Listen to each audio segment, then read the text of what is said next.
Minecraft is a wonderful blend of building and exploring. I've created some cozy builds in Minecraft and explored many a biome. I've built up a mushroom iron farm, a mushroom windmill, and even a mushroom gunpowder farm. But I've never actually built and explored Minecraft as a mushroom. So in today's video, we're going to do just that. I'll be surviving these next 100 days as a Sporeling origin. This means I'll have 5 hearts, some unique abilities to protect me, and we'll have some custom mushroom outposts scattered throughout the world, 4 different mushroom traders to trade with that all give me unique items, and I'll have some fun custom mushroom armor to protect me as we explore our new modded world. I've never attempted to survive 100 days on just 5 hearts, so let's see how this goes. We are in the world, and we are going to go on quite the little mushy adventure.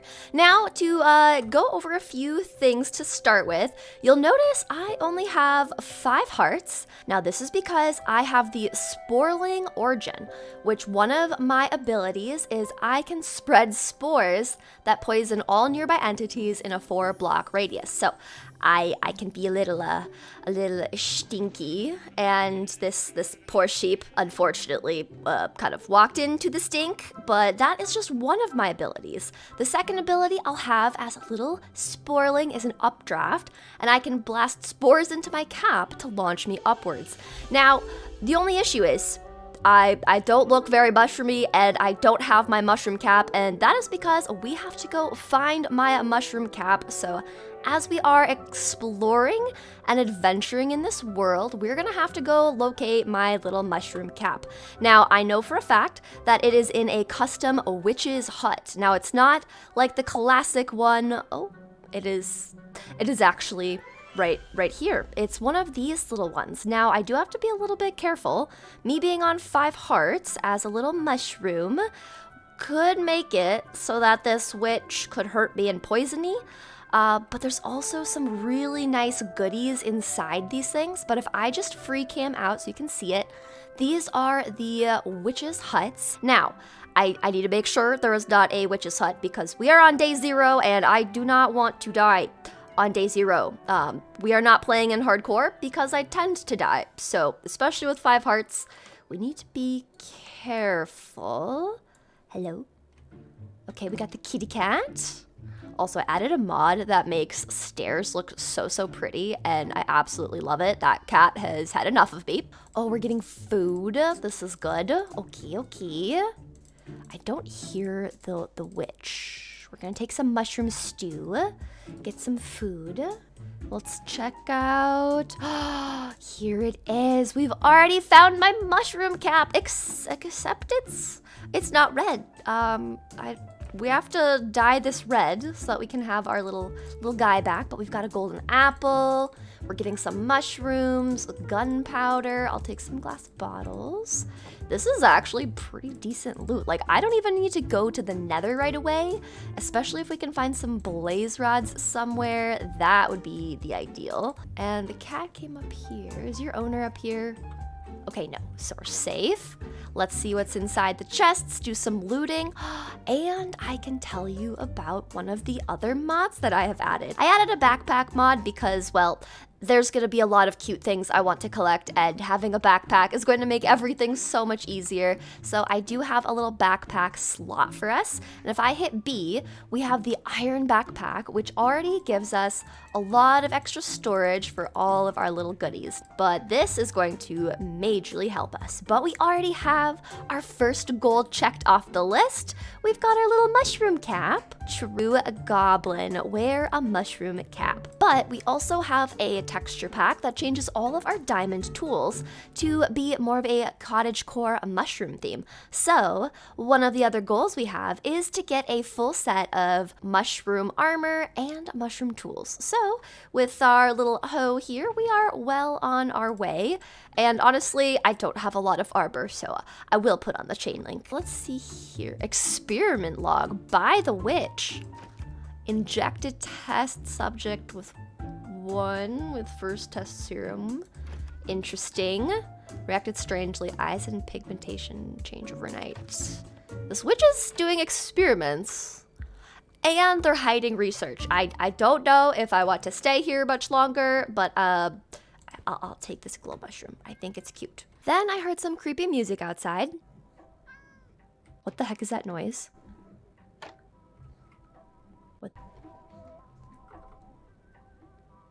Hello? And since I didn't want to find out what was making that noise, I decided to make a new best friend, grab some more resources, and I got out of there quick. I then grabbed a poppy, turned that to red dye, combined that with our mushroom cap. We had our little mushy cap back. Look at this! And now I can use my little ability to push some spores into our hat so we can float some more. And I do inherently have some feather fall, so if you've kind of noticed me slowly sinking down, I never have to worry about fall damage, which with 5 hearts, this is going to be very good. And it is time to start looking around for some resources. We need to punch some trees, we need to get some more tools. Oh, I'm falling in holes. Let's collect some different wood options. It just takes a lot longer with your fist, but we're collecting them. Yep, just waiting it out. Then we made a crafting table, a pickaxe, and an axe. And we're gonna grab some food. I'm sorry, piggy. We'll grab some stone while we're able to. Then we're going to make a furnace to cook up all of our food. And luckily we got some charcoal from taking the campfires. And we're also going to upgrade all of our tools to be stone. There we go. We're already getting an upgrade. Now it is becoming night, so we do have to be careful as we are exploring about. I don't think there was a bed inside the witch's hut, so we do need to be careful as we do some exploring. Oh, there's iron. So, new plan. We chopped down this tree, which I added the mod that makes them chop much quicker. We're going to make ourselves not only a boat, but we're also going to make ourselves some doors because we're going underwater. Perfect. And now nothing can get us as we mine up all of this sweet, sweet iron.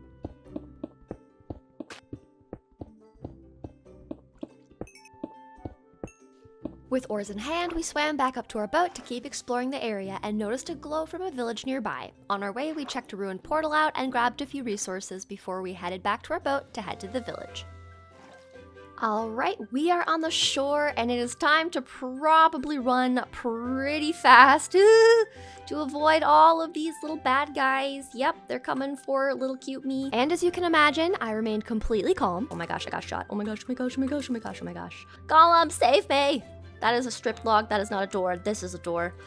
Whew, okay, and just like that, we are sleeping and we are going through our very first night. That feels good. I just noticed, I tamed that black cat and I don't know where the black cat went. So I think at some point we need to go back towards spawn and find where our little cat went because the witch wasn't around, so we kind of just adopted them and they're just not following us, I noticed. So that'll be something that we need to go and figure out where our little buddy went.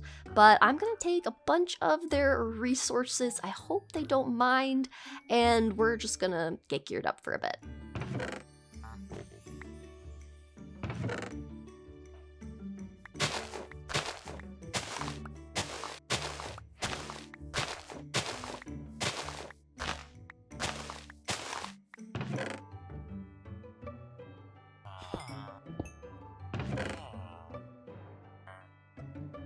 Now that we've looked through all of these little houses, we're gonna smelt up our armor so that I can get out of this chainmail because it's not very cute. And we're going for cute in this video, so let's just get this all smelted up, get some better tools, get some armor, and we'll go from there. And while we wait for that to get all smelted up, I think I want to try to kill this guy, which could be a mistake considering, how little hearts I have. Hi, dude. Hello. All right, don't mind me. Don't mind me. I'm just trying to run. I'm just trying to run. I'm just trying to run. Turn the tower up. It's fine. I'm not scared at all. I'm not scared. Okay, let's get this guy. Can I hit you? There we go. Actually, can I be stinky? Should we try the little stinkiness? Will this get him? Okay, I guess it just gets us. I need it to be a little bit lower, probably. We tried the stink. The stink is too high to reach. So we do the old-fashioned way. There we go. Okay. And we got 6 from that. Oh no, we got 5. I had 1 previously. We then made an iron pickaxe, iron axe, and our first iron chestplate. And with boots made, we have used up all of our iron that we have, and we officially have a chestplate and some booties. So I feel a little bit safer.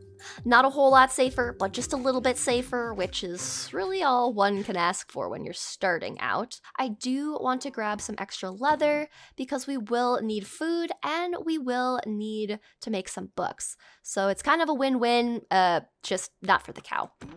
Just only for me. As night fell on our first day, I noticed our first mushroom outpost, and before going to shore, I decided to take a snooze on the ocean floor, which led us into day 2. The next morning, we unskillfully attacked a skeleton to get the monster hunter advancement. And then we went to explore the mushroom trade post and see what we could find.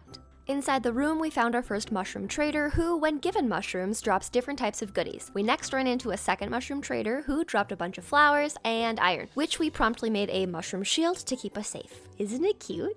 We went to the next building and found the third type of mushroom trader who was walking on a pressure plate floor, which we got rid of immediately. Inside the dispensers, we found some mushroom arrows, and as we climbed the vines to the top, we checked the chests at the top and got some more iron, bread, wheat seeds, and mushrooms. We gave the traders some mushrooms, and they dropped some iron, gold, soup, and we even got our first 2 diamonds from them. Let's go! We've got diamonds! Oh, that's so good. I literally love these little guys so much because they can give you so many good things just by trading with them. We can get slime balls, we can get coal, all sorts of things, and there usually is a 4th one around here that is purple, but it looks like they are not on this specific little shroom post, so we'll just have to find them at a different one. And since we got so much iron from those chests and from trading with the little guys, we have all of the armor that we were missing, so I feel a lot safer, and now we can get the rest of our tools. We'll make a shovel, we'll make a sword, and some shears. The last thing we're gonna do is grab all of these end rods because they are going to make the perfect little cottagecore mushroom stems. So if we take one of these mushroom blocks and then put an end rod underneath it, it looks so cute. So we're gonna go and grab all of these while we wait for all of our beef to smelt.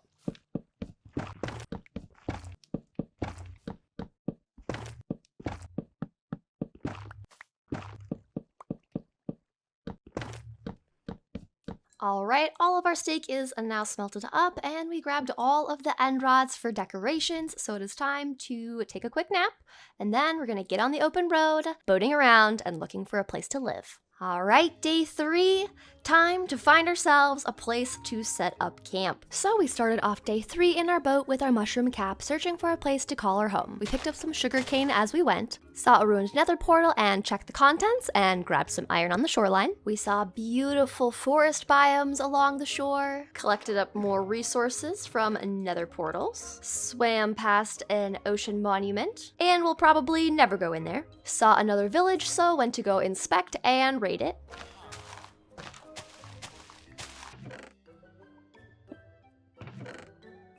And after a full day of exploring the village, we found our way to a river between some beautiful mountain ranges and lavender fields. We're just gonna yoink some of these lavender because, oh, why not? I'm also trying to stay awake during the night to maximize the amount of time we have for this world, since I haven't even found the biome that I want to live in, the mushroom biome. So we've got a long adventure ahead of us, but honestly, with the biomes looking this pretty, I can't complain. I will complain about them though. They are not welcome. As we boated a bit further, we spotted another witch's hut, which of course we stopped to loot the chests and found this tree resin bottle. So of course we had to take that with us. Since we were running out of space, we are going to try to upgrade our backpack to a gold backpack. Now we do have a bunch of gold, so this should be relatively easy. We can grab our backpack off our back, and I think we just put it in here and wrap it in gold.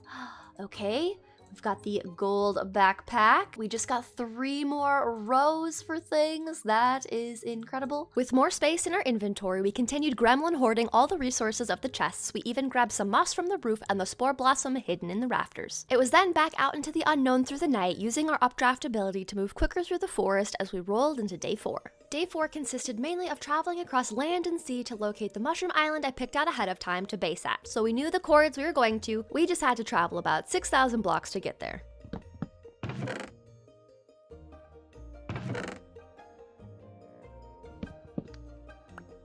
Along the way, we stopped at another mushroom outpost we saw, and we finally came across the final mushroom trader we hadn't met yet. While trading with them, they dropped a unique soup, so of course we had to give it a taste. I am very curious to see what this stew does, so let's take a little taste. Regen, that is very useful.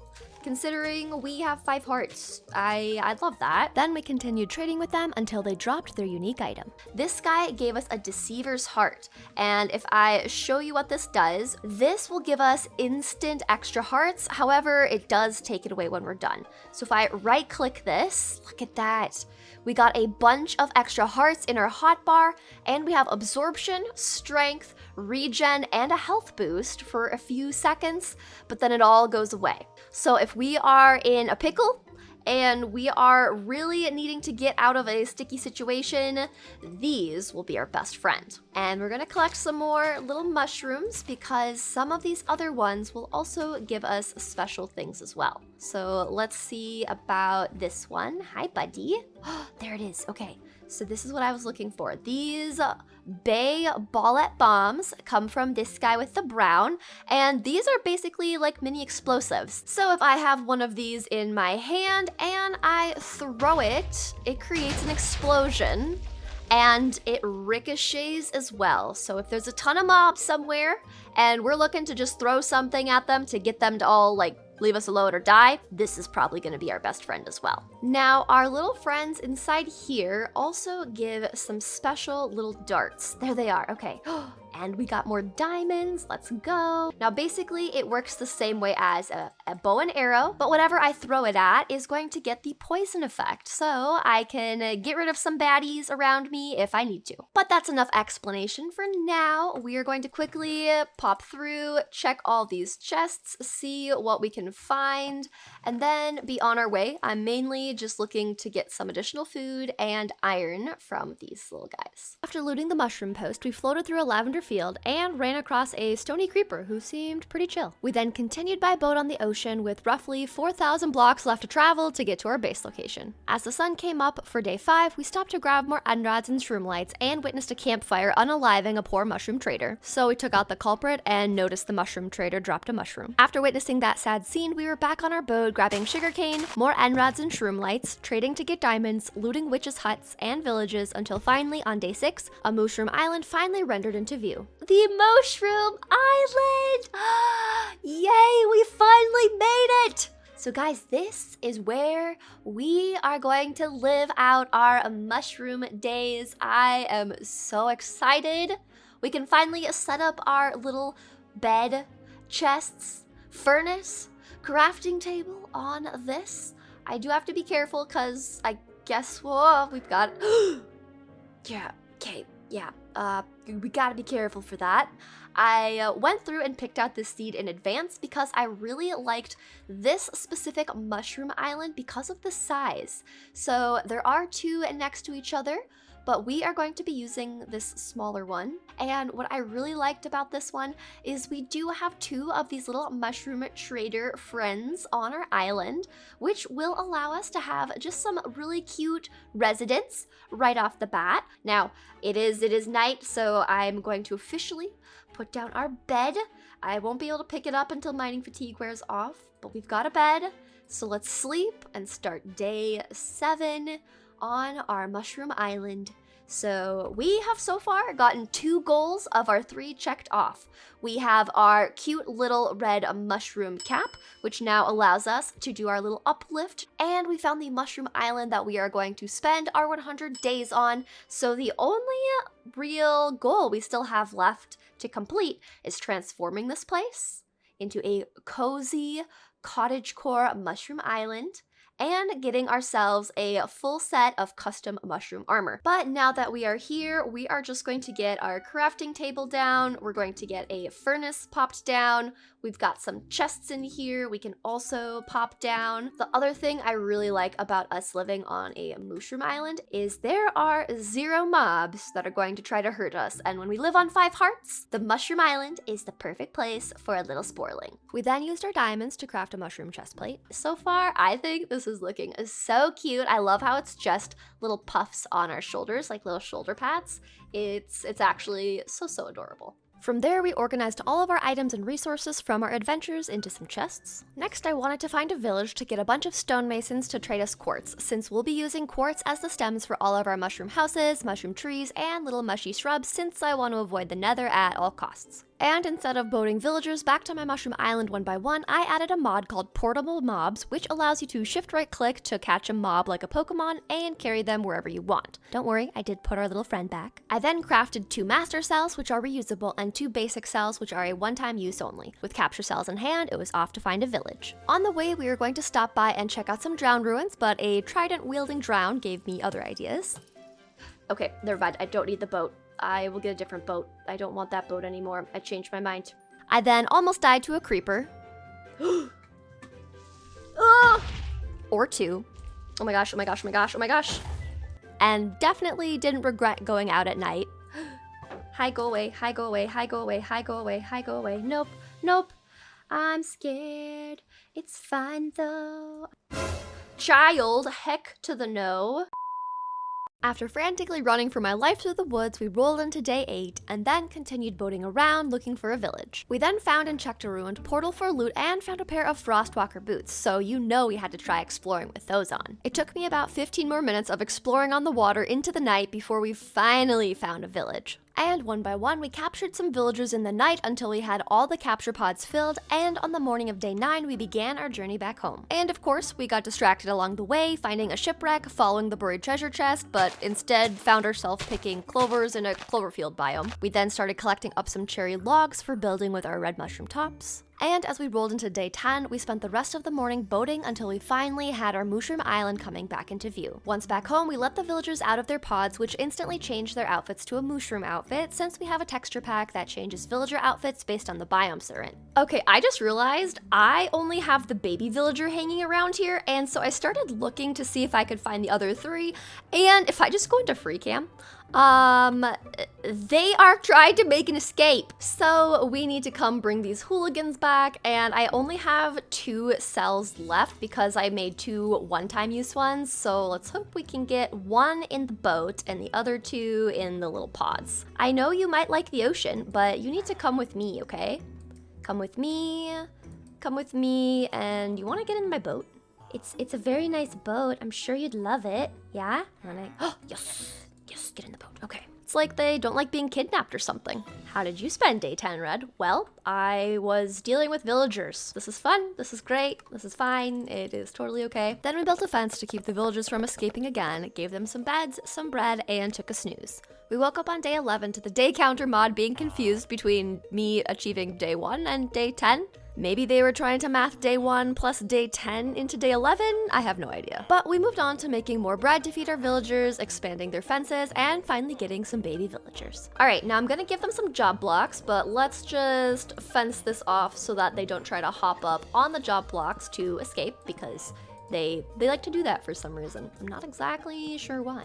We'll add a lectern and a stone cutter so we can get a mason going, and we can get ourselves a librarian. We then added 2 fletching tables and a composter. Next, we made a tree farming platform so we could get all of the sticks to trade with our fletchers without the podzol taking over everything, which we forgot to light up, so we had to make our first bow and get rid of all of the mobs, light it up, and clear out the last mobs into day 12. Day 12 consisted of getting sticks to level up our villagers, building a staircase by the tree farm, and lighting up the area at night so we could see. The next thing I want to do is actually start taking some planks, and I want to start mapping out where I want all of these builds to go while I wait for the villagers to wake up to keep trying to get Silk Touch. And we are starting our build planning on day 13. Now, on top of this little hill here, I think it would be kind of fun for this to be where we have my mushroom house. I'm going to make a giant custom mushroom house build. So we're going to kind of have this be the rough shape. I might make the stem size a little bit larger, but this is where we're gonna have my house. Then as we make our way down here, I want there to be a nice path leading from my house all the way up and down here. But in this spot over in this area, I want to have kind of a little wheat field. This is where our farmer villager is going to go.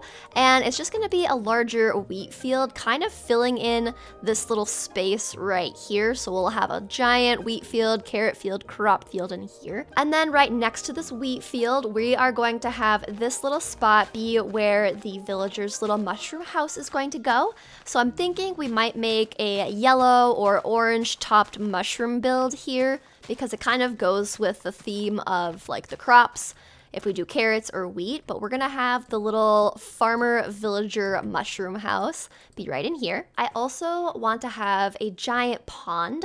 I think that would be really nice, and this area right here looks like it's the perfect spot to just get some water buckets, fill this all in with some water so that this can be our little pond. And I was thinking if we decide to make some water kind of jutting out, we could put some campfires down here so it looks like a little waterfall is bubbling and trickling into our little pond right here. And I really love that idea. I do also love the idea of having another little villager house right here that will build up. We spent the next part of day 13 rolling for a Silk Touch book so we could collect all of the cottagecore red mushroom blocks and started laying out the color palette for our house. The morning of day 14, we started working on planting our carrots, potatoes, and wheat, which was more complicated than I expected since you can't actually use a hoe on mycelium the way you can on dirt or grass. So we had to do it the slow way, which was either turning the dirt to a path block, placing a block over top of that, plowing that, and then planting our crops, or the slightly easier way, replacing all of the mycelium with dirt, plowing that, and then planting the crops from there. So we opted for the latter and continued plowing the land and clearing the area till all of our crops were planted and the land was tilled. Next, it was time to go looking for some sheep and cows, so we traded with a mushroom trader and got the diamonds we wanted to make our first mushroom pickaxe and added Silk Touch to it. And on the morning of day 15, we were on our way. Alright, once again, we are by those ruins, and that dude is still there, but there are 2 sheep, so I really need them, so we're definitely gonna go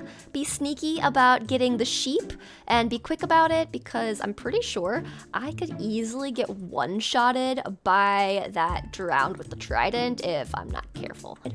Grab you and grab you. And we might as well take a third little sheepy with us. We'll just push them into boat here.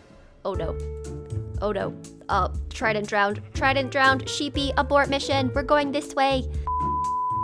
All right, well, that didn't take us too long to get our little sheep. Now we're just gonna head back through the water with our sheep to our home, drop them off, and then go get us some cows. And yes, I am fully aware that if I were just to take some shears to get cows, I could easily convert some of our little Mooshroom cows into regular cows. But honestly, I think between you and I, we'll both always know that they were Mooshroom cows that I'm going to turn into a cow crusher, and that just sounds sad using my Mooshroom cows when I'm supposed to be all mushroomy. So we're gonna go and actually look for some cows so that I can, well, sleep at night. With our last sheep in the pen, we went back out to go look for some genuine brown and white pasture-raised little guys to join us on the Mushroom Island. Along the way, we looked at the drowned ruins and grabbed a buried treasure map, found and looted a few different witches' huts for their resources and spore blossoms, ran into a creeper hiding away from the rain, looted a bit more, and then finally found some cows. And on day 16, we started making our way back home, not without getting distracted and finding a new biome to take plants from, of course. Back home, we built a cow pen for our new friends and started replacing the mycelium with moss so we could give the sheep some grass without it getting overtaken by the mycelium again. We then had our first phantoms show up and took care of them before shearing our sheep and starting to convert all of the mycelium into moss. One of my goals for this 100 days is to convert the entire mycelium island into moss because it'll fit the cottagecore vibes much better, but this will require a ton of bone meal, so we'll see if I regret this. We then took a snooze to clear away the phantoms. On day 17, we cleared off our mossy ground, expanded our crop fields, bred up some of our animals, and started rolling our second librarian for Unbreaking 3, which took a while until we came across this trade.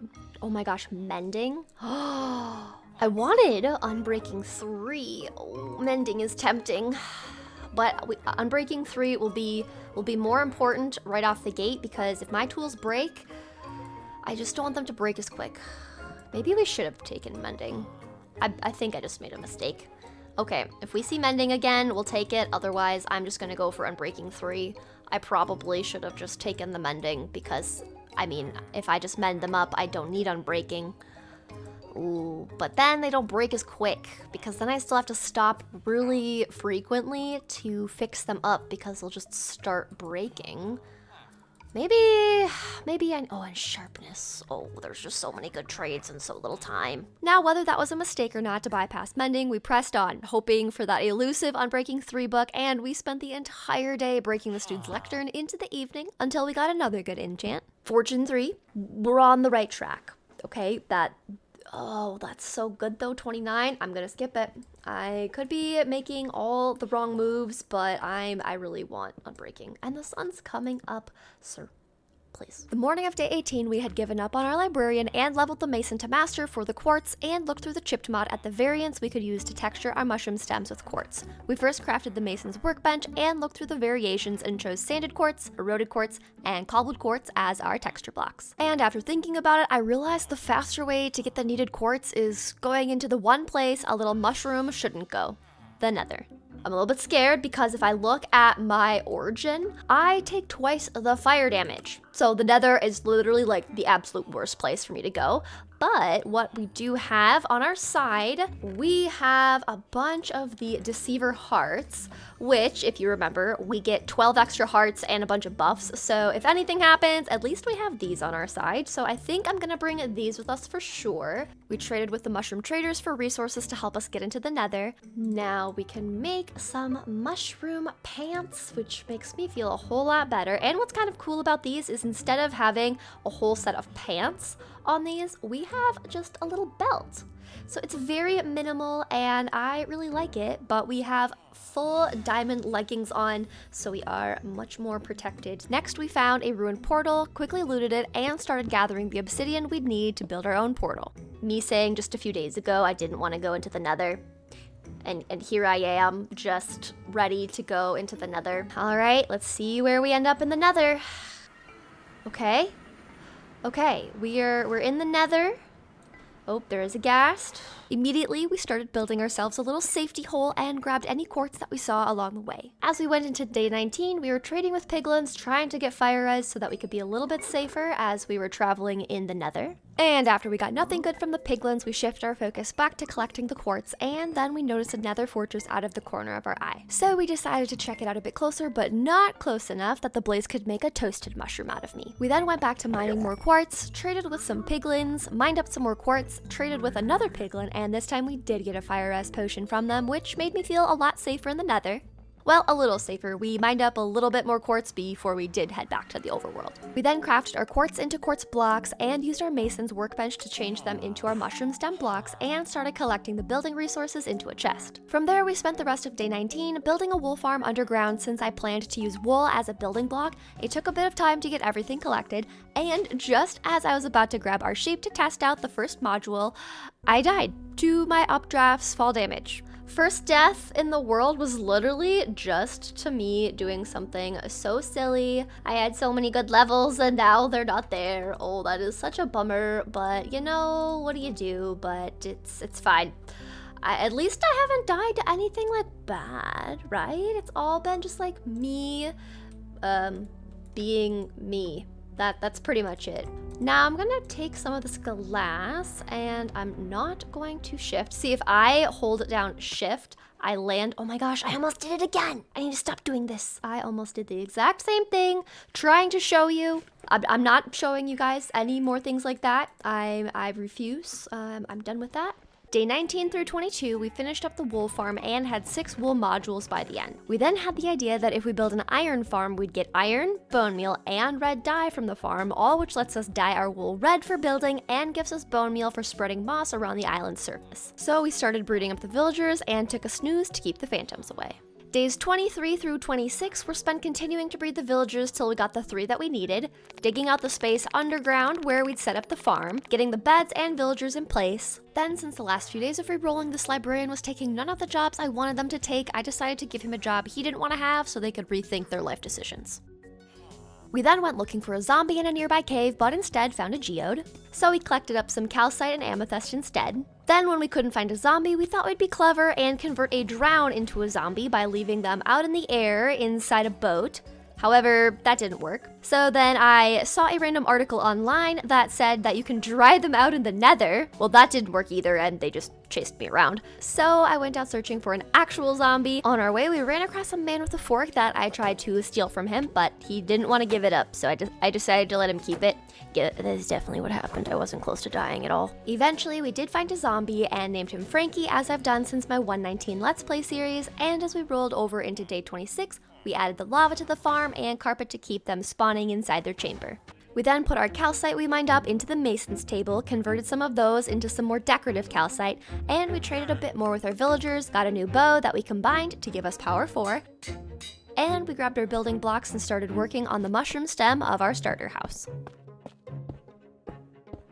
For the base of our mushroom house, I wanted to use a combination of quartz, textured calcite, and some mushroom blocks. But with the chipped mod making calcite into so many cool textures, you'll notice we stick to mostly using calcite as the main block palette, with the other blocks sprinkled in. Building more organic shapes is something I'm not inherently good at, so getting the shape of the base right from the beginning was important to have a strong foundation. Having our updraft ability also came in handy as we built up our mushroom base taller and taller. I also realized that the last time I lived on a mushroom island was my first ever Let's Play series in 117. It was cringe, like very cringe. But I am feeling a sense of nostalgia to be back building a mushroom house surrounded by some mushroom cows. We next traded for diamonds, crafted and placed an enchanting table so that we could start enchanting some of our tools to make the building process go a lot quicker. With so little levels, we just grabbed some basic enchants, did some trading for emeralds to get a few more levels for enchanting before we headed back to building. We built up our mushroom house from days 27 to days 29, making progress on the height for the mushroom stem. We then moved on to adding the roots of the mushroom to make the base of it even stronger and more planted in the ground. Alright, we've done some more shaping and I really like this. We've got some of the mushroom roots kind of coming down the side of the mountain where we're gonna have our path, and then I just added some roots and expanded it. I do need to fix this just flat wall here, but by just expanding some of these roots of our giant mushroom out, I really like this. I think it is beautiful. And we'll start grabbing some blocks to start mapping out where our red mushroom top is gonna go. So that is the next step. Also, we do have a new librarian, so maybe, we can get lucky and get some actual good enchants from this one. So I might just spend a little bit of time. Which one's Silk Touch? Okay, so we're gonna just move you. And we're gonna just see if we can get some rerolls for this guy that are actually decent. I'm hoping they'll give us something good.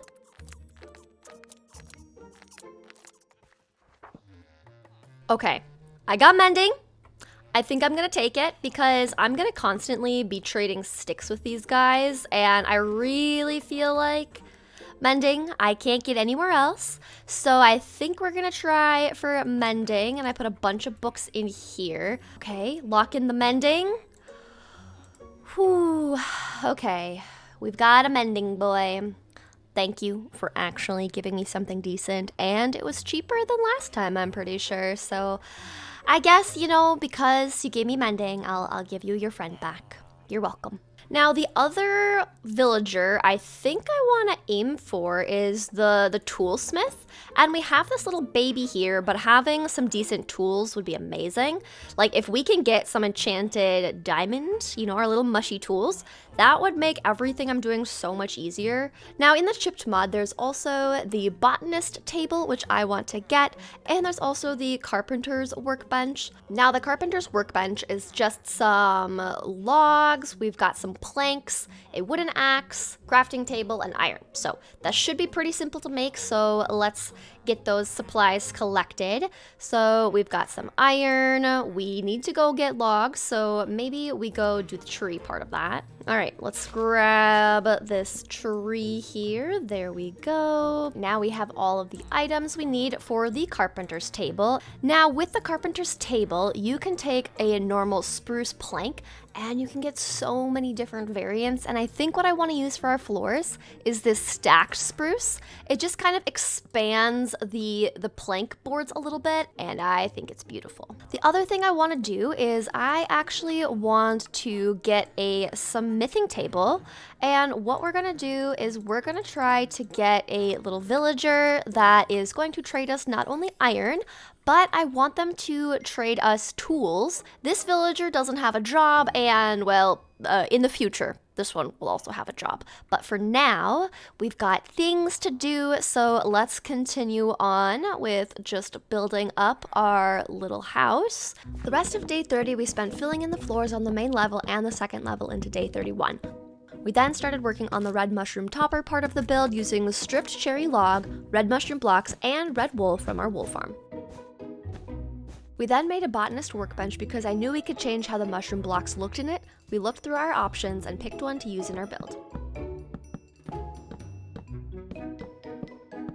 We continued building through day 34 and into day 35, where we were adding some white spots to our mushroom roof and getting closer to having it all done and wrapped up. Things were going smoothly until I stepped back and looked at all of our progress, only to find that I had built the mushroom roof crooked compared to the mushroom stem. Like, just look at it next to the straight line. It's bad. So I did what any good Minecraft builder would do in this situation. Yeah, I just kind of rage quit and played Breath of the Wild to ignore my problems the rest of the night. But the next morning I was back in creative mode finding a style that I liked. I then hopped into our world and made sure that we got the roof measurements correctly centered this time to our build, and we were back on our roof tearing down all our last 5 days worth of roof work just to build it back up the right way this time. And the more I built, the happier I was with the shape that I had this time around. So even though it cost us a few extra days, it was well worth it. So from days 37 to 42, it was roof building time.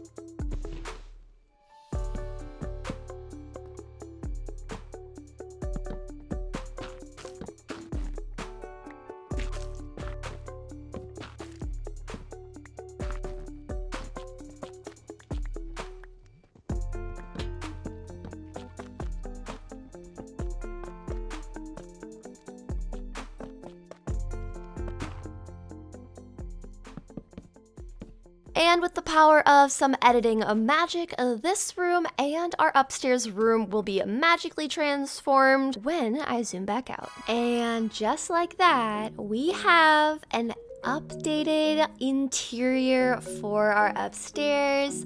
Don't mind the phantoms outside, I haven't slept in a bit, but we have our little bed up here. We've got a little red lamp to go with our white bed to go with the mushroom block interior, very overgrown. Of course, we have to have our spore blossom, but we've just got a little couch here. I've got a little desk so I can, do some writing. We've got some little flower boxes outside of all of our windows that I just added some different flowers into each of the boxes, just so it looks a little prettier. And then the downstairs has a little reading nook with some lavenders, one of those fire flowers from the nether, and we've got a beautiful floor as our carpet. That just sounds so beautiful. We've got some chests over here for some storage, and these are all drawers that have so much storage for us as well. So they're basically kind of like barrels, but they kind of create some strong pillars and supports for the inside of the house. We've got our smelting area, our crafting benches here, and we've got all of our chipped modded workbenches here, and we've got some paintings, lanterns, flowers. We even added some of these little mushrooms around, and I think these are so cute. These ones are glowing, but these ones kind of are like bouncy, but obviously it's in the corner so you don't see it. But this is what we have, guys, and I think it is so pretty.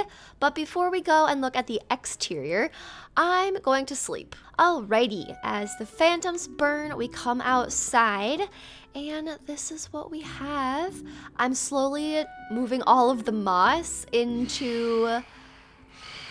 do you mind? I'm trying to give a tour. I always forget how loud phantoms can get. It is insane. And then I've started adding some of the moss just to give you an idea of what it's going to look like once all of this mycelium becomes moss. But we've just got lots of little glowing mushrooms, some custom ones, some generic Minecraft ones, but it's just so decorated all the way around.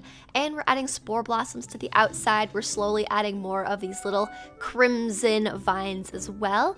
And I really think it is so cute so far. Now we are on day 43 and all I've done is complete my starter house. So we need to get going on creating a path down here, making our little crop field look so much cuter, decorating all of the paths in between everything. I want to also work on getting our little pond all set up. So we're going to work on first getting a path all the way down so we have an easier way to get from our villager area, crop fields, up to our house to sleep. And then we're going to start working on our little pond and making that look cute.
All right, and I think our pond is looking so good, so cute. It's got seagrass and kelp kind of in the mix of it all to just make it look a little prettier.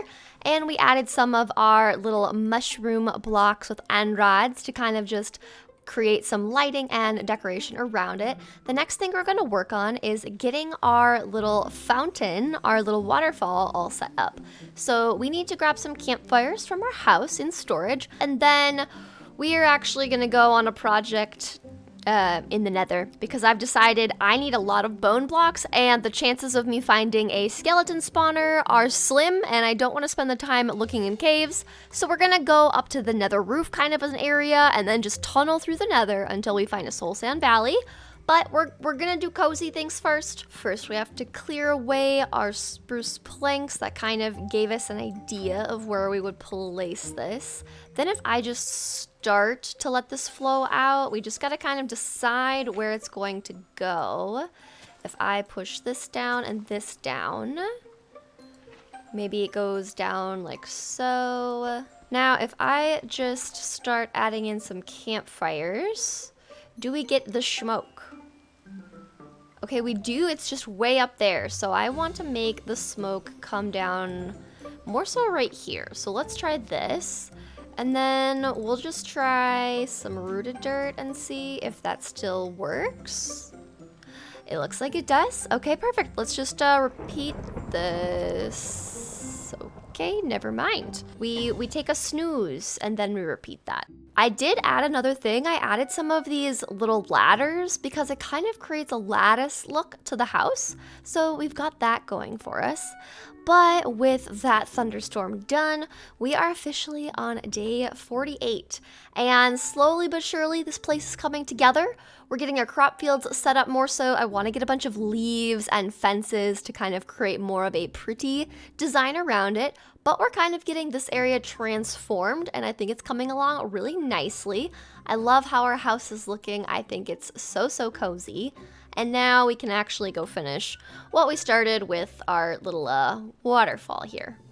All right, and we've got our little waterfall kind of set up, and I think it looks good for now. I think once this area actually gets completely transformed into moss, it'll look a lot better, and then we can kind of make this hillside look a little better too. Now what I'm gonna do is kind of just start putting away all of our other resource blocks because we're gonna go adventuring, and then we're gonna go into the nether because I'm looking for a soul sand valley. To make things easier in the game, I have added a nature's compass, which with just some logs, some saplings, and a compass, we can craft a nature's compass, which will allow us to just type in any biome that we're looking for, and the nature's compass will lead us there. And we only needed 4, so this should be good. And it looks like I do have redstone. Look at that. So we can make our compass. If I just break into this, we need some iron, so we'll grab iron, we'll craft a compass, and there we go, the nature's compass. And if I just click, there's so many different biomes that we can look for, but if I type in the one that I'm looking for, I think I can just start the search. And it says it's not found because we're in the overworld. So we gotta get all ready to go into the nether, and then we should be good to go. We've got our thorns boots. I say we grab a little bit of gold. We also should have our fire res potion, so we'll keep that on our hotbar. And we should have our power for mushy bow. And I think we should be good to go. I'm always a little bit nervous going in here, but you know, we're getting used to it. We're fine. We'll be fine. On day 48, we tunneled up towards the nether roof in order to be able to safely make our way over to the soul sand valley that we were headed towards. Along the way, we picked up any quartz we ran into for XP and for building, and almost fell right down through our tunnel. This is why we don't stand on the blocks we want to mine. We then covered up the hole, continued collecting XP from quartz until we ran into lava. The lava isn't getting this mushroom girly today. As we continued, we had to bridge over certain sections, and we're still tunneling into day 49 until we finally broke through the netherrack and saw the soul sand valley in the distance, which was next to a nether fortress, so we took note of that. Okay, we've got the float. Okay, here we go. We're floating. I'm so glad that we have this. We then spent time collecting a bone block, seeing new modded biomes in the distance, of course dealing with some skeletons, and continuing to grab any bone blocks we saw along the way. Also, Soul Sand Valley fortresses look so ominous and cool, but that's not for this trip. We then launched ourselves on top of the Soul Sand shelf and took on a few skeletons guarding some of the bone blocks we were after.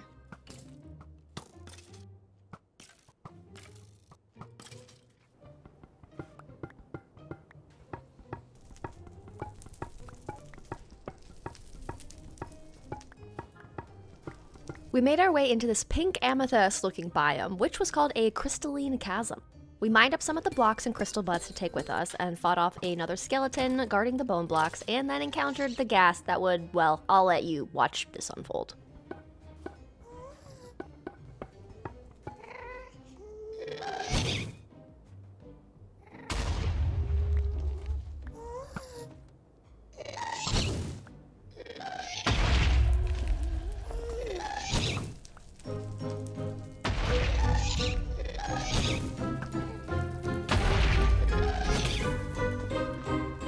Yep, we went from 1.5 hearts from the ghast to incinerated because I take twice the fire damage as a mushroom. The annoying thing is that the ghast didn't technically kill me. I just walked straight into this soul sand fire right here, and I realized I never grabbed my deceiver's hearts that give me 12 hearts and buffs. Mistakes were certainly made on day 49. No! I burned. Oh no, oh no, oh no. Okay. All right, here we are. That's a fun way to spend your day. So we worked on getting geared up enough to go retrieve our items when I noticed we also lost our backpack when we died, so the goodies in the bag I wouldn't have access to on this trek. We traded to get emeralds so we could get arrows from our Fletcher, just to learn that they never had that trade and our second Fletcher had vanished completely. We then grabbed the arrows from the Mooshroom outpost dispensers instead. I did forget to bring my Deceiver's hearts last time, so we're gonna bring those, and we're gonna bring all of our little bomb arrows, and until we get our normal one, we are just an iron little mushroom going back out into the world. On day 50, we were back in the place where we died, and the gas that had killed us was floating there like they were waiting for us to return. We did a better job of dodging their shots and getting closer to make sure that we landed some hits until we finally got them. We ran over to collect our items, but noticed the fire had burned up some of it, so we frantically filtered through our inventory to pick up what we could. Then we noticed our backpack was one of the items lost to the flames. Well guys, I think my backpack got blown up, which did have some goodies in it. So that is quite the bummer, but we still have all of our bone blocks, so I guess that is a good thing. It is just such a bummer that I ended up losing my backpack. Oh, I'm so sad about that. I had so many goodies in it. I can't even remember what I had in it, so let's just take a moment. I will pause on my screen and we will look at what we have lost, and we're going to just keep on keeping on. I do want more bone blocks, so we shall continue. I am very glad that I brought the Deceiver's hearts. I should have just used one of those before I died. I could have saved my backpack had I thought of bringing the Deceiver's hearts. But you know, sometimes you just forget things, and you know, that's okay. We got our armor back, so that's good. I'm just so sad about our backpack. That thing was so handy. It was so big. Now I have to, like, you know, actually go make one. I think it's pretty rare to find them. I'm like so on edge. Oh my goodness. I do not like these ghasts in the sky. Not a fan at all. All right, we've got almost 2 stacks. I say we call it. We're done here. Let's go home. Oh wait, hey, there's bones here.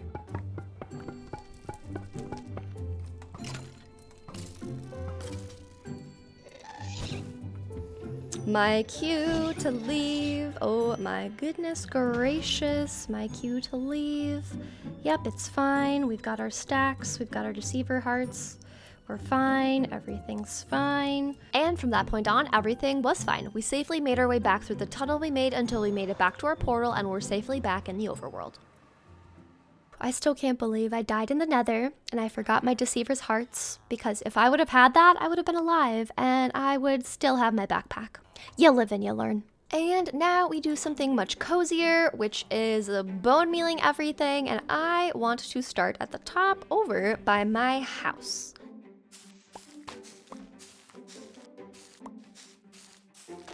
Another thing I would like to point out is we are officially on day 50. We are halfway through this adventure, and it has been a really good one. You'll have to let me know in the comments once we're done doing all of this bone mealing if losing my backpack to get all of this bone meal was worth it.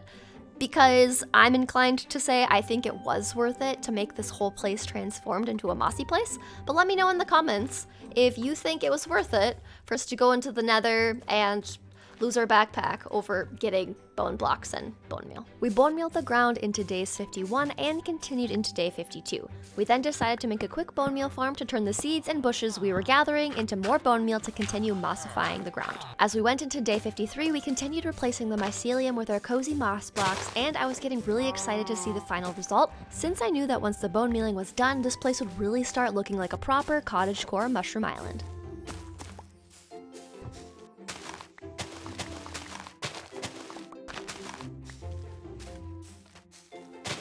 All right, we have been mossifying this place, and I think it is looking so much cozier. This is what we have so far on the progress. We have almost the entire island covered in moss, and I think it is so beautiful. The next thing we're going to be doing is just taking water buckets and going around the area and literally just kind of splashing down some water to get rid of all these extra grass bits, all of these bushes, just so that we have some more clean space for building, and it ensures that if we missed any mycelium spots, we can replace them. So we're just gonna go around, drop water buckets down for a while, and clean this whole place up until we finally have a completely clean, smooth surface to build on. And so we took our water bucket all around the island, splashing away the grasses and the azalea bushes, which while we were clearing the ground off, also made for a good source of bone meal when we added it into our little bone meal farm as we went.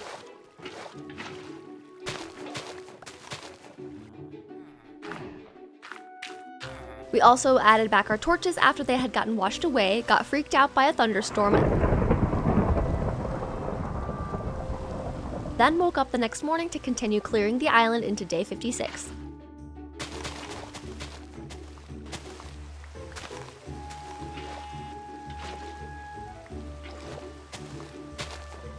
We started using the bone meal that our little bone meal farm had generated to continue mossifying the island as we went. Having to clear the land and using the bone meal from the plants worked really well to help us towards our goal of transforming the entire island into moss while also clearing off the grasses and azalea bushes. As we went into day 57, we finished the last bits of clearing away the plants and mossifying the ground before we called it good after 3 days of clearing everything away. Now, the next thing that I want to do is actually go back over where our little wheat field is, and even though we have these cozy, cute little mushroom lanterns, I do want to add some fences, and I want to, I guess, put a end rod back here. But I want to add some fences, some leaves, make this look a little bit more decorative, maybe even make a little entrance to the beginning of this path here that walks through our crop fields. I think that would be nice as well. But let's grab some supplies and kind of start making this look a little bit better, more decorated, and more completed. Now for this build, we're going to need some spruce. I'm going to use some of the trapdoors, some of these spruce stairs. We're going to use some spruce fences, and we already have some planks, so we'll grab some of these, and we'll grab spruce signs. And I want to grab an azalea or two and some of this bone meal that I have, because we're going to bone meal this up because I want to use azalea leaves as some of the more decorative leaves around the area, so we'll make some shears. We'll bone meal up our azalea tree, and then we will just start shearing all the leaves off these beautiful trees.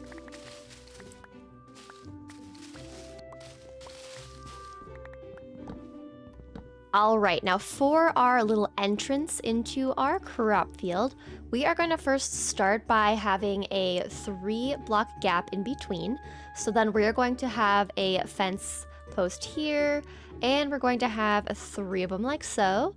We'll move over our little mushroom so that I can have some more space, and we'll put 3 right over here. And then we're actually going to be putting trap doors on the inside of here, like so.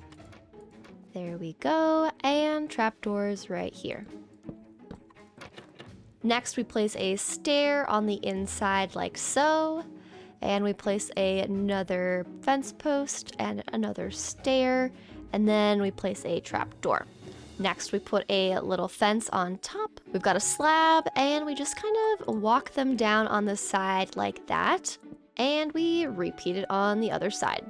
Next, we add some little chains. We add a little leaf here, a chain on the other side with a little leaf. And then we can kind of put these signs all the way around, kind of like it's a hanging basket. There won't be one on the inside just because of the position of the fences, but I do think it looks really cute.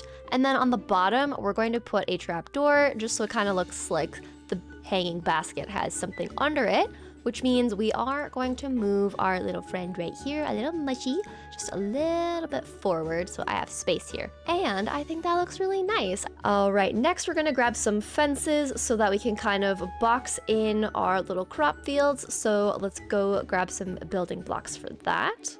We just gotta chop down some of these spruce trees to make space for some of our dark oak. Oh, hi you. How's it going? See ya. Now, I'm deciding that I want to add some greenery into this because I think it'll just add a little bit. So even though we do have some potted little plants here, just adding a little bit of greenery, I think around this whole exterior of this entrance, I think is going to add a whole lot. So that's kind of what I'm doing, and we're going to do it on both sides. Just a little bit of variation, making it look all cute, all overgrown, and I think it'll just really make this look way better. And our oak tree finally grew, so we can chop this down, collect up all the wood. We'll collect a bunch of dark oak fences, and then we're just gonna start placing them around here to kind of box in our area. And I think once we're all done, it's gonna look really nice just to have this place all sorted and put some of these logs scattered in just for some different details along the way here.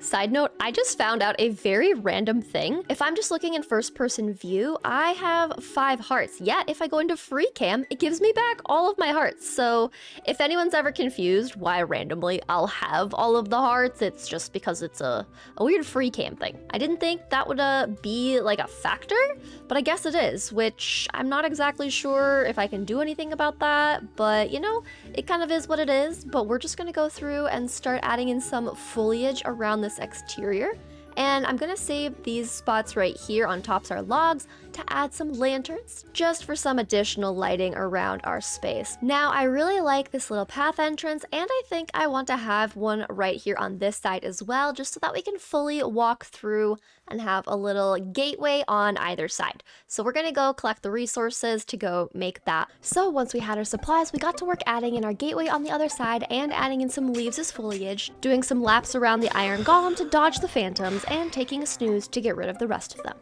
Day 59, we spent doing some more decorations around the gateway and crop fields for the remainder of the day.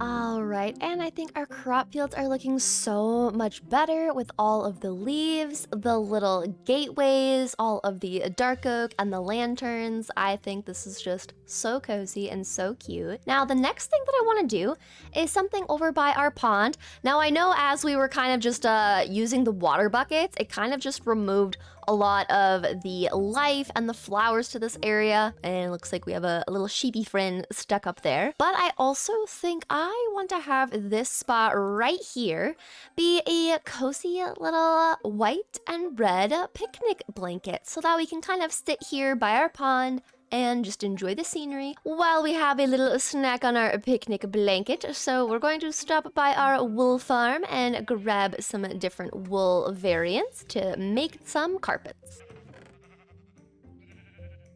And I just noticed that some of these have gotten overtaken by mycelium, so yeah, we need to fix this, because if you notice, I have dirt. A little bit of white wool, but mostly dirt in here, so I have to fix this issue.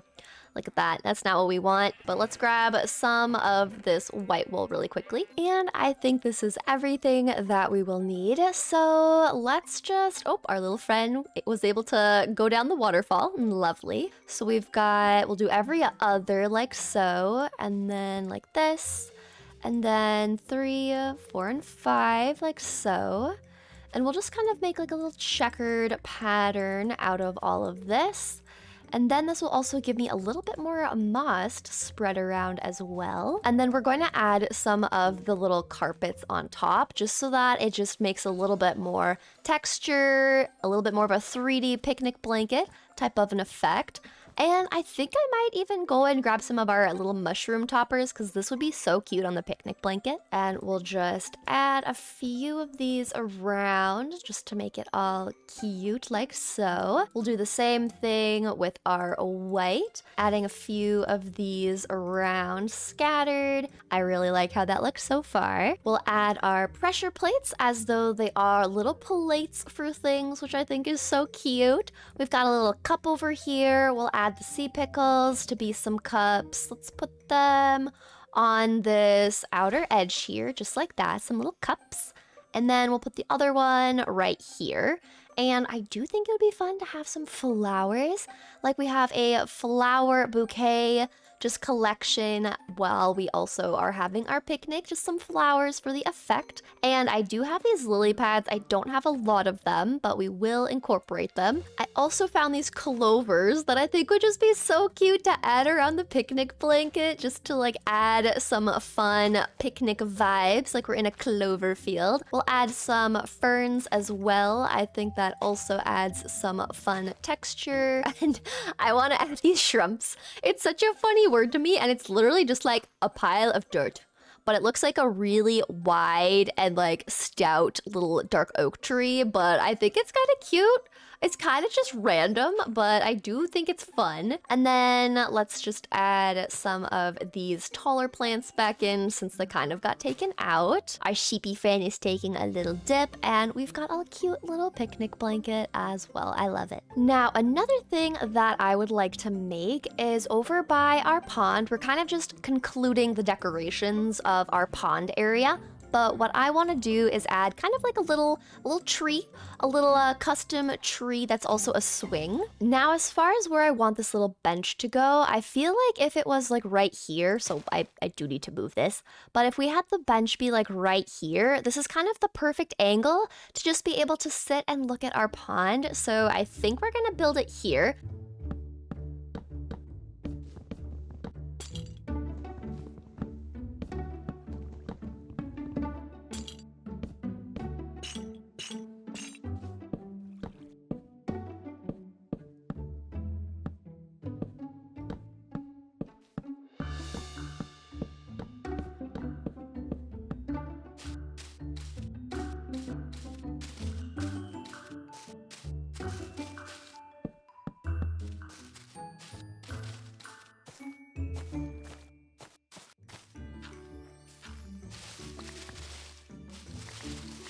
All right, and here is the tree that we have, and I think it is so cute. It's just the cutest little bench added into a tree, and the last thing I wanted to do was just add some little lanterns to this, so we'll add one right there.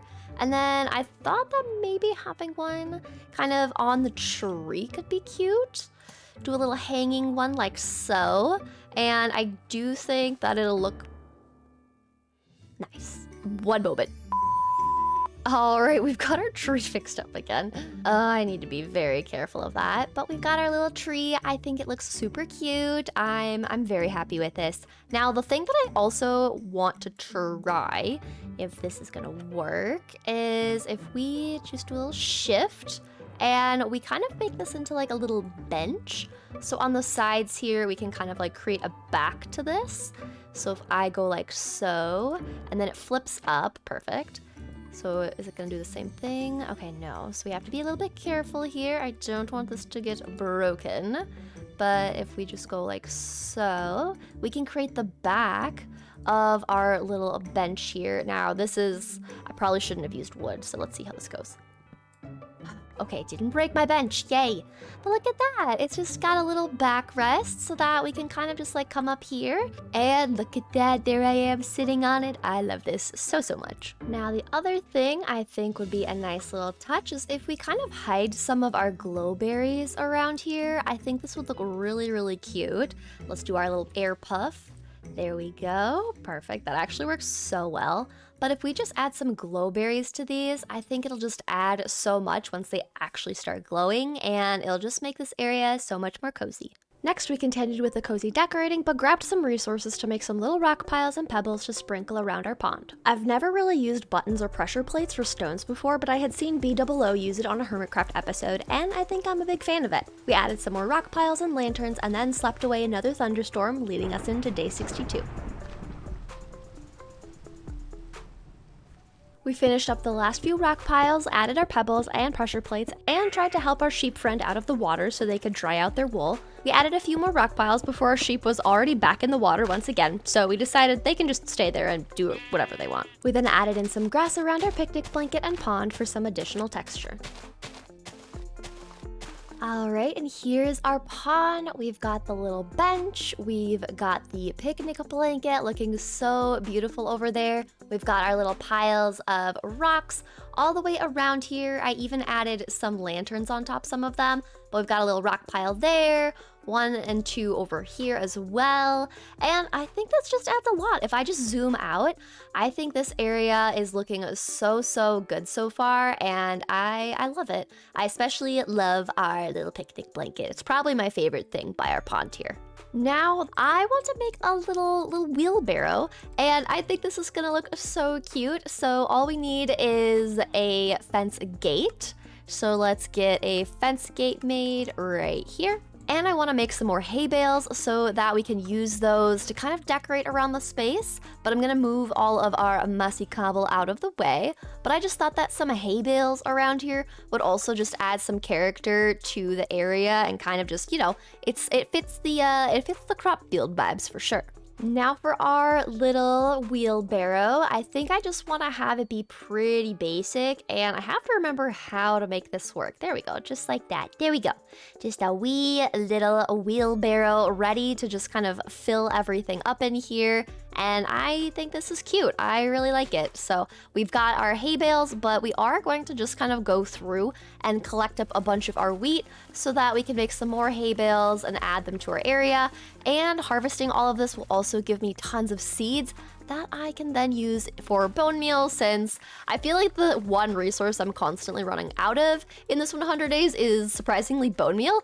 But I mean, if you think about it, I did convert our entire mycelium island for the most part into moss, and I'm using it for crops and to grow different things and different trees and just all the things. So it does check out.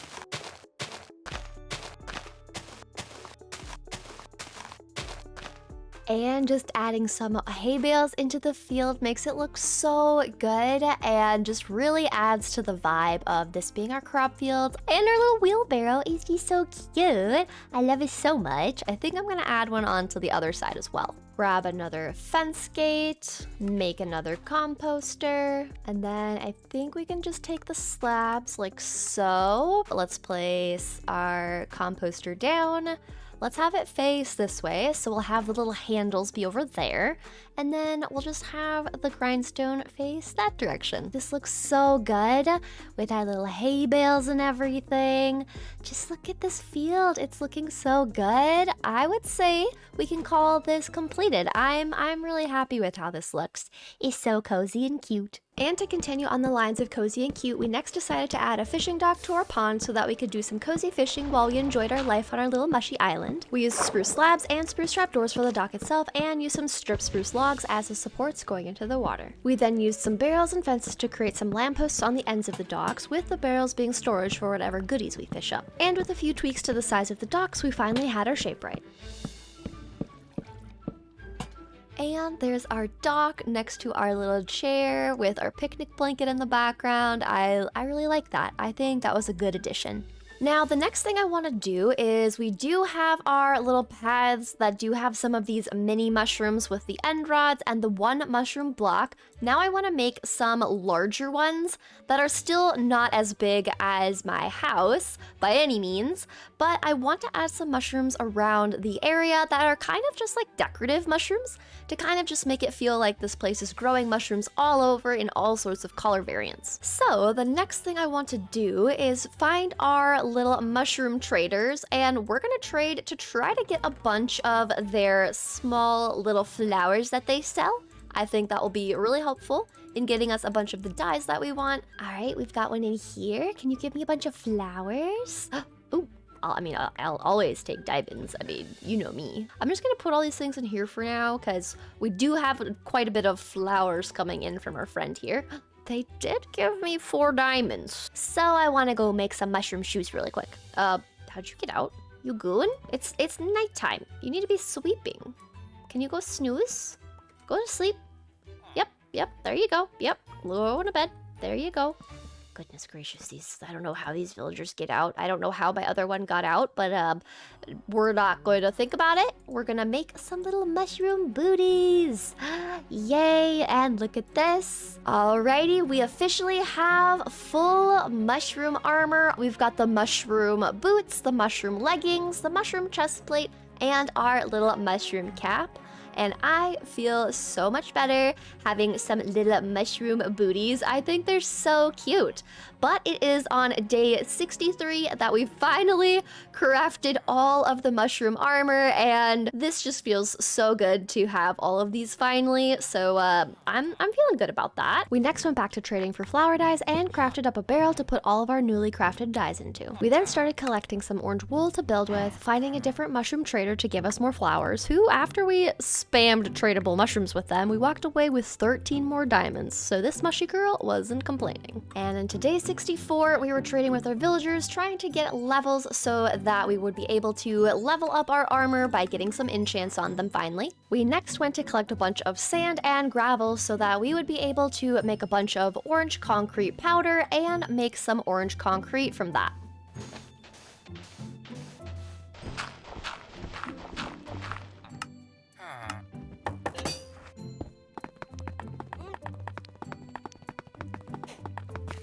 We then looked through our chests to find all of our white building blocks so we could build our mushroom stems up, and then we got some quartz stairs and slabs cut and we were ready to build. So let's just start adding a little mushroom friend right inside this little side here. For our mushroom stems, we're using a mixture of textured calcite, regular calcite, diorite, and quartz, and we're building our orange mushroom topper out 2 blocks using orange concrete, orange wool, orange concrete powder, and pumpkins. We then built up 4 blocks tall, filling in the sides with all of our textured blocks, and then we built out a second smaller mushroom off of the same stem. I then replaced a few of the blocks with some of the shroom lights to add some glow to our mushrooms, and I was really proud of the final result. We added a few smaller orange mushrooms around the base of our bigger mushroom before we moved on to making another orange mushroom over by our tree farming area. We used the same block variation for the stem and for the mushroom topper, and as it turned over into day 65, we took a step back to admire our progress before we added a few blocks to the sides, some small orange mushrooms around it, the shroom lights, and called it complete. I do have to admit that these little orange mushrooms look so good, and I'm really happy that they're in our area now, but I want to continue adding a few more in different colors. So I think what we're gonna do is we're going to check out which colors we have the most of. So let's use some yellow and start working on getting some yellow concrete. We've got some wool here. We'll just grab some extra of that. We've got some clay that we can actually smelt up into some terracotta and dye the terracotta to be yellow. We'll dye some of the yellow so that we can get that going. And then let's go collect some more sand and gravel to make a bunch of the concrete.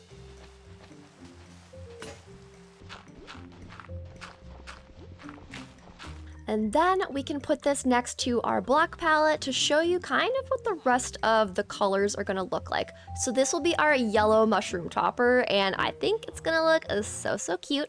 So let's just start working on making this, maybe once we sleep and get rid of these phantoms. And we get to figure out where we should put our little yellow mushrooms, and I think maybe we do something over here. I think let's add one coming out of this little spot right in here. I think that would look really good.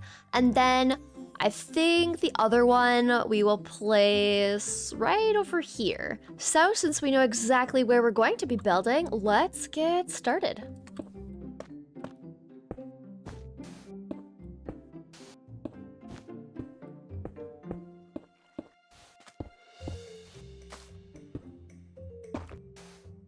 All right, our little yellow mushrooms are now set up on this little mound over here, and we do need to get more of our yellow dye, so we're gonna grab more of our brown mushrooms and trade with our little friends all over again. As we traded with our mushroom trader, we got flowers, diamonds, slime, and so many more goodies that our inventory was overflowing. But we mostly ignored the other resources because the diamonds and yellow dye was what we were after, since we can always come back for the other blocks. We ended the trading session with 13 new diamonds and the yellow dye that we needed to continue building up the other mushrooms into day 67, where we finished building the last 2 yellow mushrooms to finish out the day, leading us into day 68. All right, now we have some orange mushrooms. We've got some yellow mushrooms. I want to next start with some pink ones, and I need to decide where these should go. Now, I do want to keep the colors pretty spread out. We do have most of the yellows around the pond here, so I think I want to scatter out the pink ones a little bit more. I was thinking maybe we replace this brown mushroom right here and put a pink one there. And then for a second location, I feel like it should be somewhere over here by the crop fields, so maybe we take care of this mycelium and put our pink mushroom over here too. So let's just start digging this up and out and replace it with some of our little mushroom blocks and get this thing built all the way up. When I was first building up these mushrooms, I wasn't quite sure how I wanted them to look, but the more mushrooms I've added into the area, the more I felt like the mushroom shape I went with was the perfect one for the area. I added in some mushroom roots onto the first pink mushroom and then moved on to the next one where I wanted to try a different, more round shape to the mushroom top. And at first I struggled to get the shape right, but eventually we got it right and I was really happy with it. Nice! This place is really coming together the more we just add these little mushrooms into our area. It's just coming to life in the most cottagecore way possible, and I am a huge fan. Now we're almost to day 70, and we still have this mess over here, and this mess that is my enchanting setup and my wool farm. I want to transform our little enchanting setup, but I'm going to be taking some inspiration from a build that I made in my 119 series where I converted the entire stronghold room into a tree stump, and it turned out so cozy. So we're gonna take inspiration from our room here and transport this into this little mushy island and build it up here. Now we're going to be using a ton of dark oak wood because I want to transform this into a dark oak tree stump. Now we already have a little bit of an outline of where we wanted to place a build, but I want to center this more so around our little wool farm here. So if I just take some of our dark oak and change these into planks really quickly, and we walk our little mushroom self all the way up to our house, we can actually make some custom trapdoors. And there was this one that I really liked the look of because it kind of looks like the rings on the tree log, and I thought that this would be a really good trapdoor to cover over our little wool farm. So what I'm gonna do is just start kind of outlining this shape with dark oak and removing all of these spruce planks because we're gonna center this. So let's just start placing some blocks, shall we?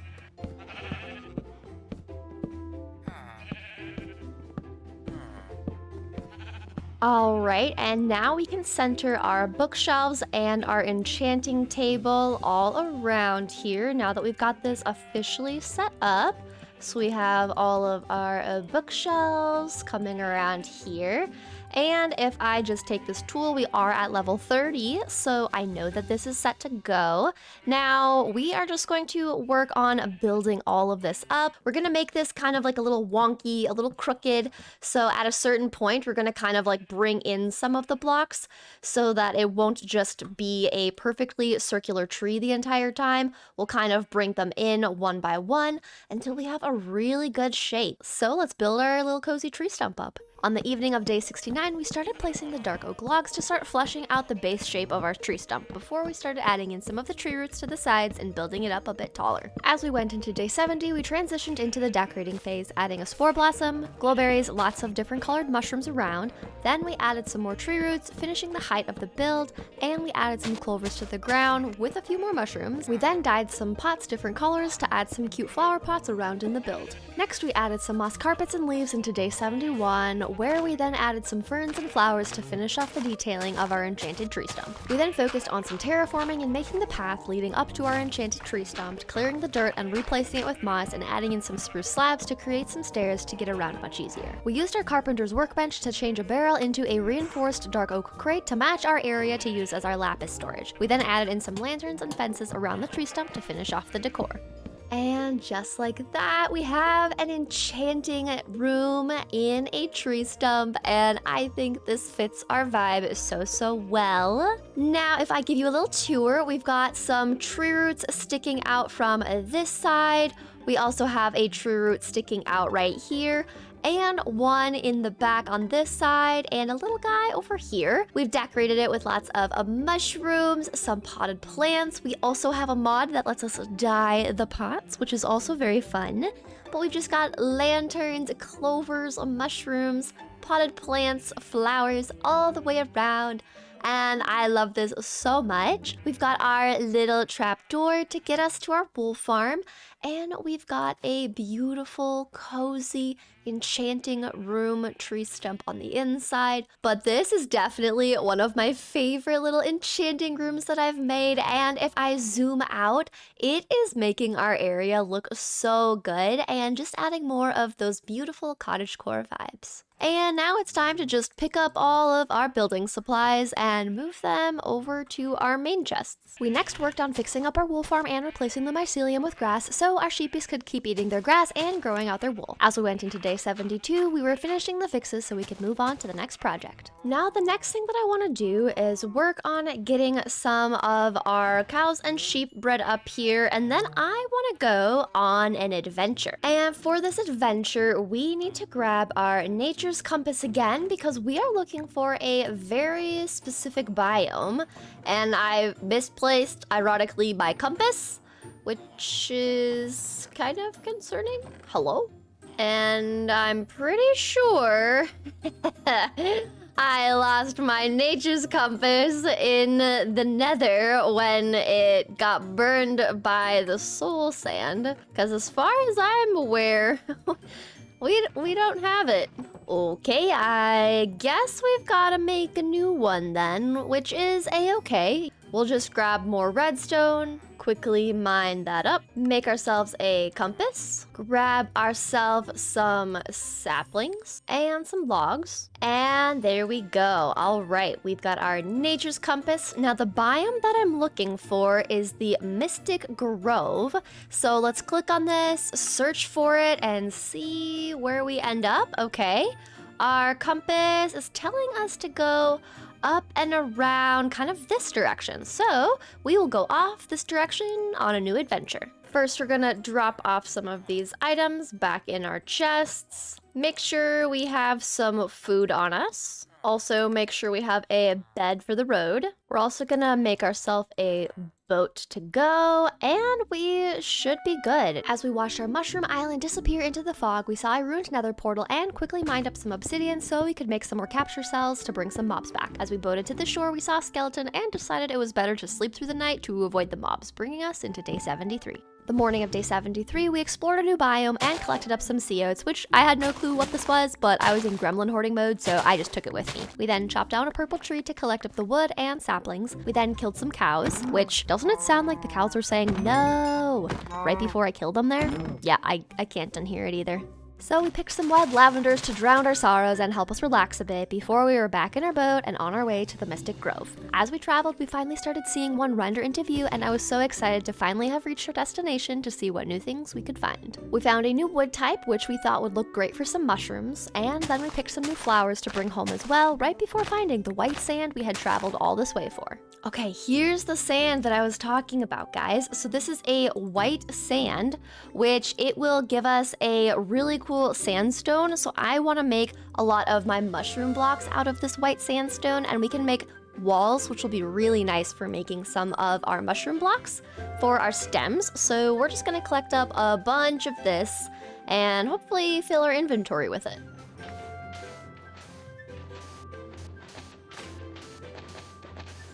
And as we ran through the woods, we stumbled upon a cave and noticed some blue mushrooms, so of course we investigated and discovered even bigger blue mushrooms, so of course we grabbed some of the small blue mushrooms and went to go collect up some of the larger ones. All of a sudden, we heard a strange noise and realized there was a cave creeper coming to say hi, but it wasn't the kind of hi we wanted, so we had to take them out.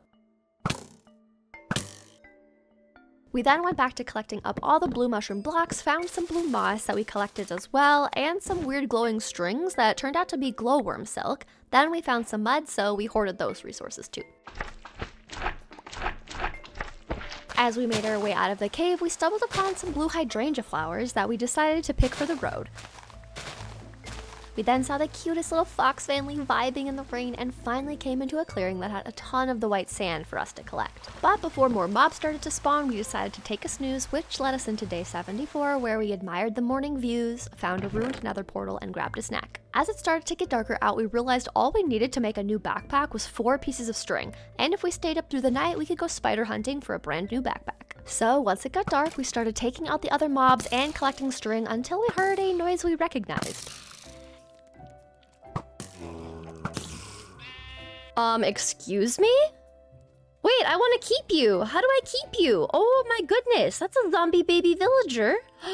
What on earth? You're a zombie baby villager riding a chicken? That's the coolest thing I've ever seen. I'm actually like freaking out right now. What? That is so cool. Okay.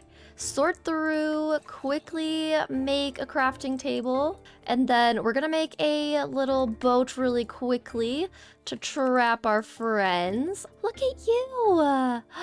Can I bring you home? Oh my goodness, you're literally the coolest thing in the world. What the heck? Can you please get in the boat? Hi, little guy! Hello! We then made a capture cell, but accidentally captured the wrong mob and played a quick game of tag. Oh no, wait, child, no! This is not what I had in mind, kiddo! We then ran around the tree to get the zombie villager into the boat, collected our last bits of string, and made our backpack finally. Oh, this feels good. We've got a backpack. Look at this. Oh my gosh, I'm literally so happy. We finally have a backpack again. I can hit B and it brings us to our backpack. Oh, this feels so good. We then made a reusable capture cell, cleared out some of the mobs, and grabbed our little baby villager to bring home to our base. We are going to make our way back home, but first we're going to stop and pick up the remaining bits of white sand to fill our inventory. And when I say fill our inventory, I mean full to the brim, no extra room for hoarding resources on the way back kind of hoarding.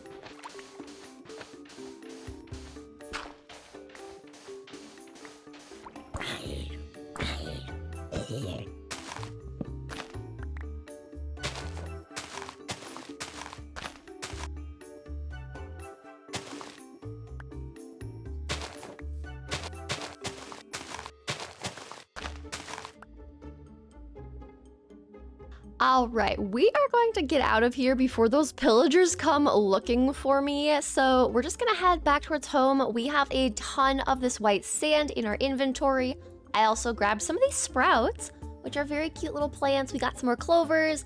We have some clay to make terracotta. We've got more of this magic log and a bunch of the saplings, and of course the glowshroom blocks, and our inventory is also chocked full of the white sand in our backpack. So now we are just going to head back home. So I just want to make sure I get my cords right. Anything else we want to grab while we're here? Wait. Hello? We then found the baby zombie villager that we had heard, but the poor thing was on fire, so we waited to see if they'd survive so we could take them home too. New mission, we take the baby back with us. Hi, buddy. Can I bring you home? We then collected up some iron to make the iron bars needed for the second capture cell. Hi, buddy. Would you like a new home? Let me just bring you back home. Okay, look at this. We have 2 baby zombie villagers. I don't even know how this happened, but you know, I'll take it. I also will take some of this glow lichen. Then we were off traveling back home again, following our cords to get us closer to home, but with all the mobs starting to spawn at night, we decided to stop by the Mooshroom outpost that we had seen and have a sleepover. On day 77, we woke up and checked the chests around to grab some iron and bread. Then, of course, we grabbed more of the end rods off the outposts for decorations before we moved on. I will take some additional arrows though, because I am low. And you know, while we're here, we'll just, check to see what's upstairs here. Extra iron never hurt anybody. I'll always be a fan of the extra iron and extra bread. After grabbing some additional iron and bread, we were traveling once again back towards home by boat. I'm already getting distracted. I saw bees. I do not have bees on my island yet, and I would love to take some of you home. If you want to go to your beehive so I can take you, that would be great. A bee dance and some waiting later, we finally had 2 bees inside the hive, so we grabbed the hive and we were back on the road. Or should I say river. until we saw another bee dancing away, and we were able to get 3 bees inside the hive this time for the advancement. Then we came across what we thought was wheat, but it turned out to be a flower, so we stopped to grab a ton of those before we were back in our boat, trying our best not to keep getting distracted. We boated into the night of day 77 and admired the beautiful stars we were getting from the complementary shaders until we finally had our mushroom island coming into view. Once back home, we temporarily put our zombie villagers into a chest since we didn't think we had everything necessary to cure them, so we made that be a future red project. We then placed our beehives around the crop fields so they could help pollinate the fields, and we decided it was time to start getting some different dyed wool colors, so we began changing the wool on our sheep. As we were back looking through our chests, I did notice that we had blaze powder, fermented spider's eye, nether wart, and a brewing stand, which meant we could in fact cure our baby villagers, so that became our next task. And to keep them from accidentally burning in the sun, we're gonna bring them inside our house here. So let's see how this works. If I put a boat here, and then I set you free. Oh my gosh, look at your little outfit! You're so cute as a baby mushroom zombie! Oh my word! I'm obsessed with you! You're so cute! Alright, enough. Okay, I need to calm down. Calm down, Red. Alright, now our other one, let's put here. Yeah, look at you. Oh my gosh, look at, they have no hat and this one has a hat. All right, so we put in our blaze powder. We need to grab the bottles, but we've got our nether wart so we can make the awkward potion. We can make glass bottles. Grab ourselves some fresh water. And I realized the fermented spider eye goes at the top, and then we should put the bottles in, and this should give us our awkward potion. And I do have a bunch of gold, and I should have some apples, so we can make that as well, and some gunpowder. Check on our weakness potion, and add gunpowder to make it a splash potion. And for now, let's just drop off the rest of our potion ingredients in here for now. And our splash potions are all done. We'll give them their own chest, but let's get these guys all weaknessed. Get them all weakified. And now we wait for our little dudes to do the shaky shakes, and we'll have some villagers again. For now though, we're gonna go back down into our wool farm to finish getting all of our sheep dyed to our different color wools that we'll continue using for the rest of our building and decorating. As we were dyeing our sheep different colors, we got the zombie doctor advancement, which meant that one of our villagers had cured, so we went to go check on them, and not long after, the second one also cured. We changed out our doors so the villagers couldn't escape, and then we set them free from the boats to roam around our mushroom house for a bit. Now, since we are back from our adventure to the Mystic Grove, I am kind of in a fixer-upper mode, doing some little tweaks around the area. We've got those 2 baby villagers cured. We've got our wool farm now producing multiple colors of wool, and the last thing I want to do is figure out how to fix the iron farm. I literally think the only issue is that it needs to be a little bit further up so that they aren't able to spawn anywhere on this surface. They're required and forced to just kind of spawn below in their little spot. I know that our iron farm is working pretty good. We are getting iron producing, but I would like to see if we can make it more efficient by kind of fixing the spawn rates up here. I also know that the villagers are probably making these guys because I stay up late at night, and then we have the phantoms getting me. But in case that is not the issue, we are going to just try to bring this up a whole layer so that just in case we don't have the iron golems spawning at this level above us. And we can definitely take this down. We no longer need to showcase how I'm building my house because our house is made. So let's just clean this up too and replace our flooring. All right, with us going into the next day, I want to start doing something with our villagers and the crop fields over here where we just added our little bee friends. I think it would be great if we had some farmers to take care of these crop fields, so we are going to be working on a house for some of our little farmer villagers. Now, of course, we do have to give some of them jobs, so they will become farmers, but I'm thinking as far as where we are going to set up and build the farmer's little house, I want it to go right on this hill here, and I want to have it connected in a way to our tree stump by having this kind of be like a fallen tree branch kind of as though it fell over and then like bounced into place is kind of what I'm imagining, because frankly I didn't want to just put it right in our path here. So we're going to make a little tree branch right here. We're going to utilize the dark oak, and we're going to have the circle kind of be right here, and the side of it will run this way just so that it kind of matches the concept of it fell over this direction and is going to lay this way. And then we're going to hopefully set it up to where our little villagers will be able to pathfind to the composters we put in the fields, and also pathfind to the beds I'm going to place inside their little house. Let's first take away these blocks so we have some space to work with. Next, we're going to grab a bunch of our dark oak logs so that we can start building this up. We're also going to come down here and chop a bunch of these dark oak trees, but I think they all technically became one giant tree, so we will have to chop them down like you do in regular vanilla Minecraft, which honestly I'm okay with. There is something just so satisfying and relaxing about just chopping down some trees before you get to building something cozy.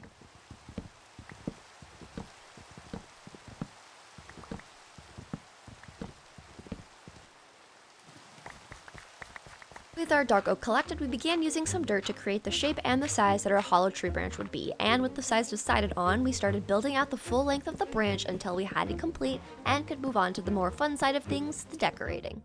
Alright, here's what we have for our fallen tree branch that came from our tree stump, and I think this looks really good. Now let's just work on decorating this inside to make a cozy little home, so let's go grab some decorating supplies. Alright, now what I'm thinking we do is we use some of these dark oak logs to kind of create some separation so we can have several rooms inside this little tree stump here. So let's just kind of make a wall right here as well. So this can kind of be like an entrance. What I want to do is have a little lamp right on the edge on the inside, and we can kind of make this into like a little library type of a vibe. We could even see about kind of insetting some of these, but the only issue is on the outside it'll look a little funky. So we can kind of just makeshift this by covering it up with some other things. So maybe going like that.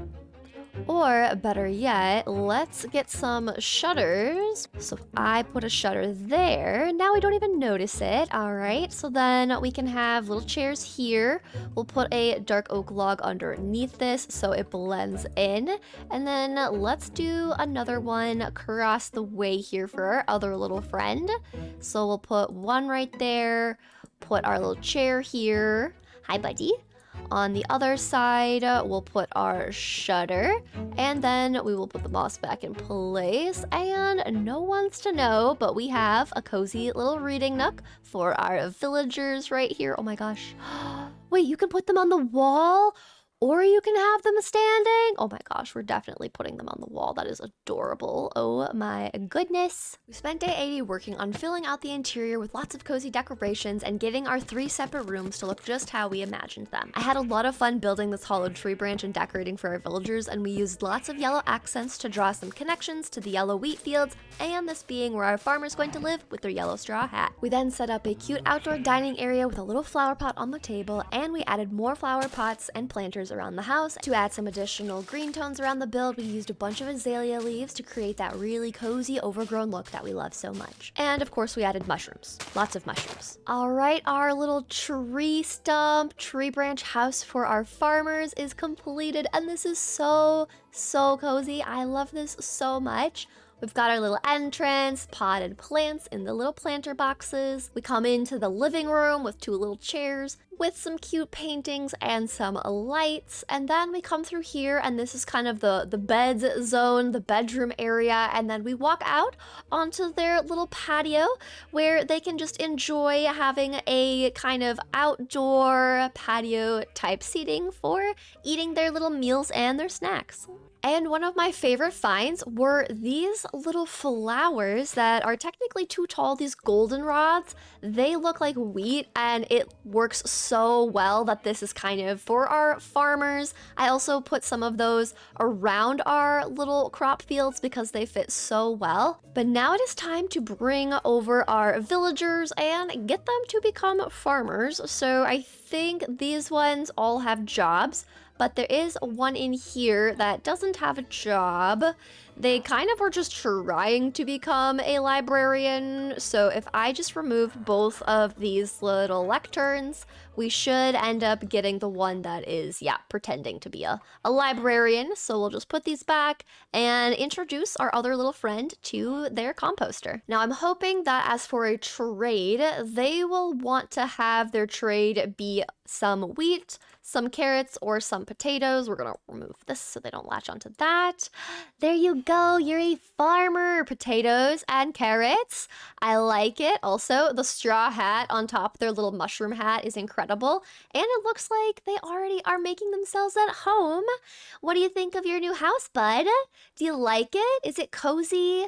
I hope you like it, but welcome to your new home and, well, your new crops to tend. And as for me, I'm going to grab some of these potatoes so we can trade with our little villager and lock their trade in so they hopefully won't try to take a lectern again.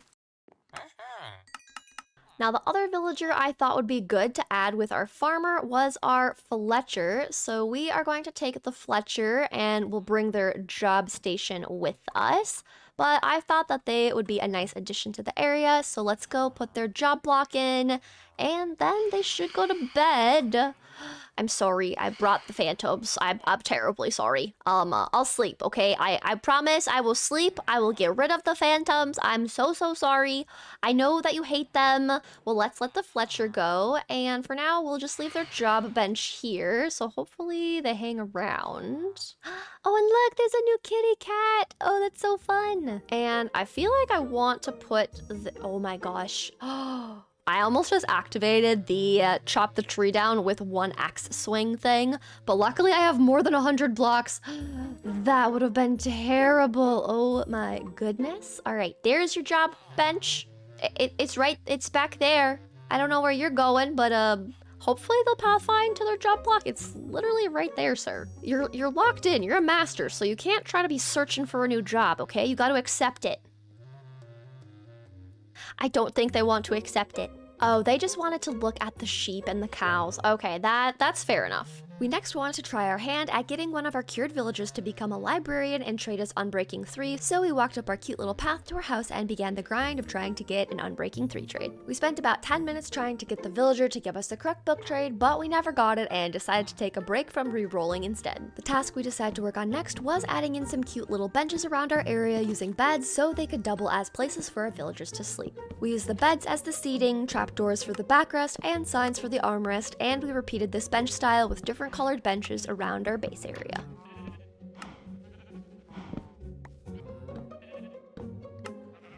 With all the benches placed, we then let the villagers free so they could pathfind over to the new benches and choose where they wanted to take a snooze. The next morning it was raining and I had the thought to use some of the mushroom toppers as umbrellas and place some seating underneath the mushrooms so if we wanted to sit outside while it was raining, we had a dry place to sit. We then added a chair to the end of our dock so we could fish from it, and we started moving the villagers' job blocks over to the tree stumps so we could remove their old fences and get rid of the remaining mycelium. We did the same thing for the librarians, moving their job blocks over to the tree stump and then removing all of the fences so we could remove the mycelium. We crafted up some white sandstone from our Mystic Grove adventure so we could make some white sandstone walls to make some smaller mushrooms from the blocks we found on our adventure. We then built up a few of the glowing blue mushrooms and then took a step back to see what we thought. And from further away, they do add a sort of a magical vibe to the area, and I'm a big fan, so let's kind of scatter more of these around and we'll incorporate some other colors as well, but I just, for starters, wanted to add some of these blue ones around, and I think they look really cute so far. We then built a mushroom using the magic planks, and as we went into day 84, we were finishing off our last glowing blue mushroom before we moved on to building some mushrooms with our newly dyed wool colors. I then noticed one of our Mooshroom cows was stuck in the water and helped them out, and then we started breeding up the Mooshroom cows so that we could have a lot more of them living on our island. We then added some decorative leaves and lanterns around the pond, and everything was going smooth until... yeah, I died. Again, to fall damage. Again. If there was an award for the most times dying to fall damage while having constant slow fall, yeah, I would win that. I just get way too impatient with how long it takes to float down sometimes, and well, I just don't time out my descent very well. As we collected up our remaining things and went into day 85, we continued breeding up our Mooshroom cows to expand the population on the island so that we could have more of them roaming about. Now we are on day 85, which means we have exactly 15 more days in this world, and I still have so many more plans, so we need to keep on pace. Our next task was to add some trees to the island. Since only the red and brown mushrooms naturally spawn on the island, it's up to me to add in some additional trees to the area to fill in those spaces that just need a little extra something. Oh, I'm loving this. This is so cute. Just walking through. I love this so much. The next thing that I want to do is actually go back towards spawn and locate where that little black kitty that we had tamed went. I would love for them to join us here, and so we're gonna go on an adventure to go find our little kitty friend. Now, because we haven't used them a whole lot yet, I'm going to bring my Deceiver's Hearts, we're gonna bring all our little bombs, and we're gonna bring the little poison darts, because I think it could be fun to actually utilize these finally. And to make it interesting, we're gonna go adventuring at night as it gets dark. I think it could be kind of fun to actually have a reason to use all these little darts and these little Deceiver's Hearts and things. So let's collect up some food and get going on an adventure. First, I do need to get rid of everything else that's in my inventory that's kind of just taking up space and doesn't need to be here, so we're gonna do a little inventory check. Another thing I just remembered is we can actually upgrade our backpack, and I'm pretty sure all we need to do is take our regular backpack, put a bunch of iron around it, and we now have the iron backpack, which in theory gives us a ton more options, and this was the size that we had before we lost our backpack in the nether to the flames in the fire. Now, in terms of what type of backpack could be made next, we've got the copper, the iron, the gold, the diamond, and the netherite. So I'm assuming we just jumped from copper to iron, and we could try making a gold backpack. We could see what this would do, if this is the next upgrade or if this would be a downgrade.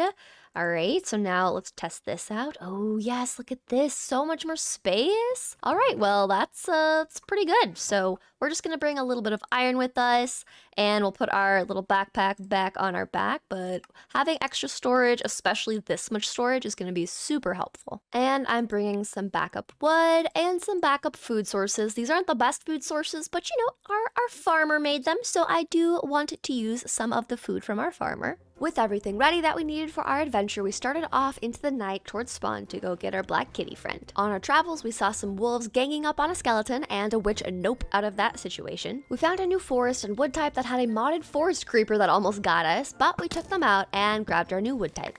As we went into day 86, we reached land again and found ourselves in a pumpkin patch, grabbing pumpkins, mushrooms, and ferns.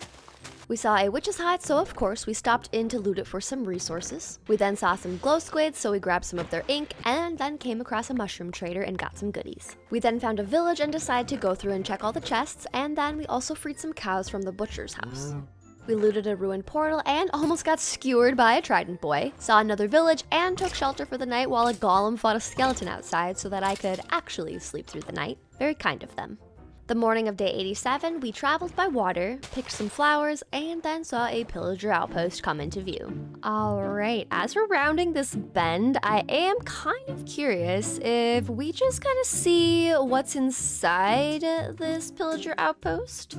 You know, we can use some of our darts and things, so let's try to be sneaky, but let's try to loot and see what we can find in here.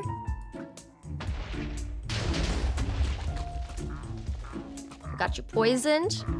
We're coming in with some of these little dudes. I see you. Okay, just some arrows, nothing too crazy. It's just some wheat, nothing too wild.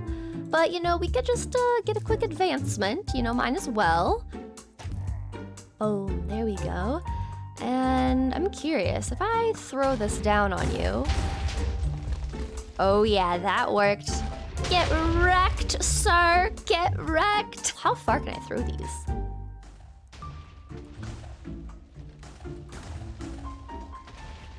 Got 'em good. You know, I don't use these little bombs often, but they are pretty decently handy, I do have to say.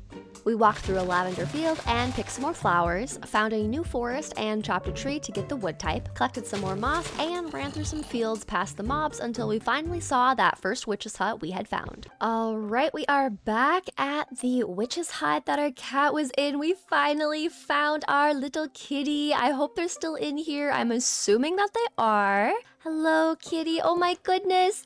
Hello, buddy. How are you? You've been here since day 0, and we're at day 87. I feel terrible, but I'm so sorry to leave you here for so long, but you do get to come home with me now. It is a little dangerous outside, so we are just going to put our little kitty inside a capture cell. I think it's gonna be a whole lot easier to carry our little friend inside our capture cell and bring them all the way back. We just need to be careful, because I swear I just heard some skeletons. But, you know, maybe we'll just do a quick snooze inside the witch's hut before we get on our way back home to bring our kitty to their new Mushroom Island. On the morning of day 88, we packed up our bed and set off back towards our Mushroom Island. Along the way, we did find a field of those goldenrod flowers, so we made sure to pick a bunch of those. We found a mushroom outpost where we grabbed a bunch of end rods, arrows, and dispensers. Then as night fell, we came across another mushroom outpost to grab some end rods, but we heard some really strange noises, which turned out to be coming from a mushroom trader spamming the door open and shut. We then got scared by a zombie noise, but realized we had found yet another baby zombie villager, which shocked me enough to pause the game. Hold on. Another one of you little goons? Okay, hang on. What is happening here? Are you good? So with our third baby zombie villager found, we crafted a capture cell and grabbed our new friend. But now we hopefully won't have any more distractions and we can just boat our way home. But of course, we got distracted again. That is so funny. That is definitely not supposed to be a thing. And we found another village, so of course we are stopping by to see what we want to grab in here. Oh, you're not what's normally in here. That was actually pretty funny. I will take the bones, though. You might let me actually get a doggo. All right, let's try for a doggo. Let's try for you. Oh my gosh, first try. We've got a doggo. Hi, buddy. Oh, you're so good. Oh my gosh. Okay, now I have to make sure I let them stand again because I don't want them getting stuck. All right, doggo, it is time to go in the boat. Thank you very much. We are traveling by boat now. Look at him, he's so cute. And with our dog in our boat, sniffing the salty sea air, we boated our way towards home until we finally could see our Mushroom Island again. We finally made it back, and we even have a little dog friend and a cat friend and another baby zombie villager. I only expected to bring home a little cat friend, but I'll gladly take a new doggo and a new villager. All right, buddy, welcome to your new home. Welcome, welcome. And let's have the cat be inside the little farmer villager's hut. Let's have you be right here. Oh, look at the cat is already sitting on the bed. Dog, no, don't push the cat into the rain. That's not very nice, okay? There. Now, let's quickly grab our little doggo and we'll just bring them inside here. We'll have them guard our house, you know, hang out with the villagers that are in here as well. But let's just have them hang out right here. There we go. Welcome, buddy. Make yourself at home. We then heard the sound of another cat and went to go find and tame them, which it turned out to be another black cat, which we tamed with one fish and dyed their collar light gray. And I forgot to make you sit, so we have to bring you back in the house. Yeah, come here. Back in the house, we'll make you sit. I don't want you to get wet. I want you to kind of stay here, buddy. Oh my gosh, they lay down like that. Oh, it's even cuter. Oh my gosh, you're adorable. Look at your little wagging tail. Oh my gosh, I'm obsessed. That is adorable. And the little toes. Oh, they sit so cute. Literally, This is my first time using the fresh animations, and it's so fun how it makes the animals. I love how the dog is just doing a little sploot, doing a little sit. It's adorable. Now, since I do have a baby zombie villager, I kind of want to try to do that same thing. We do have another weakness potion. Now, if I go like so, there we go. Hi, buddy. Looks like you didn't change your skin quite yet, but that is a-okay. So we'll splash you and give you a little potion, a little apple mixture, so you do the shaky shakes. Now, while they do the shaky shakes, we're gonna go and put away all of the goodies that we got on our trip. Literally, I just upgraded my backpack to the gold one, and I already filled it up completely with goodies. And, you know, I'm not even mad. I'm not even mad at all. Overwhelmed? Maybe, because I have to put this all away and find a spot for it, and I don't exactly have the most elaborate, fancy chest system right now, but that's a future red problem. We're just gonna ignore that. It's fine. Yeah, everything's fine. The next thing I want to do is move where we have our bone meal farm set up. I think I would like to have this be down where we have our iron farm.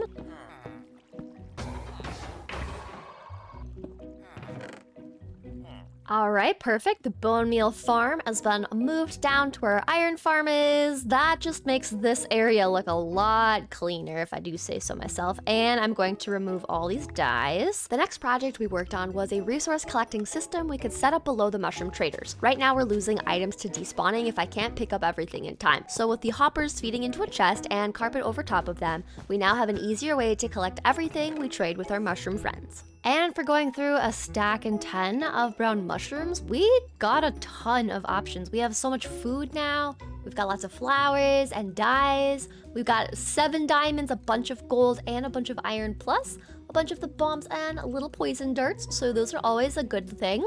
So I'm glad that we have that set up. That's another project checked off the list. Now the other thing I want to do is start collecting a bunch of our dark oak wood, because I want to make another one of our mushroom and tree stumps, but I want this one to be for our librarians, and we are going to place this one over by our picnic blanket and our little bench, and it's gonna go right in here. So we're just going to make and build up another one of our little tree stumps in the exact same style that we've been doing things. So let's just clear these out of our way, and I think this should be good. It doesn't need to be super large, but just large enough so that our villagers can hang out in here and read all of their books. So let's just start building this up, and once again, well, this will just be the basic shape. We'll kind of bring it in block by block, make it a little bit wonky, similar to our other one. We collected more dark oak wood to build with, filled in the moss holes to level out the terrain, and started building up the height of this tree stump and adding in some roots. Once we built up the tree stump higher, we added in some stairs, slabs, and fences as details, and added in the additional roots to the tree stump. The details really add a lot to these tree stumps, and it's always fun to see it come together over time. We added an outdoor table with some chairs, we added a table inside, some supports, candles for lighting, a spore blossom of course,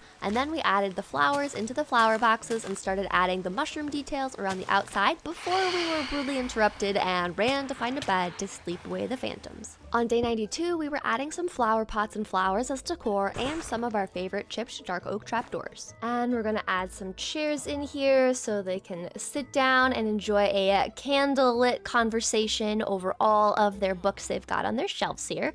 I put a gate here instead, so hopefully that will help them out, but let's go remove that brewing stand so that they stop trying to lock onto it. All right, I have brought over their brewing stand so they can be happy. Do you want it?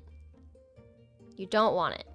You do want it? While we waited for our villager to stop being a cleric and become a librarian, we decided to try again at getting our librarian in our house to trade us Unbreaking 3, which after trying for a bit with no luck, the villagers all of a sudden just left and went to bed. I always forget how early they go to bed. So I switched tasks into collecting up a ton of wheat and replanting our fields so we could start breeding up our Mooshroom cows some more, since I really want them to be able to be walking all around our island by the end of these 100 days. I then bred up all my regular cows and sheep and decided to set them free since I felt bad for just leaving them crammed in here for so long. It also made me realize I had completely forgotten about building the cow farm as my main food source since I just ended up mostly eating bread this whole time. We bred up some more of the Mooshroom cows and fed some little baby cows before checking on our tree stump villager again to re-roll them until we made a discovery. Okay guys, I just learned something about Minecraft candles that I never knew. I knew you could light them, but you can extinguish the candles. Like, also, why? You are going to burn your little toesies on these candles if you're not careful. But I didn't know that was a thing. That is so cool. I don't know if that's something that's always been in the game or if that's more recent and I just wasn't aware, but I thought it was cool that you can actually blow out the candles. All right, now we are going to work on getting Unbreaking 3 or Fortune 3 from this little one. So hopefully we will get some good trades by the end of this, but let's just spend some time re-rolling and see what we get. It felt like we re-rolled this guy for 10 minutes straight with no luck until we got this trade. Okay, I know I said I wanted Unbreaking 3 or Fortune 3, but I mean Efficiency 5. That is a good book, my friend. So we're just gonna go quickly grab some iron and trade with our little villagers so that we can get enough emeralds to hopefully get us an Efficiency 5 book. I would love to have that on my pickaxe. That would be such a huge help, especially when we're going mining for things. I could put it on my axe, but we also have that one chop ability that makes it really easy for me to just chop down pretty much an entire tree in one fell chop, so I'm not too concerned about that. But let's get some more of these emeralds from our friend. And I'm not sure how much leather I have on hand. We've got 6 in here. Let's see how many books we can make if we just rummage through our chests to find some. Got 2 in our backpack.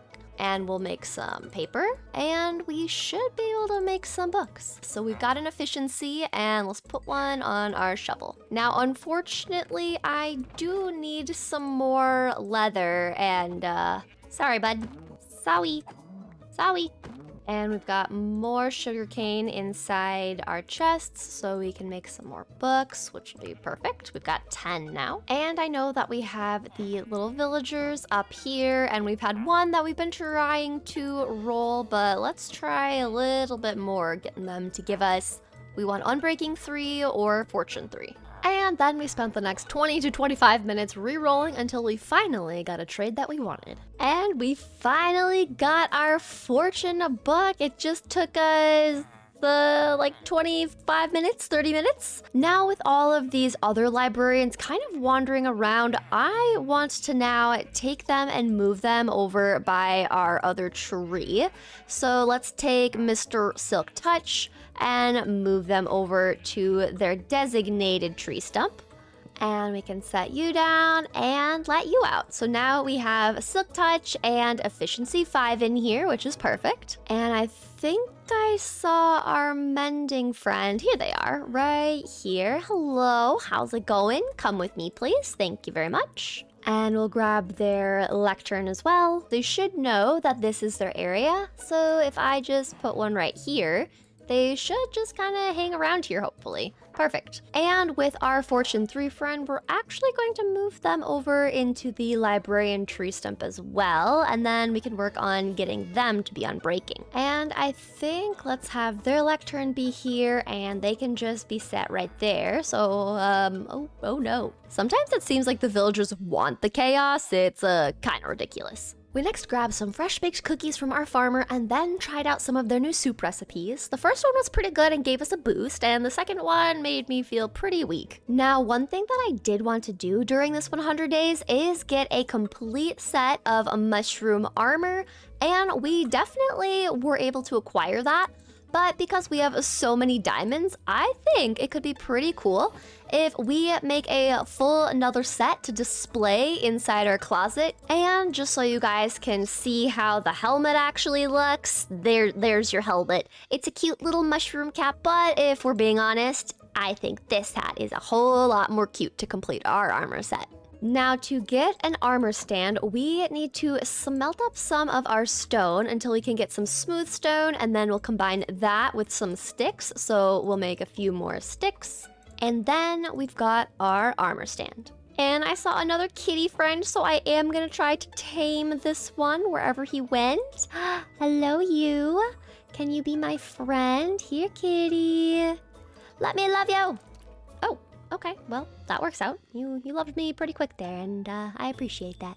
Now, with our new little kitty friend, I think they'd be kind of cute if they were just hanging out here. So what if we just set them right there? I think that's adorable. They can kind of watch over all of the crop fields and keep our villagers in line. We crafted up some cherry trapdoors and doors to make our closet, and decided to place it right next to our bed so it would be easy to grab our armor when we needed it. The cherry wood with the armor looked so good together and really solidified the cottagecore, mushroom core vibes we were going for. We added the trapdoors to the front, and then the doors and trapdoors to complete the little closet, and I really liked the end result. And when it comes to our mushroom tools and weapons, we had 4 out of the 5 of them, and we had our mushroom arrows. So we crafted our very first mushroom sword to complete our mushroom tools and weapon set. As we're on day 95, I do have to say it feels so good to have an entirely extra set of our mushroom armor in our room, and to have a full set of our mushroom tools. I feel about as cottagecore as you can get in terms of armor and tools. It's pretty great. What also feels great is knowing that we officially have our farmer up to master and can upgrade our food source to finally be golden carrots consistently versus just,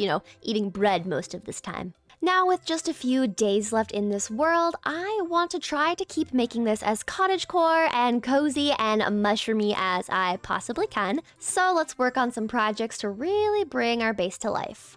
Another thing I thought could be cool is if we actually just take one of these little mushroom caps and we add one into our house as well, but we dye this one red just so that it's a little bit more decorative as well. So if we go like so.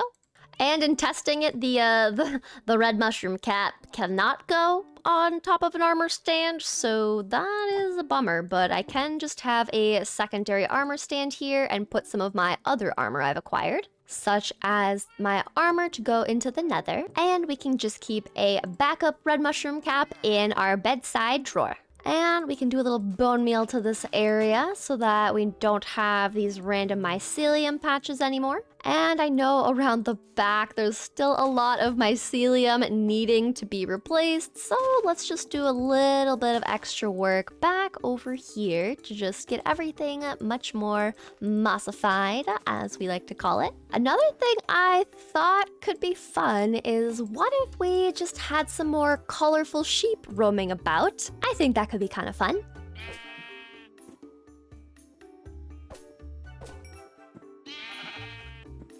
Now, I have always been curious, what happens if you breed a Mooshroom cow and a normal cow? Do they do anything? No. Yeah, I just feed them a snack, all right? That's good to know. Minecraft at least is, not trying to crossbreed cows. I can appreciate that. The other thing I would love to do is actually make a fishing rod and finally do some fishing from our little fishing stool here. So let's see what we can catch on our beautiful little pond here. Oh, and we got a little raw cod for our first advancement for fishing. And look at that, just in time for me collecting fish, we found another cat. Let's see if 3 cod can get our friend. It did, look at you. Hi, buddy, come with me, come with me. You are officially going to be our dockside friend, okay? This is your new area. You get to kind of watch over this area. I'll put you underneath the little mushroom tree, just to stay out of the rain, but you are officially the fishing dock cat.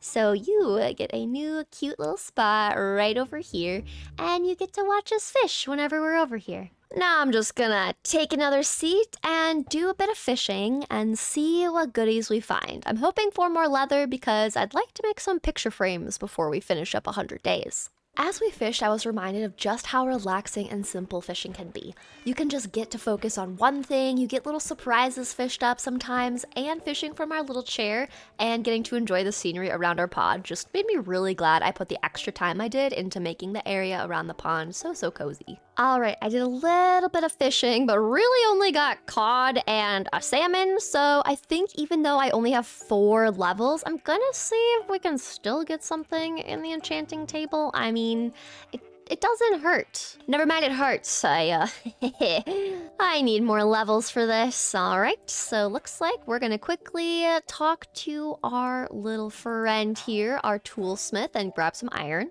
And I do have to say, our iron farm is working really well. I'm super happy with how well this is working now that we actually got it fully fixed up. It's pretty great. And we'll just trade you some iron. There we go, I've got my levels.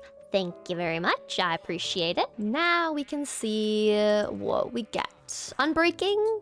Not too bad. Now with us being on day 96, I want to turn our attention to these mushroom outposts. When you walk down into them, they're just messy. I removed all of the water, so there's not even this here anymore. The crops are dried up. You know, we've got some beetroot, but we can move that somewhere else. But to bring this vision to light, we do need to do some demo to what's here currently. So we'll just get rid of some of these things that are around here and clean this place up. Now with the chipped workbenches, specifically the mason's workbench, you can take dirt and you can texturize it to whatever variant of dirt you want your texture to be. And I really like these tiny brick border dirt ones, so let's use a bunch of those. We'll also grab some of these eroded dirt blocks, some sanded dirt blocks as well, and some of the weathered dirt. And if I just start scooping out all of this mycelium and grass, we will have a brand new textured playing field to create a nice little cafe for our little mushroom traders. And then we noticed the phantoms were back, so I took a quick snooze, and the morning of day 97, we were adding in our floor textures. With the floor in place, we moved on to adding in the outdoor tables and seating to fill in the patio space. Once we had our moss placed, we started adding in all of our chairs, the side tables, and the lamps to give some light to the area before moving on to adding in some flowers and plants to the surrounding area. And in looking a little bit further away, I'm already loving this so much. The next thing I want to do is get some little umbrellas out to make it easier for people to sit here if it's raining. We're going to use a lot of this white sand in order to make the white sandstone, and then we're going to use a lot of the walls to make our mushroom umbrellas.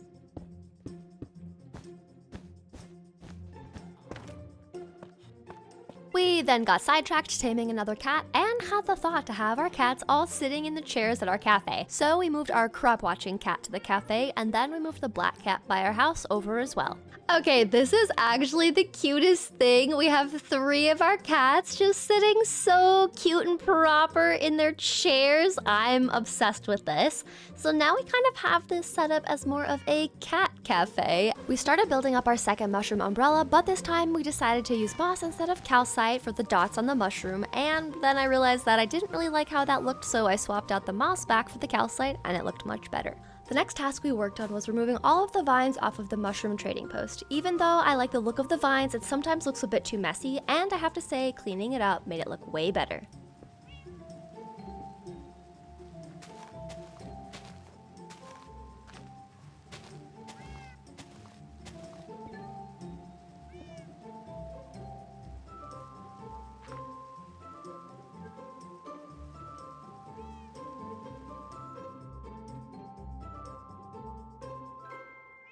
And just like that, we have our adorable mushroom overgrown cat cafe, and I think this was such a good addition to the area. I may be a bit biased because we have the cutest little cat sitting in some chairs, but you know, I think this is just really nice to have this area be more of like a seating area, and it does look a lot better than what it was before.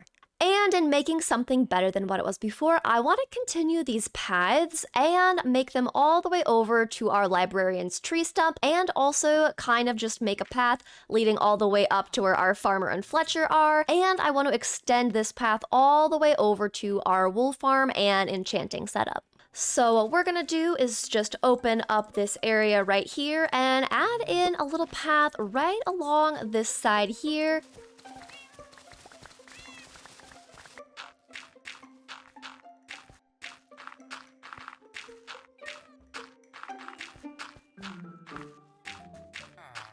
And to kind of frame in this little walkway, we're adding back in the grass and the little flowers and plants and things just to make it a little bit nicer over here. And I would say having this path makes this area look a lot more completed and official, and I'm really happy with it. Next, we worked on texturing a path up to the farmer and Fletcher's fallen tree branch house, and then we started working on changing the path leading to the enchanting tree stump. Even though we're literally just using dirt, I love that the chipped mod allows us to give even dirt some fun textures, and I really like how it made our path look by the end. As we went into day 100, we were doing some finishing touches around the area, and we looked at the advancement we got. And just like that, we made it to day 100. It feels like it's taken us a really long time to make it to this milestone, but I feel like the time has also gone by really quick. We've made some amazing progress in transforming this mushroom island into a cozy, custom mushroom island, and I'm really proud of everything that we've accomplished in these 100 days. It is day 101 on our island, and the first thing I want to do is go grab some name tags and pay a visit to our cats at the cat cafe, and the dog decided to run on top the roof. Now I think I have 3 name tags, so we'll grab these ones. And we'll just name tag our black kitty Raven. Our yellow one, we'll call them Butterscotch. And our other kitty will be named Truffle. Hello, my kitty friends. How have you been? We've made it to day 101. How does it feel? Feels pretty good. I'm glad to hear that. So this one I wanted to name Butterscotch, and we want to name our black one Raven, and our little white and grayish tan one will be Truffle. I feel like I had to name one of my cats or an animal something mushroomy. It just fits the vibe so well. Now, related to our cats, I noticed in some of the comments that some of you guys thought that maybe instead of having 2 black cats on the island, we really only have 1. I realized that I have not seen the second black cat in a while, so you guys might actually be right. Now, I remember picking up a black cat here that I kind of just had them sitting there, and I remember taming them when they were jumping up here, and there was some love hearts.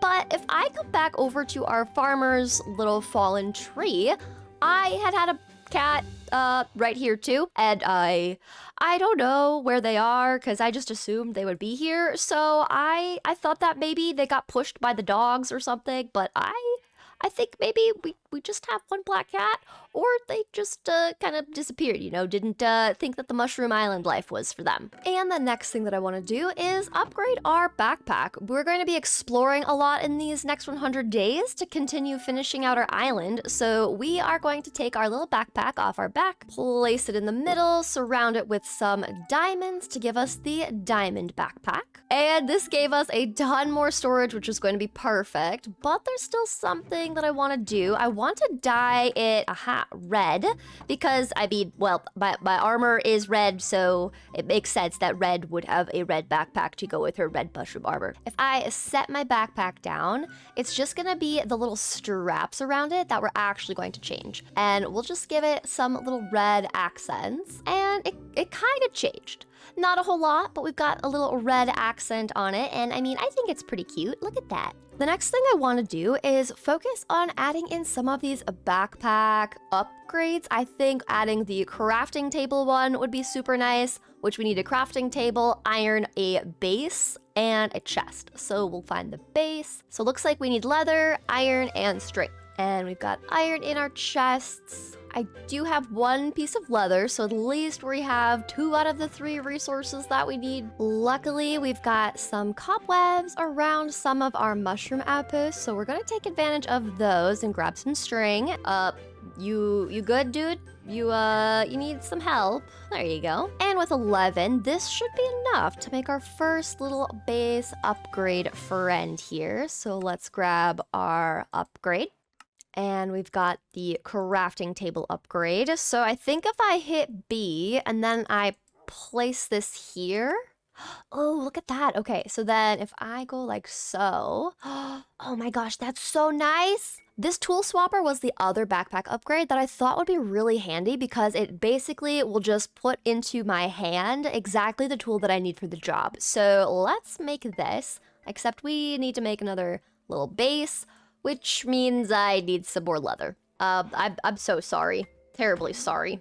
And we've got everything we need so we can craft this too. And then if I press B, we can add this into our backpack. Perfect. Now I am very curious. So if I just click on this, do I have to right click it? How does this work? Do I just like hold this? Guys, how does it work? Why isn't it working? This is silly. All right, maybe I don't understand this, so that'll be a future red problem for me to figure out that. But I mean, I am happy that at least I have a crafting table inside, which means I don't even need to keep this on me anymore. Now it is day 102, and I want to build inside this little hillside here a little hidden cow farm, just so that I can get some leather and raw beef here. I usually make these in my single player worlds pretty quickly when I start a new world, and for whatever reason, I just decided to wait till we were at 102 days until I did this. And it's also funny because I did mention that I wanted to build this in my 100 days, so we're definitely going to work on doing this now. So let's just dig out a space, make it all cute and cozy, and then set up a little cow farm, shall we? All right, we've got our space dug out. The floor is just gonna be some textured dirt, and I plan to put a few little grass pieces around on the ground as well as some flowers. But we're just gonna use moss for the walls and the ceiling. And now we can grab the supplies that we'll need to make our little cow farm. And now it is time to grab ourselves 2 cows. So we have 1 cow and 2 cow. You saw nothing. I'm also gonna add some torches in here because it was very, very dark. But in theory, I can just click to add a cow here. And it looks like I can't actually add the second cow because it's acting like there's not enough space, which, I mean, that is completely fair. So we'll just try the old trick of me just letting the cow go. And if I give this one some wheat and this one some wheat, hopefully they'll just go up the stairs and hop in. Okay, that is not what was supposed to happen. And now we've got 3 cows in there, and this is working. And now I'm just gonna leave some of our wheat in here, and then all we have to do is come either from underneath them and shift and click, or come up here and shift and click. And we're just gonna slowly work on getting enough in there until this is officially gonna work. And while we work on waiting for the cows to grow up so we can keep breeding them, let's decorate this room. So let's get ourselves out of this box and bring some decor over here to make this all pretty. One thing I did like the idea of was having some glowberries on this front entryway, kind of like it's a hidden cave of sorts. That's kind of the vibe that I'm going for, so we'll let this fully cover our entryway.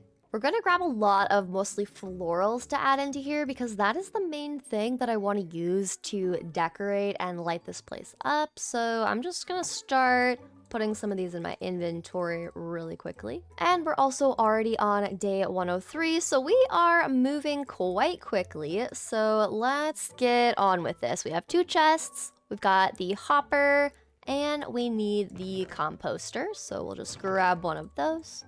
And we'll set this place up right here. So we've got our cow farm for leather and beef, and we've got a bone meal farm that we're going to use as we collect up all of the wheat to feed our cow farm. Now we just get to do some of the more fun decorative things and add details to our area. So we're just gonna add a bunch of flowers, we're gonna add some greenery, some life, and I think it'll look really pretty when we're all done with this. I did want to replace some of these little dirt blocks with some of the moss, so we can blend it into the floor. Like our floor is kind of emulsified, so we'll just cover up some shroom lights to add some light in here. I also wanted to make sure we can have like another chest right in here, just so that we've got a little bit of extra storage in here. We've got this chest, this one here for the bone meal, this one here for our cows. and we'll just start working on breeding up these cows as we go. But there is one project that I have been putting off this entire 100 days, and we're in desperate need of a fix, and that is our storage. Since I didn't think I'd be in this world for very long, I didn't prioritize a storage room, so we are going to solve this, and I liked the idea of adding another one of our fallen trees and tree stumps to our area. Now, as far as where I was thinking of placing this, I thought that we could place our little fallen tree right in here with the tree stump. Using some free cam to give you a visual, the tree stump I want to be here, and I want it to look like the tree itself fell over, so we're gonna have our tree trunk be right here. And then on the inside of our hollowed out tree trunk, I'm going to have a bunch of chests running along the length of the inside of this, and then we can create a path coming from this way to get down to this side of our tree trunk. Or if we walk through it, we will be able to come to the storage chests from this side as well, with a connection to a path over here. And in case it wasn't clear what type of wood we'll be using, we're going to use lots of dark oak, which I do have some, but probably not enough for our project here. And it looks like our axe is about to break, so I will need to make a new one. But before I do you give us axes? Okay, perfect. So for 29 emeralds, I can get a brand new axe. Here you go, my friend, a bunch of stone. And we'll also trade with you some iron, and then we'll get ourselves the axe. We spent the evening of day 104 chopping down dark oak trees so that we could build our storage room out of all of the logs that we would need to build up a tree trunk and a tree stump.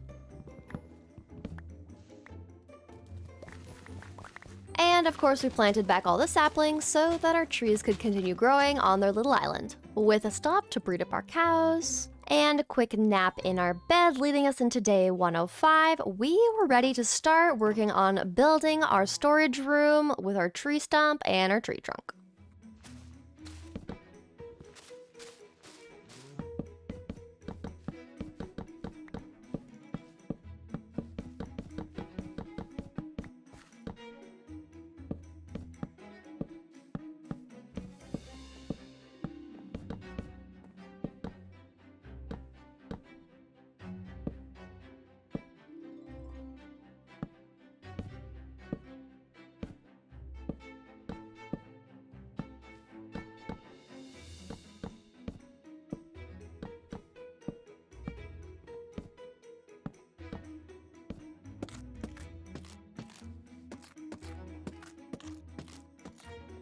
And we're back again to chop down a bunch more wood so that we can start changing all of these logs into chests to fill up our storage room and add some additional details like supports, fences, and fence gates.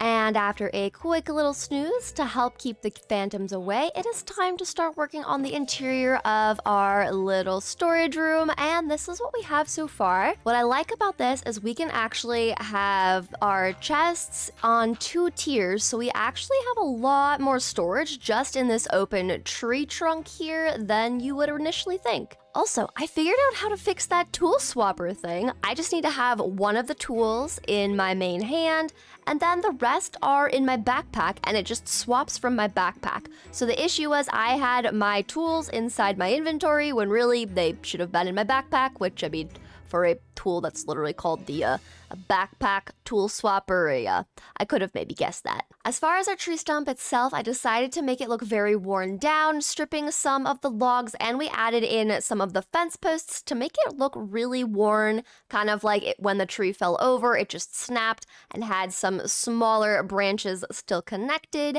And then we also have this very long root down to the bottom, and we also have a root on this side, but I really like this. I still don't know exactly what we're gonna put in here, but we can figure that out later. Let's add some chests into our brand new storage room.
All right, and I would say that this is such a good storage room for what we're going to use it for, and it fits our areas so well. The fallen tree trunk leading over to the fallen tree stump, and I decided that this is where I want to have more of my working stations. We've got our chipped modded benches and our regular crafting stuff, but I think we're gonna add some shelves, some layers, some storage in here as well. Now the next thing I wanna do is create a path leading from our starter house down to our storage room so that it's a little bit easier to get back and forth. And I'm thinking that we'll use some of these spruce slabs, since if we go onto the other side, we also use these in combination with some rooted dirt and coarse dirt to make our pathway. So I kind of think I want to replicate our path on this side. So we'll just start bringing this all the way up with all of our coarse dirt and regular dirt and rooted dirt.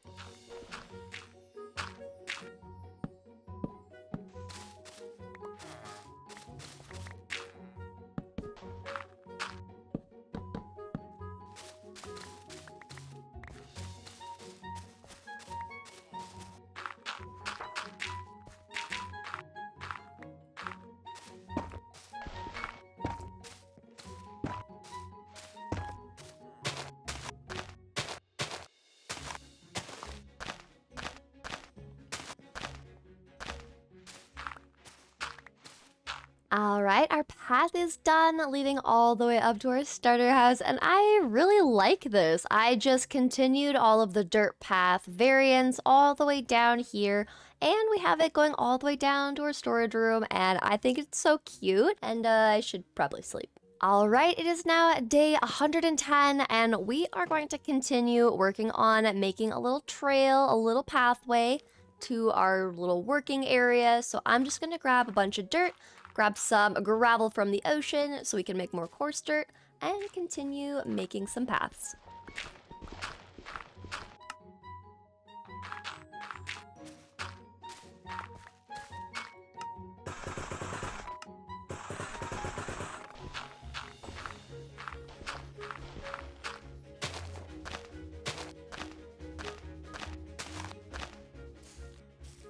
And with some grass and flowers, it looks so much better. And I love this. This is so pretty, so cozy. Obviously, this needs to get a little bit more mossified. We need some more leaves in here as well. But if I go into free cam, this is what we have for where we have our kind of workshop for working and our storage build. And I think this adds to our area so well, and I am very happy with the final result. Now I'm just gonna go and do the painful task of moving all of my storage into here. So yeah, let's just see how long this takes me.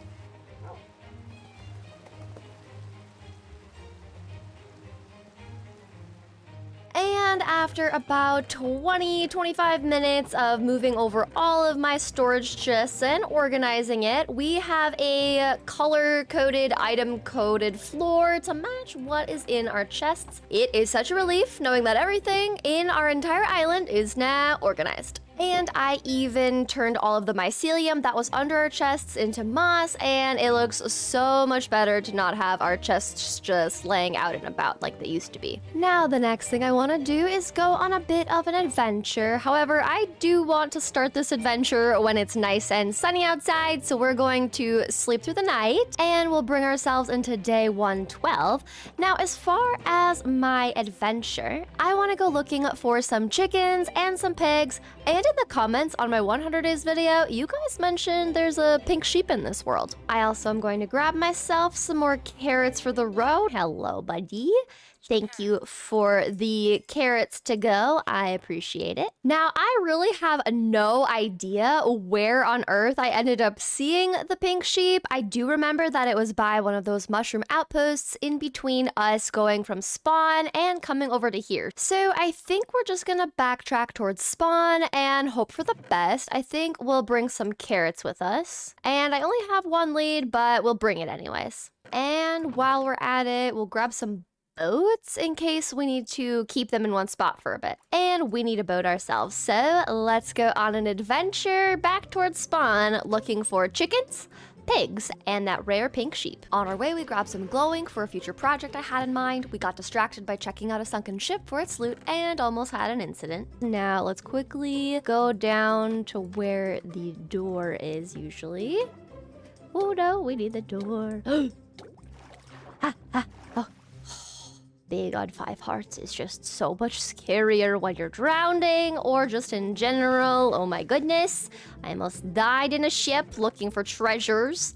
It's fine, that's totally fine. We then located the buried treasure, grabbed the loot, and took a nap on the shore, leading us into day 113. Day 113 was spent traveling across the different biomes, getting distracted, looting a mushroom outpost, and finally coming across some of the friends we were looking for, so we grabbed 2 chickens and 2 pigs with the capture cells we had made. Well, that's a great start, but we have to find our pink sheep friend, so we will continue back towards spawn until we can find that little mushroom outpost that little sheep was hanging out by. As we traveled, we picked up some clovers, cute leaves, and violets into the evening where we came across a lake with a floating witch hut, and we discovered the lake's edges were lined with calcite and the ground was made of calcite too. So we took a quick stop to pick up some calcite on the way, or at least I thought it was going to be a quick stop.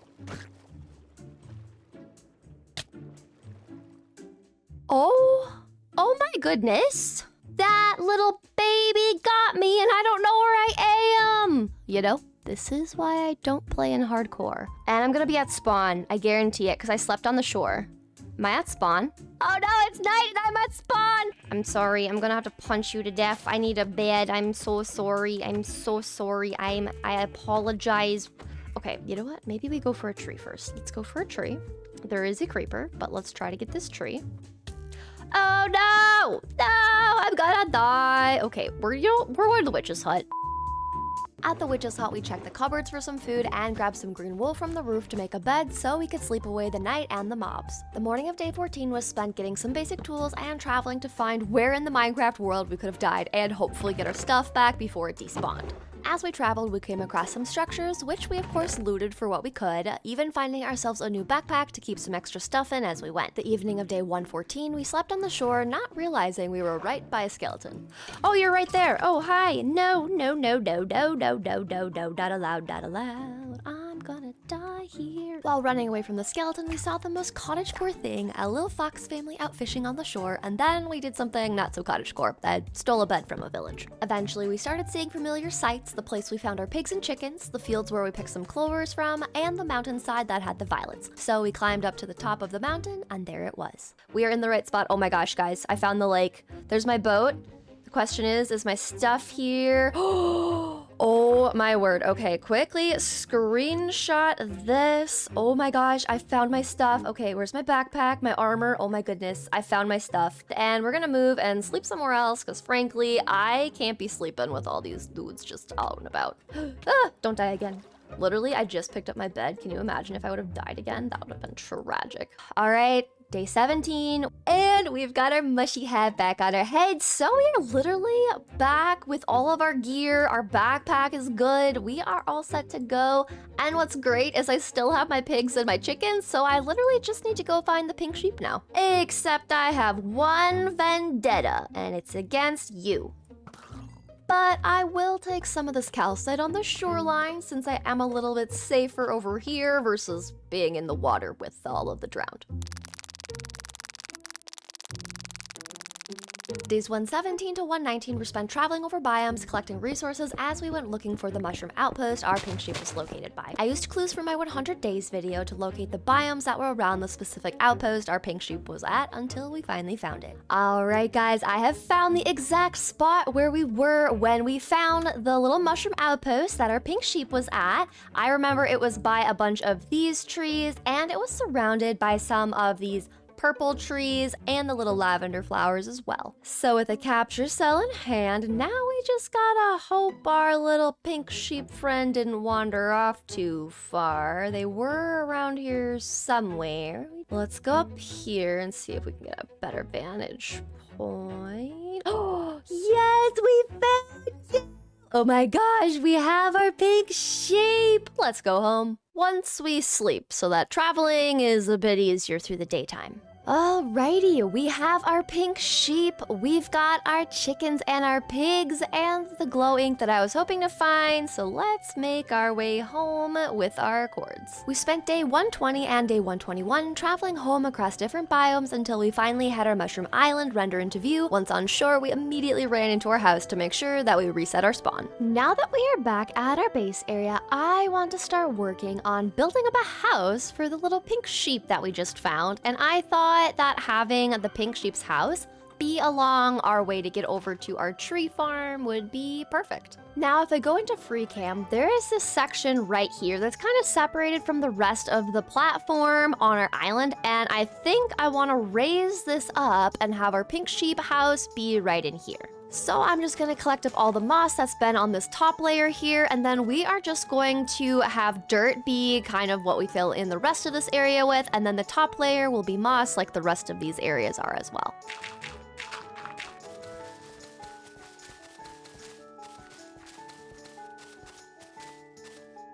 All right, now that this is flattened out, we are going to put our little sheep house right in here. So we are going to go collect some supplies like white sand and some pink blocks so that we can make our little mushroom house for the pink sheep with a pink mushroom top to fit the vibe of our friend. Do you need help there? Is that all you needed? Yeah? Okay. Have a good night. And speaking of nights, we are going to sleep away our night as well, and then we are going to build our little pink sheep's little mushroom house.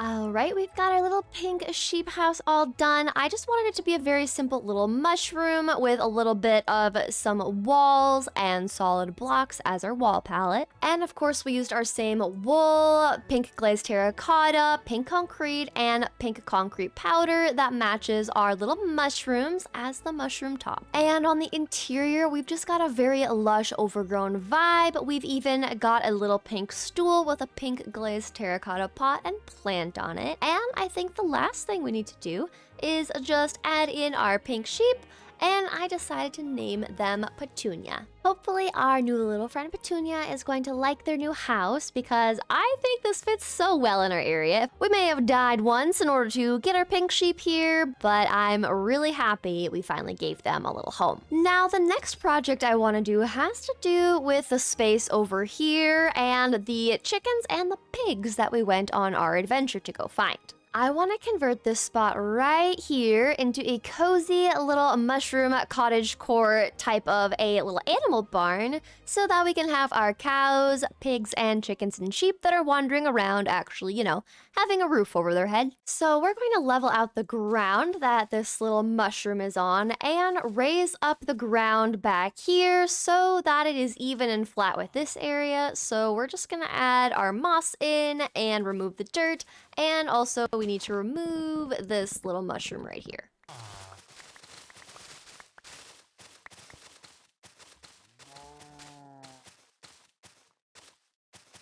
All right, now we have enough space cleared out so that we can have our little animal barn. We'll just get a little bit further in free cam, and we're going to have our animal barn be 11 wide by 13 long. And we're actually going to use some of the red mushroom blocks in our aesthetic. As far as the color palette, we are going to be using a lot of dark oak wood, and we are going to be using the red mushroom blocks. However, instead of the classic look to the mushroom block, I want to use some of the modded chipped ones. So placing our mushroom block in the botanist workbench, I want to go for some of these mushroom blocks right here. So we're going to convert some into these red mushroom blocks, and then we're going to get some smaller ones as well with these ones. And we're just going to do the same thing with this stack, getting about that much and about that much of the other blocks. And with the remaining, we're just going to be getting a whole bunch of just solid red ones because that's going to be the main palette of our entire roof, with some of the mushroom with the white kind of scattered in the mix as well. And with our carpenter's workbench, we are going to take some of these reinforced ones. We're also going to grab some of these flowering dark oak logs as well as some of just the overgrown dark oak log. Now let's go build us an animal barn.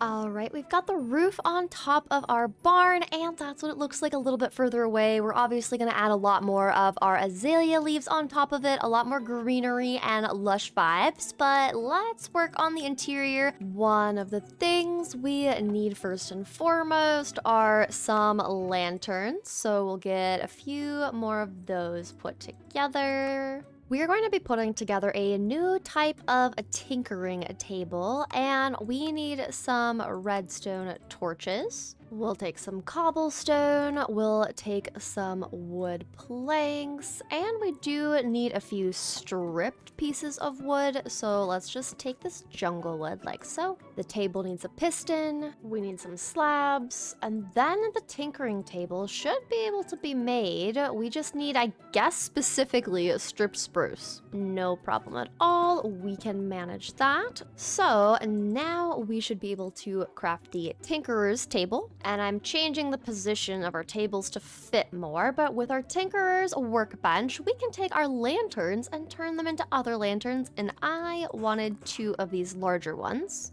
We're then going to take our little slabs here and put 3 across, and our lantern will go right on there. Then we'll add some trapdoors on the sides like so, and put one right there and right there. And we'll repeat the same exact shape on the back side as well.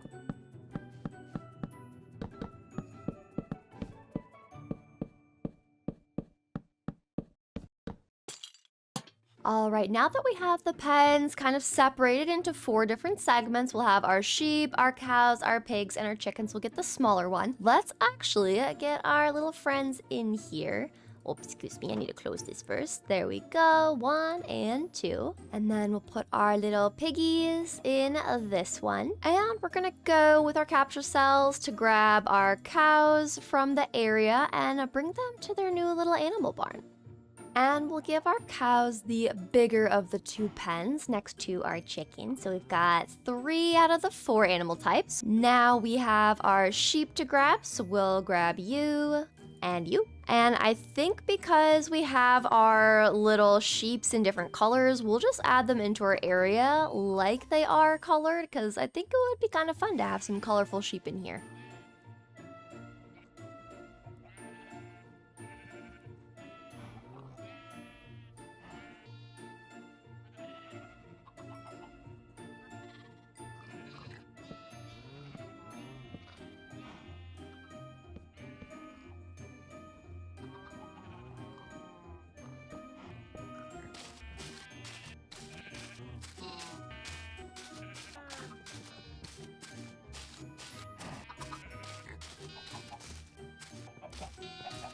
And it is the next day, and we are done with our barn and the path leading to it. We just added a few of these golden rods because I really like how this kind of gives me the vibes of wheat, but it looks a little bit different, a little bit more flower-esque because, well, I mean, it is. But I think this is so cute. We've got our pillars with our structural dark oak and our overgrown dark oak and flowering. And then we've got all of our little animals on the inside, just very overgrown, lots of leaves in here, lots of greenery. And then we've got some barrels and some chests in here so that we can store all of the food for our little friends. Now that we have the animal barn done and we have our little pink sheep petunias house completed, I next want to start working on a sugarcane farm. Now, as far as where I want to put our sugarcane farm, I was thinking that since our little librarian friends trade us paper, that similar to how we have our enchanting room with the wool farm underneath it, we could do the same thing in here with the sugarcane farm for our librarians. Having paper to trade with our librarians is going to be a whole lot easier to level up any of the enchantments that we may want from these guys, so I am really looking forward to this. So I'm going to just dig this whole place out, and then we will set up the sugarcane farm.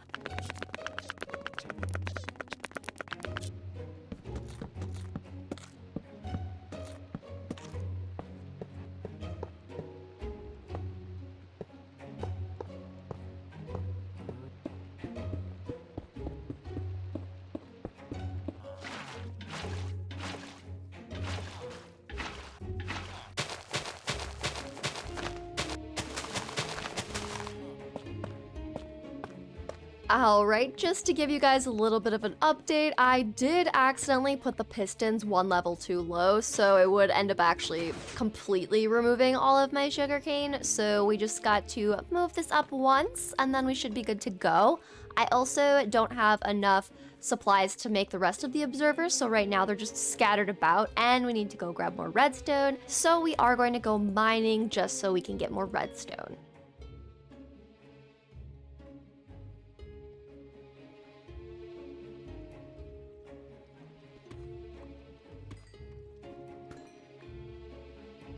Well, I did not expect to find a mine shaft in here. That's pretty cool.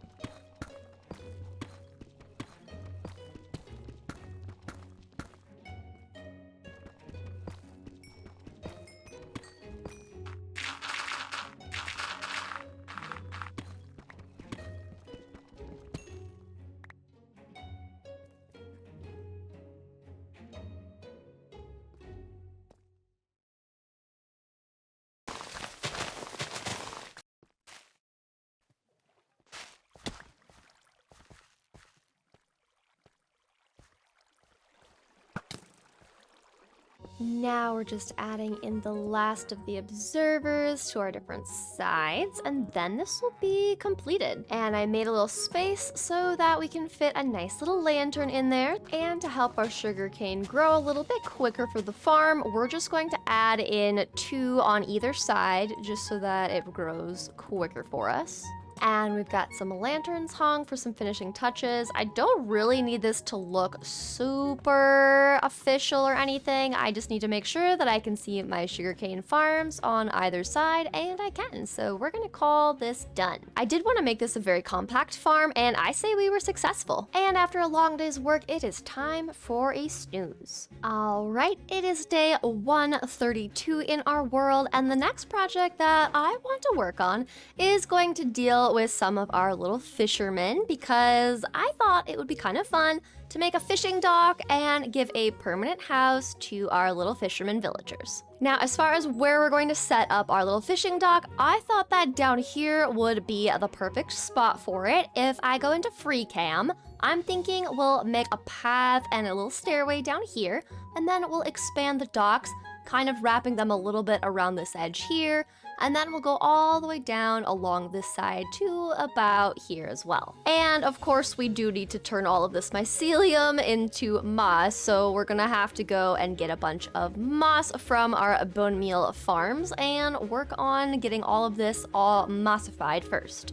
And from days 132 into days 133, we spent time adding moss and bone mealing moss to spread and transform the ground around the docks. The evening of day 133 into the evening of day 134, we were working on the docks. We used dark oak wood for the docks themselves, and then we used some mushroom blocks, white sandstone, and fir wood to make some cute seaside light posts with lanterns attached to them. Between days 135 to 139, we alternated between working on creating and decorating a cute little path leading up to our docks and working on the docks themselves. We wanted a nice sloping path, so we extended the path and did some light terraforming by replacing the dirt with moss and bone mealing the rest of the path till it was made of moss as well. We used some dark oak slabs to make stepping up the path a lot easier and to help the path blend into the docks. We then added some little mushroom lights along the path and removed some of the moss to replace it with dirt and textured dirt blocks for a more traveled path feel to it.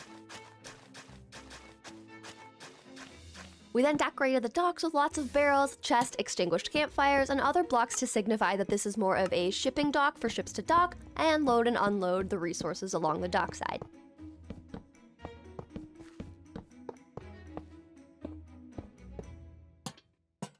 With a bench by the water, we took a quick sit to enjoy the view of the moon before finishing decorating the pathway down to the docks with lots of leaves, flowers, and mushrooms as we went into day 138. With the path decorated, we moved on to decorating the docks themselves. We used flowers, little bushes, and mushrooms to decorate along the entire dockside, and then we added some smaller custom mushrooms, and we wrapped up our decorating by adding some leaves around the hillside by the docks as we went into day 139. Alright, we've got our dock completed, and this looks so good. I'm so happy with how this turned out. We've got a little bit of the mushroom vibes with the white and red tones from the boats and the little lantern posts. And we've even got a cute little walkway leading all the way to the rest of our base area. I even started making the path look super cozy and cute with all of the foliage, the leaves, and the little mushroom lanterns.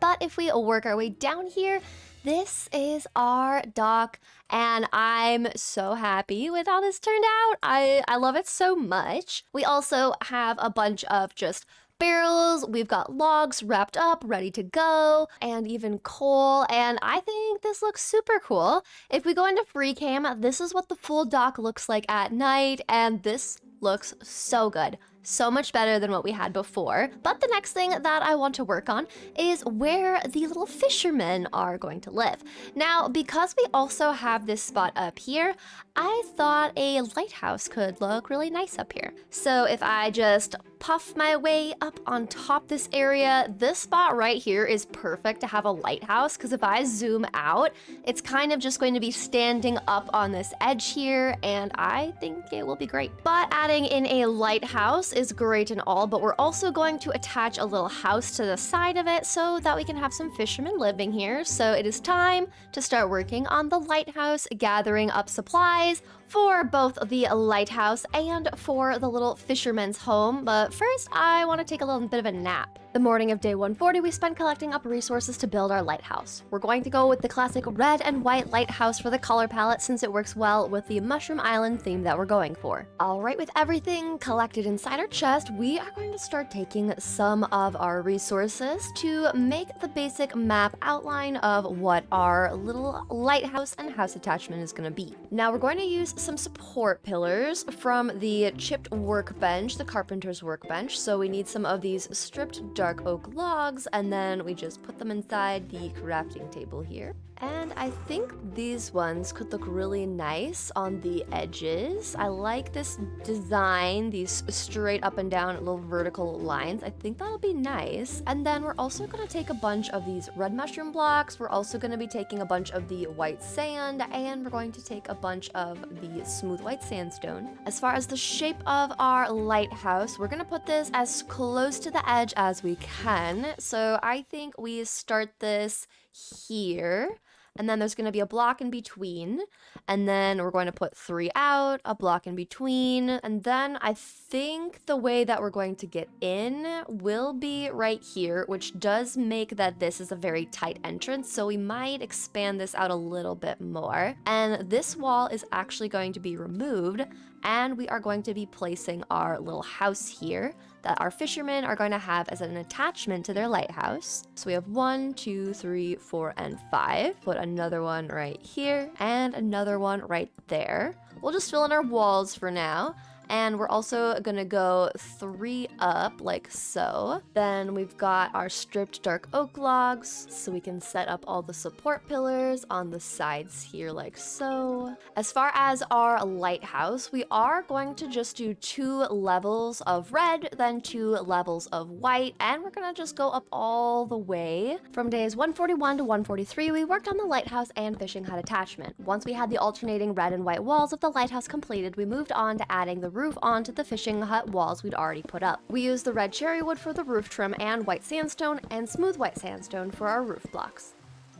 With the roof on, we then went inside to add a ladder system all the way up to the top of the lighthouse so we could access it easier. We then added on all the floors for the different levels as we climbed up the ladder. With a safe way up and down the lighthouse, we started working on the lighthouse roof. We used dark oak slabs and stairs to fill in our roof, and then we added in layers of glass to the lighthouse so that we would be able to see the textured glowstone that we planned to put inside as the light source. We then added on the last few blocks to complete the roof and went to the nether to collect a bunch of glowstone till we had enough for the lighthouse. Alright, back in the overworld in our cozy mushroom island. Now, the next thing that I need is going to be some obsidian, because if I go into the chipped modded workbenches, I need this philosopher's workbench, which I already have a brewing stand, slabs, and a crafting table. I am just missing the obsidian to make the rest of the enchanting table. So we need to go find 3 more pieces of obsidian, so it looks like we're going on an adventure.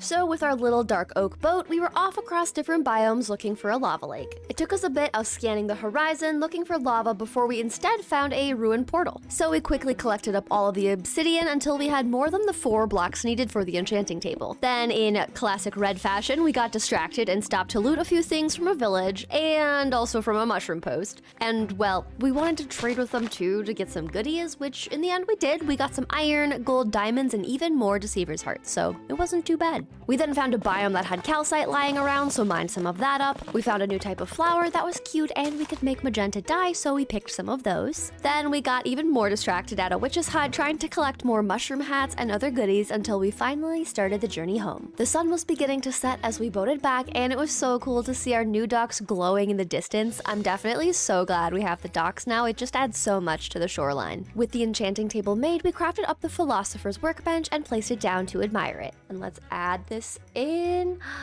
Look at that. Ah, yay, we've got so many options. Nether glowstone, ornate, fancy. But the one that I was looking at earlier was this just regular named glowstone one. So I think we're gonna grab a bunch of this. And we'll see if this is enough to fill in our little lighthouse. Light source, okay. Alright, now we just have to place all of the glowstone in front of the glass.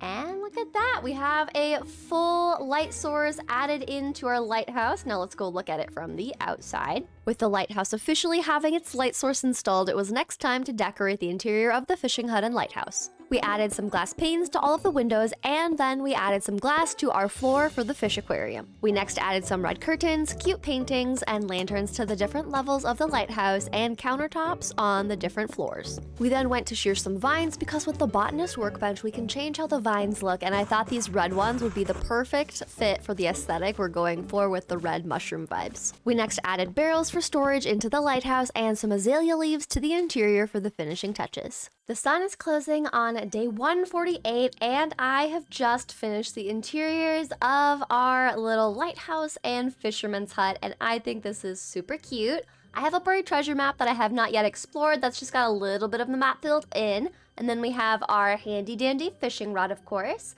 And then there's just a little spot for them to sleep. I think I'm gonna have just one fisherman villager for now, and we might change our mind and get a few more, but for now we'll just have one. With their little paintings, I think this looks super cute. We're going for the overgrown look, and up here it's more just some decorative pots on some shelves and some storage along the wall. And it's the exact same thing on this level as well. Storage barrels all the way around. We've got greenery, pots, lights. And then up here, I just added a little bit more of the red vibes with the green leaves to just give it more of that mushroomy red overgrown vibe. And then of course, there's a few barrels up here as well. But that is the completed little lighthouse. The last thing I need to do is add some fish in here. And frankly, I don't know where to find tropical fish, and they will definitely look a lot cooler, so we might have to go biome hunting on another little adventure. As for the outside, I just put some planter boxes. I changed some green vines, just these regular vines in the botanist workbench, and turned them red, and I think that works really well for the vibe of the red and white lighthouse and fisherman's hut. The last piece to call the outside done was I did want to get a little bit of green leaves just scattered across the top here. So we're just gonna add some of these, and then we're gonna go looking with our nature's compass, and I'm hoping that we'll actually find some tropical fish there. And so the biome hunt was on. We were looking for warm ocean biomes because those were the ones where we can find the coral reefs and the tropical fish. We only had over 3,000 blocks to get to the closest one. So with our little boat, we were once again off on another adventure. This time I promised myself that I wouldn't get as distracted. But that didn't last long at all since I saw a sunken ship, so of course I had to loot the items that I wanted from the chests, and then I finally did get back on track looking for a warm ocean. Our journey took us across many biomes, oceans, and we even came across what I assume is a bug or a glitch, but it was kind of creepy, I'm not gonna lie. Hello? Hello? Why is there scary noises at night? Why is this playing music? Hello? Is it just over here? I think this is just a glitch. Oh, that's so loud. Okay, the music. That was very strange. After that strange moment, we took a snooze on the riverbed, leading us to the halfway mark of the challenge. And just like that, we made it to day 150. We are halfway done, and we still have a lot of builds left to do, but I am enjoying just getting to adventure and see all these new different biomes and trees and things. It's actually a ton of fun, so let's just keep on going. As we continued traveling through different biomes, we came across a cute little friend in the jungle. Oh my gosh, hi! Oh my gosh, are you friendly? Oh, you're friendly. Oh my gosh, you're so cute. Wait, can I have you? Yoink. A bamboo creeper, are you kidding? Oh, and there's drip leaf here, hello. Usually I'm terrified of creepers, but that guy is so cute and he's friendly. Like, we like a friendly creeper. With our new friend in our backpack, we continued on and stumbled upon a jungle temple. We took on the skeleton guarding it, and after checking the chests, which were just alright loot, we kept going until we finally found a warm ocean that had lots of tropical fish in it. So we took a quick swim, noticed a desert temple in the distance, and then started collecting some fishies. Let's grab a colorful one as well. Ow! Oh, don't die. Oh. Ow! You stinker. You stinker. I almost just drowned and then got killed by a pufferfish, but at least I was, fast acting to like set the bed down, but oh my goodness. All right, we need to be more careful in here. After narrowly escaping death, we decided why not loot the desert temple next. So we went inside, lit it up quickly, and then checked all of the chests, grabbing the loot that we wanted from them before making our way back up and out. We then collected up the last few fishies we needed before we had enough to make our way back home. On our way back home, we got distracted picking wildflowers and finding 3 different witches' huts all right next to each other, so of course we looted the goodies from all 3, and on our very last chest we found something extra cool. No way, an enchanted golden apple? Yes, that's so good. Oh my word, yay! Upon waking up the next morning and looking out the doorway, we saw a baby zombie with an iron sword, which told me it was time to leave this area quickly. Once our island was in sight, we added all of the fish into our aquarium. We next tried moving a fisherman over to their new house, but they were job locked on to something else on the island, so I decided that would be a future red problem, and instead started cleaning up our workstation from building the fishing hut and lighthouse. And then we spent the rest of day 153 organizing our chests and backpack for more storage for future adventures.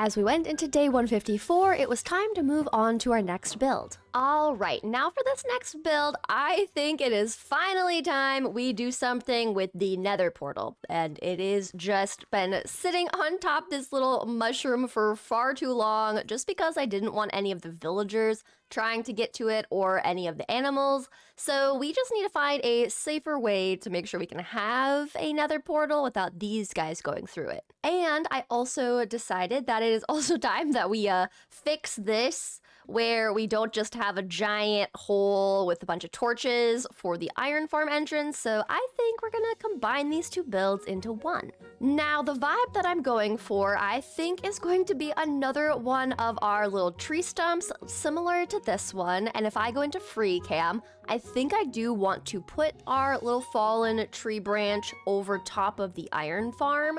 And then using the same shape and size, we can just kind of build a nether portal inside this tree stump. But instead of it being very overgrown, very flowers, vines, lush, we're going to go into the nether and find a bunch of the warped and crimson mushroom blocks, because I thought it would be kind of fun to have a few different little nether mushrooms sticking out of this specific fallen tree branch, just because it definitely fits the vibe of the nether. So we need to go to our storage room and grab a bunch of the dark oak wood to make the basic shape of our little tree stump first. We might have to get some more oak wood too, so we'll just see how this goes. As for nether supplies, I have basically nothing. So we're gonna need to go into the nether and get a bunch of crimson and warped stuff, which is a little scary because I don't know if I've come across any of the warped stuff yet, so it could be a little bit of a dangerous adventure, and I think mostly we're just gonna get some dark oak wood.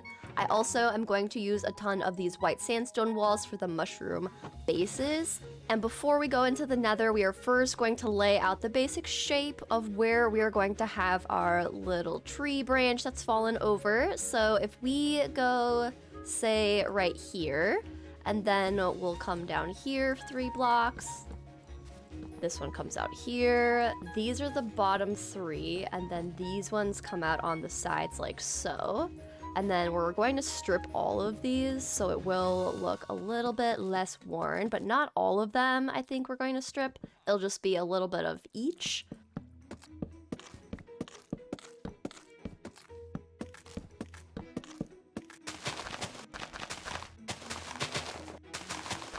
All right, we have to wait for our dark oak to grow so that we can finish out the shape of our little tree branch. So for now, we are just going to go collect up some supplies, and we are going to actually go into the nether and get all of our crimson and warp stuff. So with the nether as the next adventure, we grabbed some blocks for pillaring, grabbed our deceiver's hearts for safety, enchanted our golden boots, and we were off into the nether.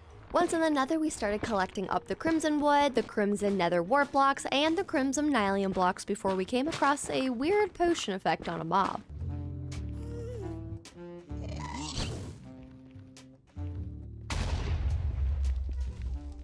So, mobs can have potion effects that lets them dance to music? Hello?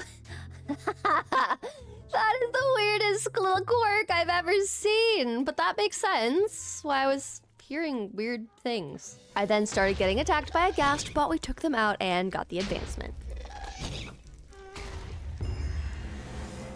Hey, look at us go. Yeah, return to sender. Destroy a ghast with a fireball. Even though I am easily caught on fire, we're doing things. We're being cool. The next cool but terrifying thing I did was use my updraft ability to launch over a lava lake to the other side. We then began tunneling through the netherrack until we finally broke through into the warped biome and a different strange biome. So I have no idea what kind of biome this is, and it looks kind of gross, not gonna lie. I'm just gonna make a little tunnel way down to where all of the warped wood is, and then we're gonna start collecting all this good stuff up. Flesh? Excuse me? What the heck? Flesh tendons? Ew, ew, ew, ew. What is this? This is disgusting. What are you? I'm like curious, but I'm like not, because this is actually probably the most gross biome. Porous flesh. This is gross. Oh my gosh, that's disgusting. Oh, that's so gross. Okay, but we found what we were looking for. We officially got the things we needed. So let's take our Silk Touch pickaxe. We'll pick up a bunch of the little warped netherrack. We're gonna grab a bunch of the warped fungus and the wood, as well as these little blocks too.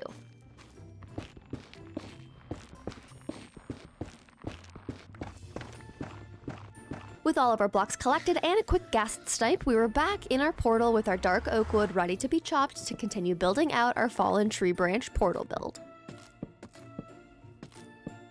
With the shape of the build done, it was time to move the portal from the top of the mushroom to inside of the tree branch, and then we began decorating with some nylium blocks, focusing on having all of the warped blocks being decorated on one side and the crimson on the other. We then started building some small nether mushrooms with the nether warp blocks. We used the botanist workbench to create some new crimson root styles, and did the same with the warped roots.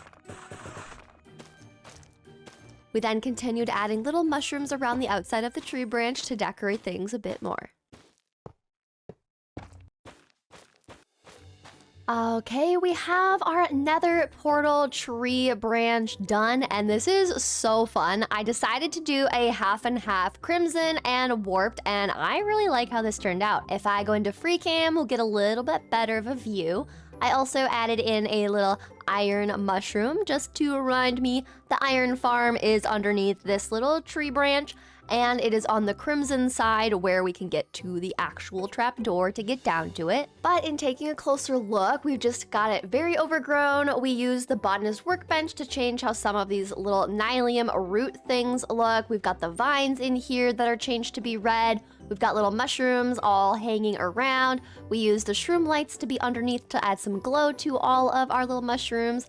We've got some little crimson root thingies, whatever they're called, the weeping vines. And I did also decide to add a little bit of the different blue and red ground around it. And this is what the blue warped side looks like, and I think this is so fun. Again, we did some custom mushrooms from what we found. We used the botanist workbench to change some of these little bits, and the vines as well we were able to change to more of a warped look. But as far as how it looks from a overview, I think this looks really good in our area, and it's very clear that this is definitely a nether portal build, something from the nether, and I think this is great. And now the last thing to do is to light this guy.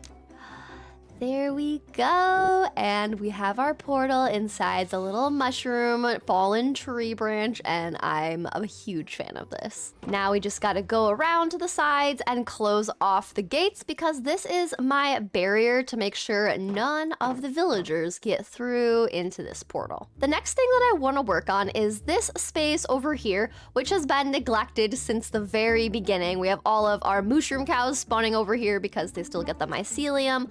But this little hole right here, I think would be perfect to create ourselves a little mining outpost. We can have maybe a crane built over here hanging off over the water. And I think that just having a little mining outpost here would be perfect. So you know the drill. Let's collect some resources and start building this out. The first thing we needed to do was dig out more space to have our mining outpost room and workstation. We were next to a flooded cave, so we did have to fight against the water as we dug out the space a bit bigger, but it wasn't too bad. With all of the workstations placed down, we could then get to work crafting the necessary items. The first thing I think of when I think of a mining outpost is a minecart track. We then worked on adding in some spruce support beams running across the top of the mine. We added some supports to those beams, stripped the wood, and added some lanterns. We next started digging up the floor to replace it with some more decorative stone variants, and we of course added a furnace wall to the mines. We added some chains hanging down with some spruce trapdoors attached to hold up some copper ore blocks we dug up out of the mines. We then started placing piles of different ores around the walls of our main mining room to showcase the ores we were digging up in this mine system. With the carpenter's workbench, I found some barrels that looked like they had copper and iron and gold in them, which I thought were great additions to the mine. We then bone milled the ground at the surface to continue working on getting our whole island to be covered with moss by the end of the 200 days. We then spent our diamonds to repair our 2 pickaxes, and we added an infinity book to our bow from a librarian trade we got. We then added some hanging azalea leaves around the inside of the mine in different locations. Then we started working on a staircase to get up and down our mines by foot if we didn't feel like using the minecart. We then added some beams reaching from the floor to the ceiling to add some height and warm tones to our mine. We then added some additional support beams across the tops of the beams, stripping those down and adding a lantern. Next, we worked on adding some more decorative ore blocks and lanterns along the different sections of the staircase, so as you walked past piles of ores on your way to and from the mines, you got an idea of what we were pulling out of the mines. We then added some texture to the walls by using some walls crafted in the stone cutter to add some more interest to the walls, and it was looking pretty good. Alright, now the next thing I want to work on is adding in a crane kind of over the top of here, and I think in order to do this, we do need to remove some of these mushrooms that are in the way, and I'm also going to probably have the crane be right here, which means we do need to open this up a little bit more. So we'll just kind of carve some of this out just so that the opening is a bit wider so that it works for the crane to descend up and down. And I think it would be cool if we also had a crane over here, kind of just ready to load objects onto a little wharf or a boat or a crate ship coming by. So we'll add a crane somewhere along the shoreline, and we're going to add a crane over here to be pulling up all of the ores and stones and such. We are going to keep this area free because I do have another build idea for this area over here. So we're going to try to keep this top area right here free and open for a different build and focus on having the mining outpost area kind of sectioned off to this side of things right over here. So we are going to start by just opening this up a bit more. So let's grab our shovel and hoe and start scraping some of these layers away.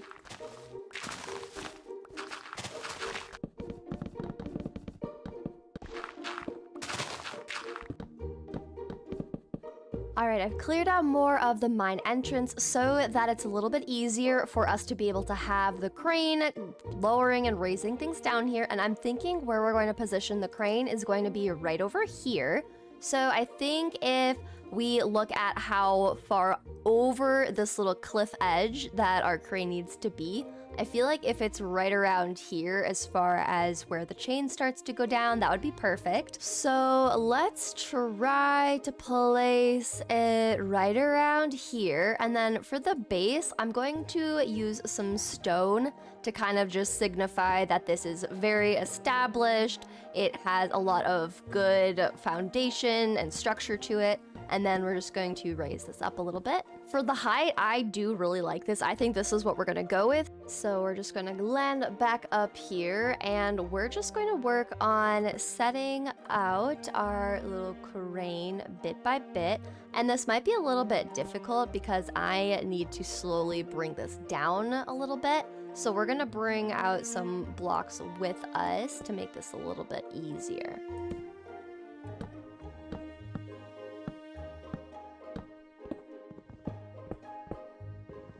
The next thing I want to do is, now that we have the crane's arm that's going to be hovering over the mine, we do need to make the counterbalance. So this is just going to be a little bit smaller, but I am going to use a little bit of wood and stone, and that's going to kind of be the counterweight, the counterbalance, to make sure that everything is okay as it's getting hauled up and down.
Alright, and here is an update. We have lots of barrels and chests. We've got some ores that I sprinkled into the walls, and I think that added so much to the area.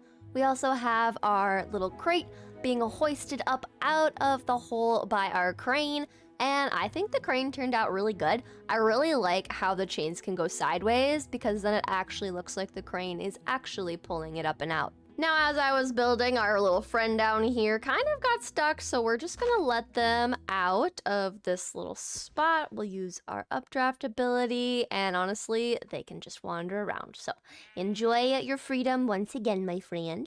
And while we're up here, I can show you what I did with decorations around the crane. We just have oars ready to get shipped out. We've got little chests, we've got barrels, and I decided that I would make kind of like a little bench so we can sit here and kind of man the crane, keep an eye on it, make sure that everything is functioning properly, and it's just our way to kind of check on it as we're going around.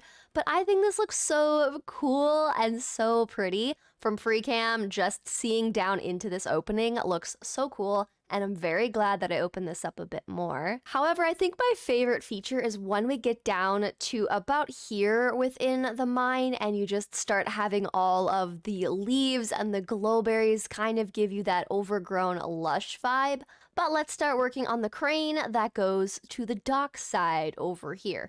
So I think we're gonna make it look pretty much the same with the spruce and stone variants, so I'm gonna go collect more of those resources up.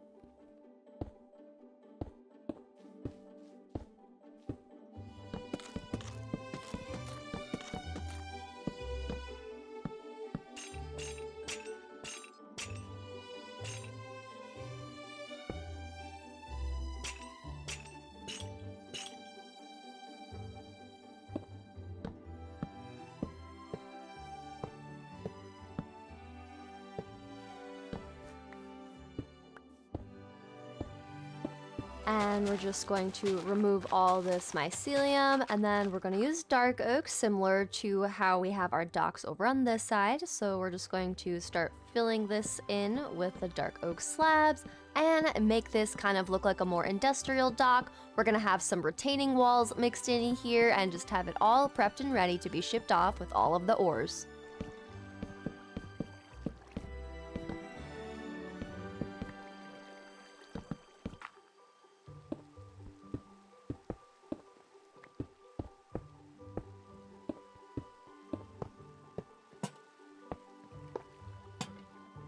The next mini project we were working on was making a strip mine staircase down to diamond level. Once we made it to Y-56, we dug out a room and added some spruce support beams in the corners of the room and added some chests.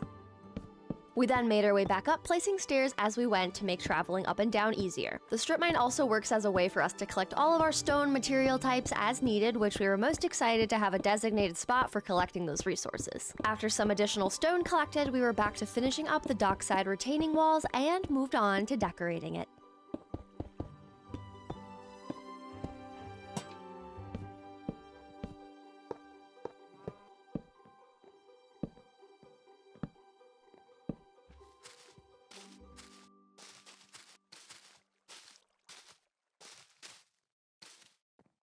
All right, our little dockside spot is all complete, and look at this. It's beautiful. I'm literally so happy about this. We just decorated it with lots of barrels and chests. I also grabbed some full blocks of different ores to bring down here and decorate. So we've got the iron, the redstone, and the gold.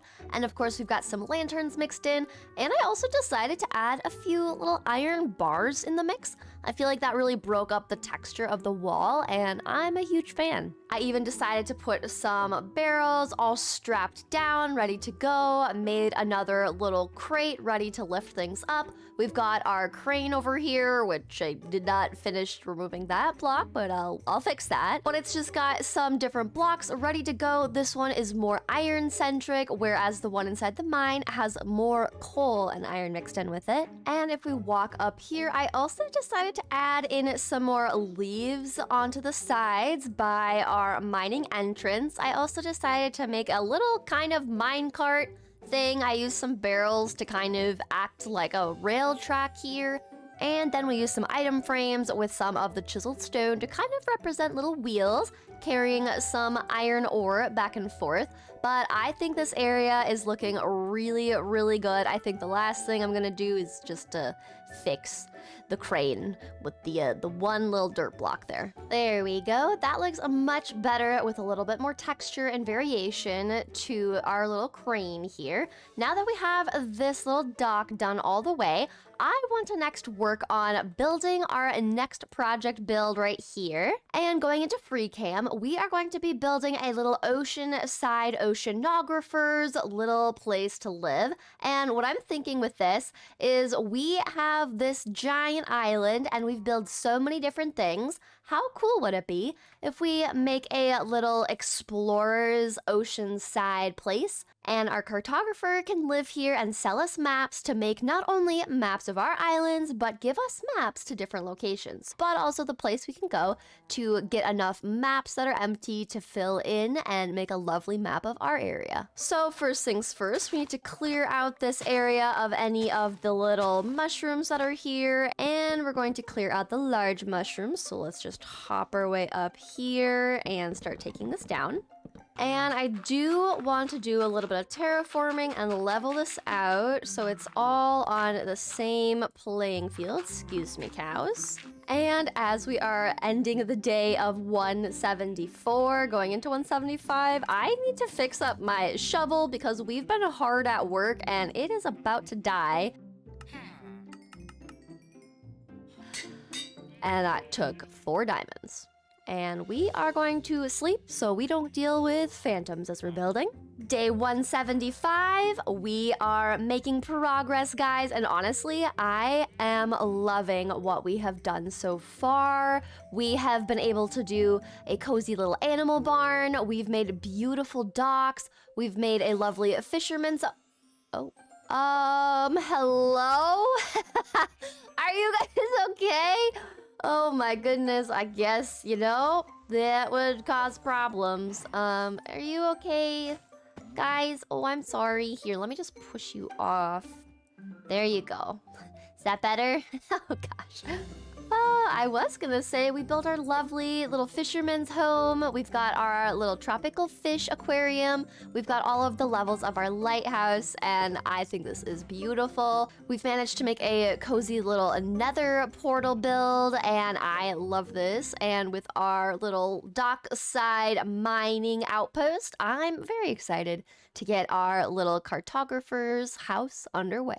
So let's grab some resources from back at our storage house, which the other thing we built so far was our storage house, which is honestly one of my favorites. I love this so much. So let's find some resources. I think I want to build with a dark oak for our little cartographer station. I also think that maybe using some of these modded blocks, these magic planks would be really pretty because having some blue for the cartographer's work area, I think will look really good together. And as far as a basic layout, this is what we have so far. And these are going to go up on the sides to 4 blocks up. And I want this back wall to be removed because I want this to be where the deck starts. That's kind of going to hang over the edge and give us a nice view of our surroundings, even the drowned and such. So now all that's left to do is build up this house shape, give it a roof, and give it some decorations and get a villager moving in here. So let's get working.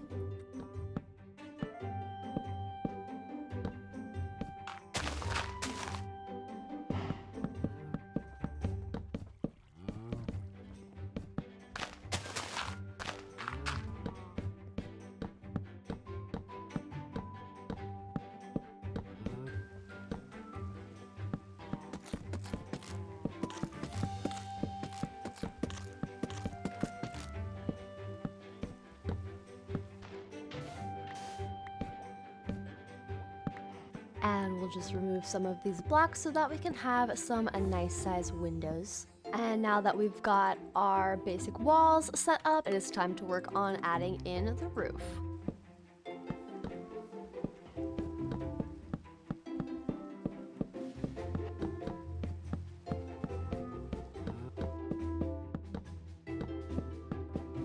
Alright, we've got the roof trim all laid out in our magic slabs, magic stairs combination. So now we just have to go through and fill in the roof with our dark oak.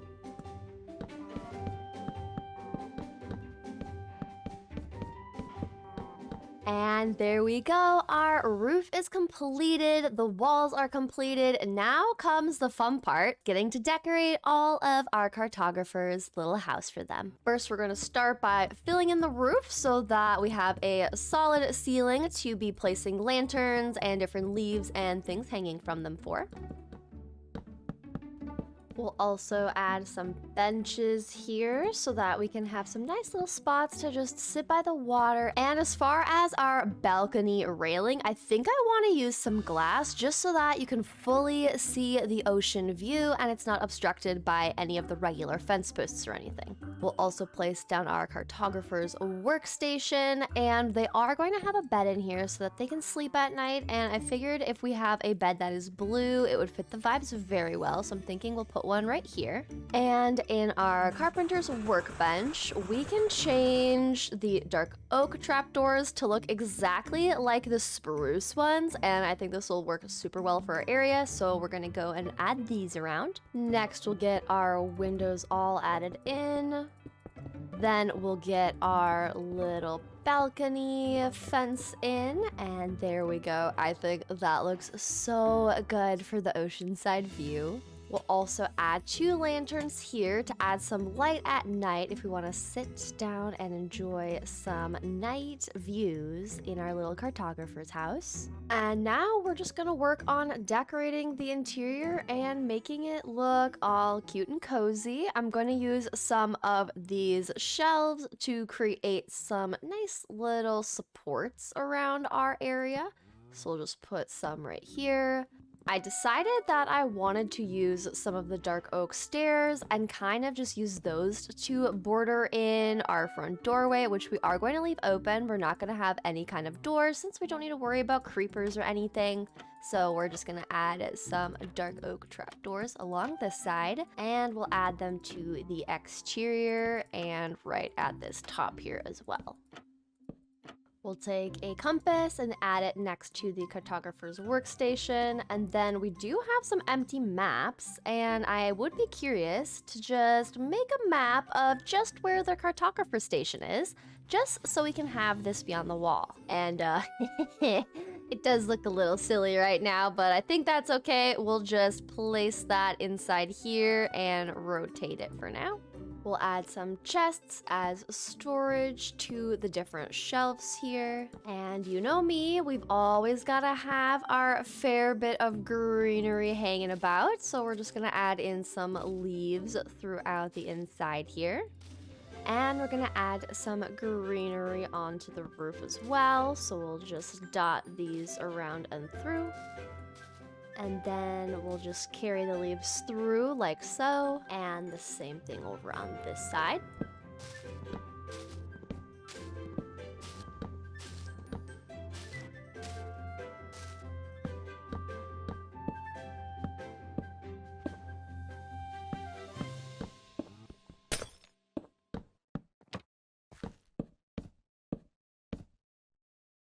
And since most of the interior is done, I want to spend some time making all of this mycelium ground become moss to match the rest of our island.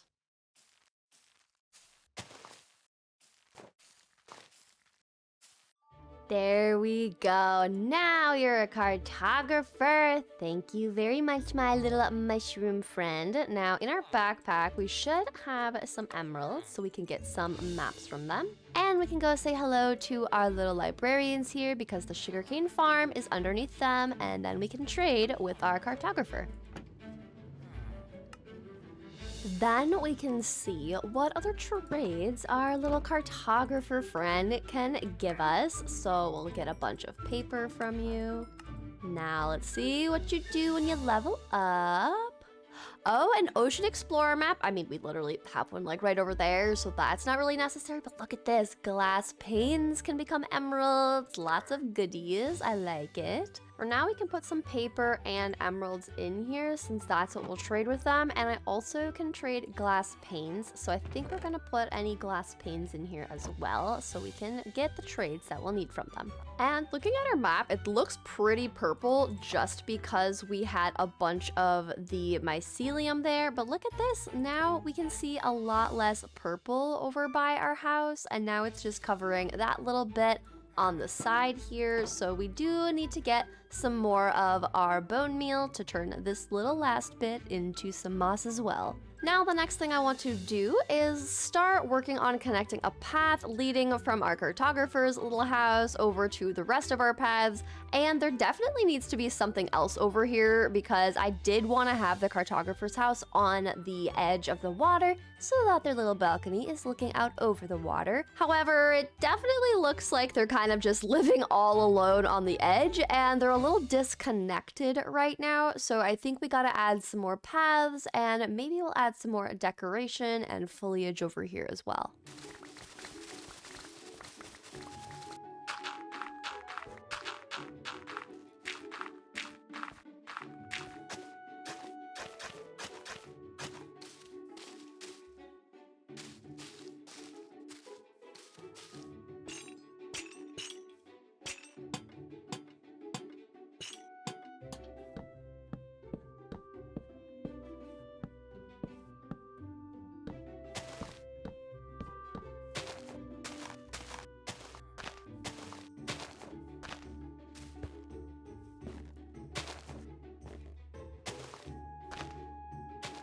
As I was working on these paths, which are looking so beautiful, by the way, I had the idea that in this space right here, we could have a giant kind of board space where we can put all of our maps of our entire island. If I go out into FreeCam, I'm thinking that we'll place the little board with our map of our island right around here, and then we can kind of create a path that goes in front of it and connects back onto our path where our cartographer lives. And since we have our cartographer's house made of dark oak, I'm thinking we use dark oak as well, but I first wanted to see if our carpenter's workbench had any cool little designs that we can use for our little map board. And I kind of like these shifted dark oaks, so let's grab some of these.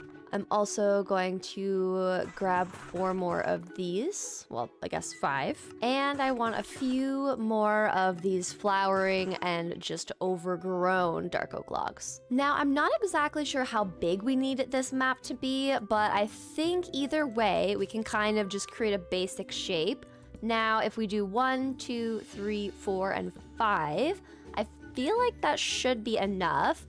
And then we'll do 1, 2, 3, 4.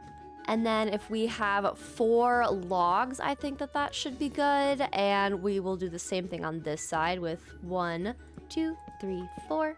Then we'll just grab these blocks and place those in the middle there. And I actually don't know what I think of having the stripped logs here. I feel like it kind of throws it off. So I think we're just gonna remove the stripped dark oak and only use some of these overgrown and flowering ones. I think that'll look a little bit better, and it kind of matches the unstripped wood on the sides as well. Then I want to have a row of trapdoors to kind of create some edges. So if I want to set anything on here, such as a lantern or something, we can put that right here. And I think we'll use the trapdoors at the top here as well, like so, and remove that one.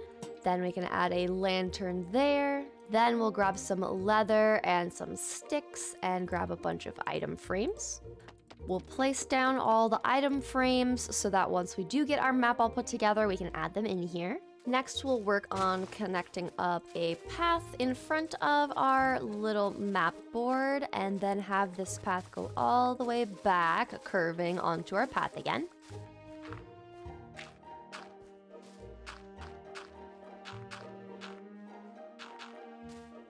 Then we'll just fill in our path with all of our dirt so that it's fully completed.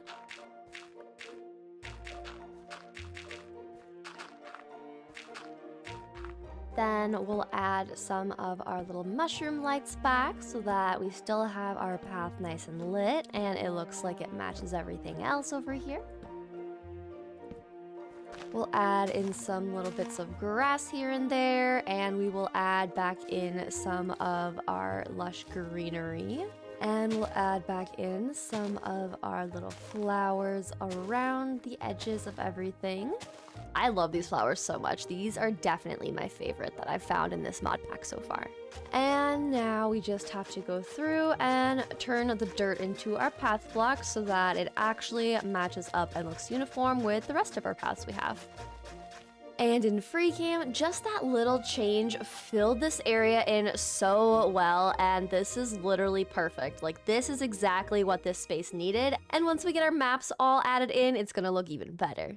Now the next thing we need to do is just finish connecting up all of the paths around our different builds up to our main paths. And I think the last two builds that really need to get connected up to all of our paths are this mining area, and we need to connect up our little lighthouse and fisherman's hut. So I'm just going to first get our mining area all connected up to the paths, and then we're gonna move over to getting our little fisherman's hut and lighthouse all connected up as well.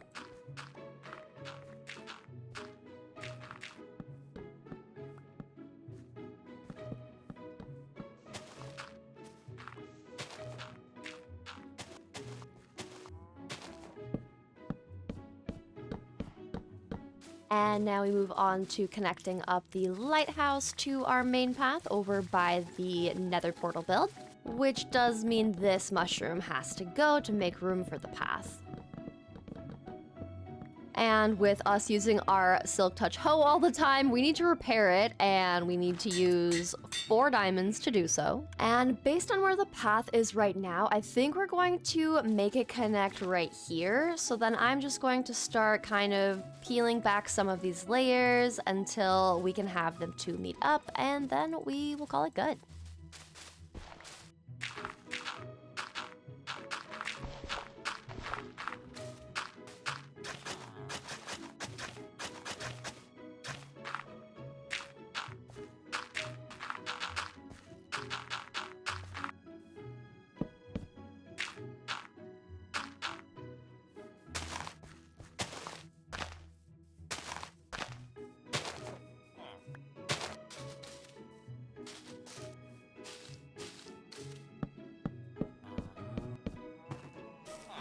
We next grabbed our mason stone cutter and our mason and moved them down into the mine where we could easily trade all the stone variants with them, and we realized something cool. Okay, you are so cool. You actually look like you're a miner. Like you're mining the resources from out from under this place. Like, that is incredible. All right, now I have our little toolsmith also inside a capture cell because I want them to also be down here with our little mason, and I'm assuming that by placing them down here, look at you, you're also a little dude. Wait, right here.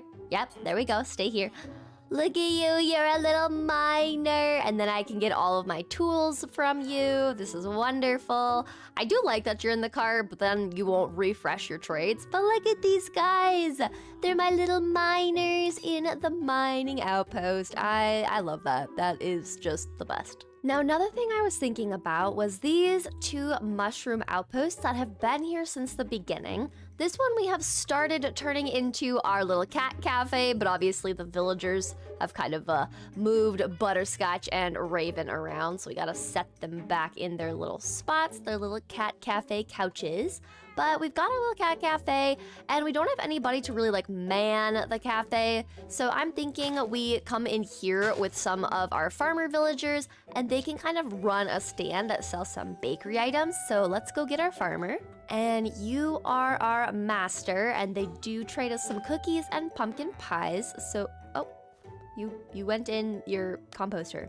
How do I not hurt you? Oh, okay, you got out yourself. Okay, that's fine. I think we're gonna go to our wool farm, which we haven't been to for a while, and we're gonna grab some, wow, we have a lot of wool. Okay, yeah, grab some red wool, and then we'll also grab some white. So we've got these 2 colors. So we've got our little farmer villager, so we'll put their little workstation right there. And then we'll have our farmer, there we go, okay. And I'm temporarily gonna pick them up because I thought that having some of these little shelves would be the perfect countertop for anybody that's gonna come and order things at the little bakery counter. Oh, I'm so sorry. I'm so sorry. I know you're panicking. I know, I get you. Okay, I'm sorry. And we'll give them a bed so they can go to sleep and they won't be as scared at night. And then we'll just add some glowberries here as well. And I think this is a really cute little cafe. I think this adds to it a lot. Now, this other little mushroom outpost is kind of just a mess. I have not really touched this one. Besides, I'll come through and just take some of the end rods from these spots. But this is really messy, it doesn't look good, and I think we just need to transform this, and I'm just gonna take down all of these little mushroom huts, and we're just gonna start with a blank slate for this area.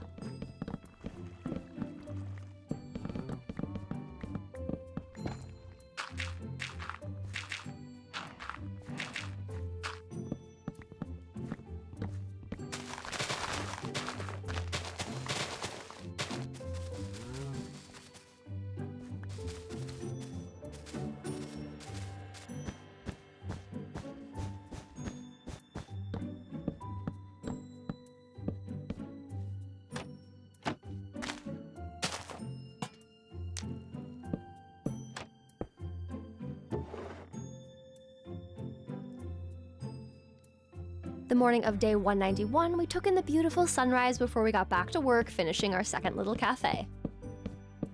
Alright, I have decided to combine all of my potion type stuff into this little outpost right here, and I want this to kind of be like a little coffee drinks cafe where people can come and just try different drinks. The villagers can get some refreshments after a long day, and I think this is really cute. So now I can just come here whenever I need my potions. I made an infinite water source underneath here so I can always get more bottles for our little brewing stand here. It's crazy just how removing all of those added mushrooms and evening out the ground just made such a difference in this area. But I do like how it's a very natural vibe.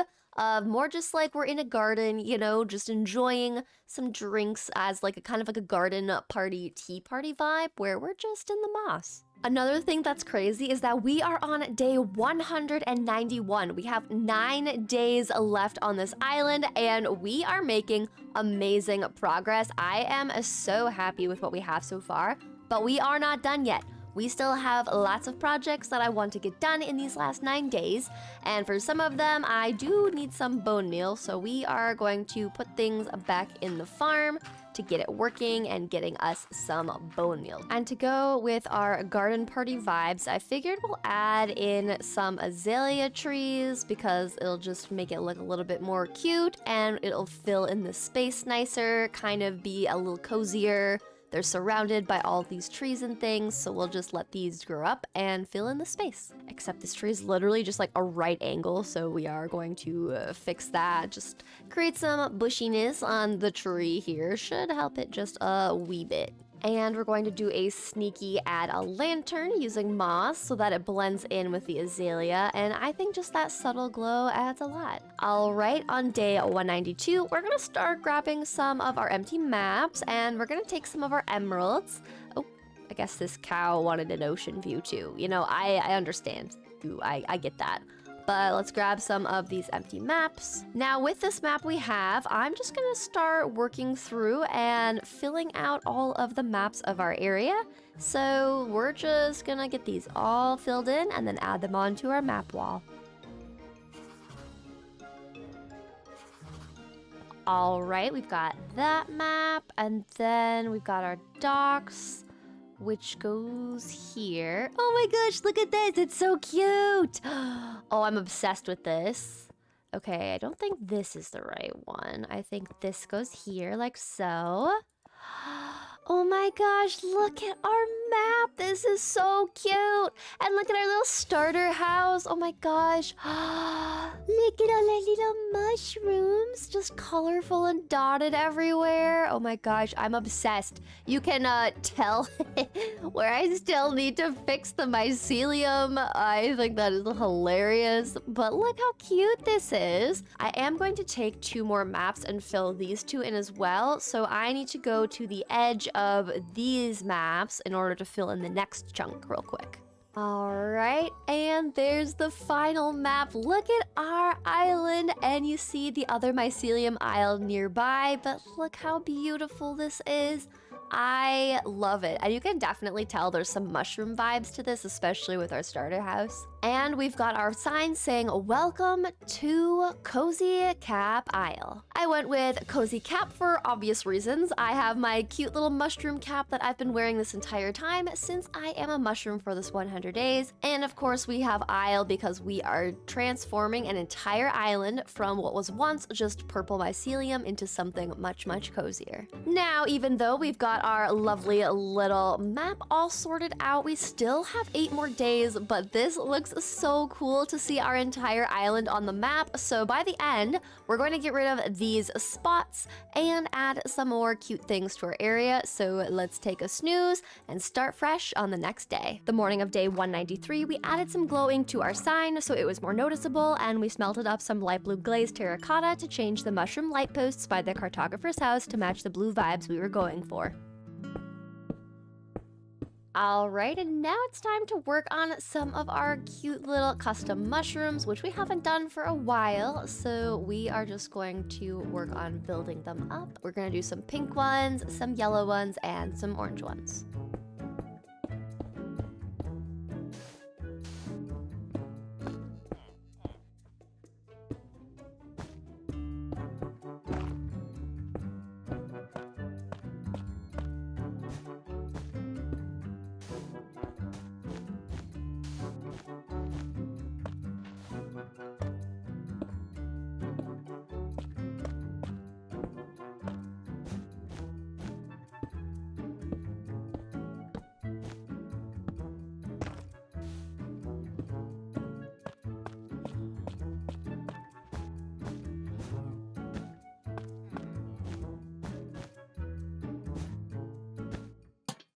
All right, with some more mushrooms custom built around our area, I think this is looking so good. If I go out into free cam, we can just see some pops of yellow, orange, green, and pink, and this looks way better with all the different mushrooms around. Now, the next thing that I want to do has to do with some open space that we have right in here. If I go into free cam, everything in our island is pretty filled out now, and this is one of those last few spots where it definitely seems like we could put something here.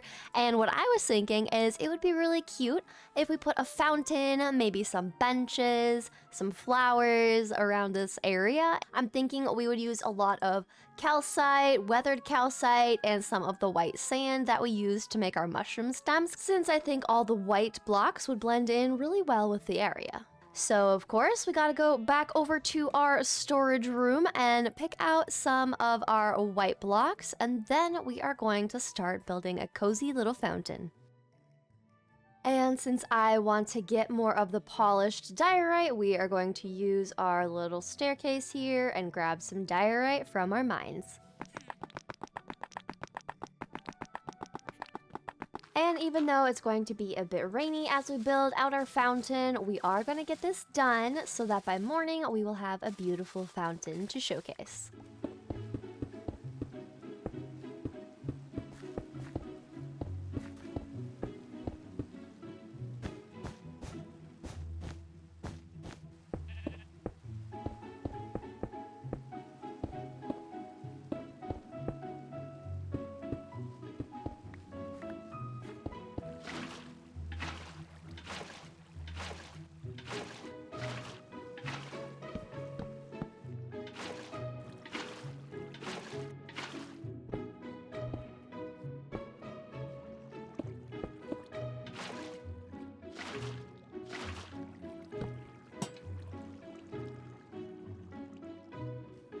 Alright, and our fountain is done, and I think this is so pretty. I haven't tried making a fountain that's tiered like this, but I really like how it came together.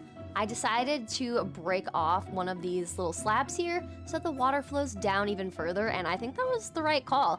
Now what I want to do is just open up some of these pathways so that we can take a turn, go enjoy the fountain, and then come back onto the path. So I'm going to do that in 2 different spots. So I'm thinking we'll do our second one maybe right in here.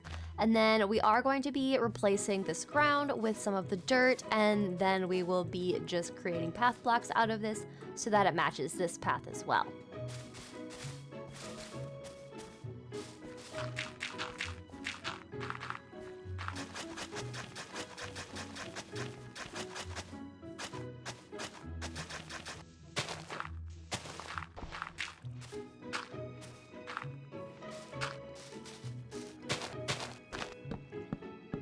The next thing that I want to add around our fountain is just some bunches of flowers, some roses, some of the alliums, just sprinkling in different types of flowers into the mix I think would be so cute and cozy. And we do have a few of these big drip leaf that can act as some lily pads in here, and I think that would be perfect. So we're just gonna spot these flowers around, create kind of a flower garden, a flower and fountain court type of a vibe, and just fill all of this in with some beautiful flowers.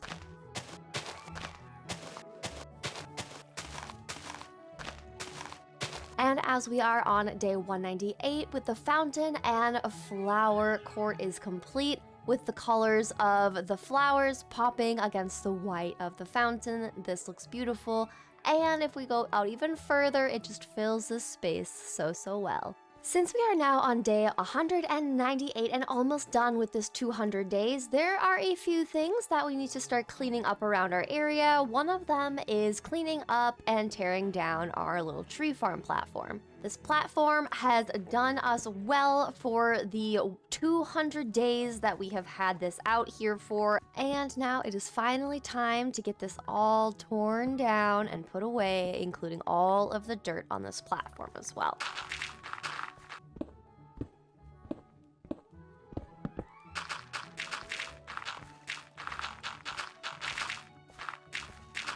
The next thing I want to work on is replacing all of the mycelium patches with moss, so we're going to just take our moss and our bone meal and then work on replacing all of the patches that we still had left with our lovely moss.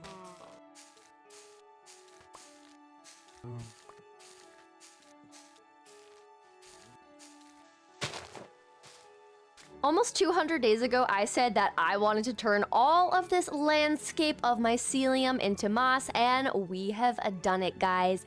I just finished placing the last bits of moss to cover all the mycelium, and this place looks beautiful. Now, on our adventures, we've been able to find more of these little mushroom caps than just the one I have on my little head here. So I thought it would be kind of fun to display all the little mushroom hats that we've been able to find in the different witches' huts. So I want to take all of these hats here, and we are going to dye them the different colors that we have. So it looks like we can do a blue, green, pink, the blank one, brown, purple, aqua, yellow, and red. So I'm going to take 1, 2, 3, 4, 5, 6, 7, 8. Now I know I can make a purple, a brown, a pink, a yellow, a blue, but I don't think I can get us a green one. So we're just gonna take the colors that we have so far and see what we can get. We've got purple, the pink one, brown, yellow, and blue. Unfortunately, I think the green and the aqua are the only ones we will not be able to do because I never found cactus, I realized. I thought I would have had some in my chests here, but I don't have anything in my greeneries chest. Now, I took off my red cap so we could see what these other ones look like with our little outfits. So we've got the purple one, which is kind of fun. We've got the pink one, which I actually think looks really cute in here. Oh, hello, cow. Next one up, we have the brown one, which also matches this little tree branch storage room pretty nicely. The next one we have is our yellow one, which is kind of fun and sunny. I like it. And last but not least, we've got the blue one. But I honestly think that, I'm a little biased, but I do think that the red mushy cap is the best mushy cap. And in case you've forgotten what the blank one looks like when we had to wear it to try to go get my backpack at the end of our 100 days, this is what the blank one looks like, the little gray one. But we are definitely going to just keep wearing the red one because it not only matches my cute little mushroom armor, but it just fits the vibes since I am a little mushroom girly in this video. Now, the next thing that I want to do is we are going to work on making some item frames because we have a lot of these little hats to display. So we're going to make a bunch of item frames. I have 5 glow ink sacks, so at least we can have 5 of our mushroom caps glowing. I think the gray one I don't care as much about since it is, well, just gray. And I think where I'm going to display all these wonderful mushy caps is right... Oh, they're having a grand time out there. But I do want to display them on this wall right here. I think that would be great. So we're going to convert these to glow item frames. And then we're going to place them on the wall. So we've got our blue, yellow, purple, pink, brown, and we have the gray one. And I just remembered that I had made, oops, didn't mean to turn off my light. I had made an extra red one, so we definitely have a spare to be able to hang on the wall.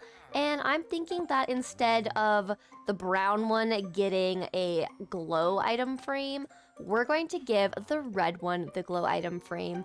And then we can have the brown mushy cap there. And I guess we're just gonna have them be a little uneven and we'll have the gray one over there. But look at all the different mushy caps we have. These are so cute. I love the variety and that we can display them on our wall. I think it's adorable. And since it is the evening of day 199, it is time to go to bed in this world for the very last time. And no better place to do it than in our starter house.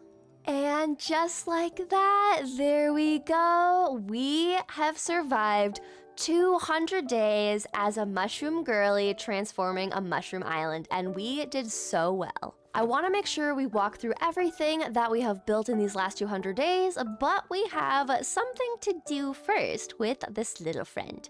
We need to give this guy a name, so we're going to go to the anvil in our enchanting tree stump and give this little puppy a name. Now, there's a lot of really cute names that I could go for this little friend, but honestly, I really feel like since everything in this world has been mushroom-filled, that he has to have a name that has something to do with mushrooms. So I thought that Toadstool would be a cute little mushroom name, and for a nickname, we can call this little doggo Toad. So everybody say hi to my little dog Toadstool, aka Toad. Now, another thing that I want to bring Toadstool for is an adventure that has something to do with a bottle that I found in one of the witches' huts. Now, if I go into my chest, I have this tree resin bottle, and I have no idea what this does, and I've been curious this entire time to see what happens if I drink it. So what I want to do is go on our picnic blanket that we made, and we are going to just see what this bottle does to me. So, bottoms up, I guess. Whoa. Whoa, look at all these potion effects. And I got brew a fungal concoction. Oh, I got a new advancement. Okay. There's an aromatic. Ooh, so I've just got like some perfume on me or something. Okay. Ooh, this is so cool. Oh, wait. Hello? Did you? What? Why is there a bird? Is this spawning stuff? I need to like watch myself. Hello? Okay, it went away. What the heck? We have a llama and a parrot. What is going on? Okay, well, we definitely have to tame you, and I definitely need to tame you. What on earth? Hello? I never expected a tree sap potion to give me a llama. Look at him, he's so cute. Oh my gosh. Okay, hang on. We have some carpet, and I think I want to give them some pink carpet. So let's do this. Look at you. Oh, you match the pretty flower. Look at you, you're so cute. Oh my goodness. I'm still in shock that the tree resin bottle gave me a llama and a bird, but we're gonna go tame the bird really quick. Oh, and apparently there's a pool party I wasn't invited to. But we will ignore the pool party because I have a friend to make. And hopefully they're still there. Okay, yay, hi buddy. How many seeds does it take?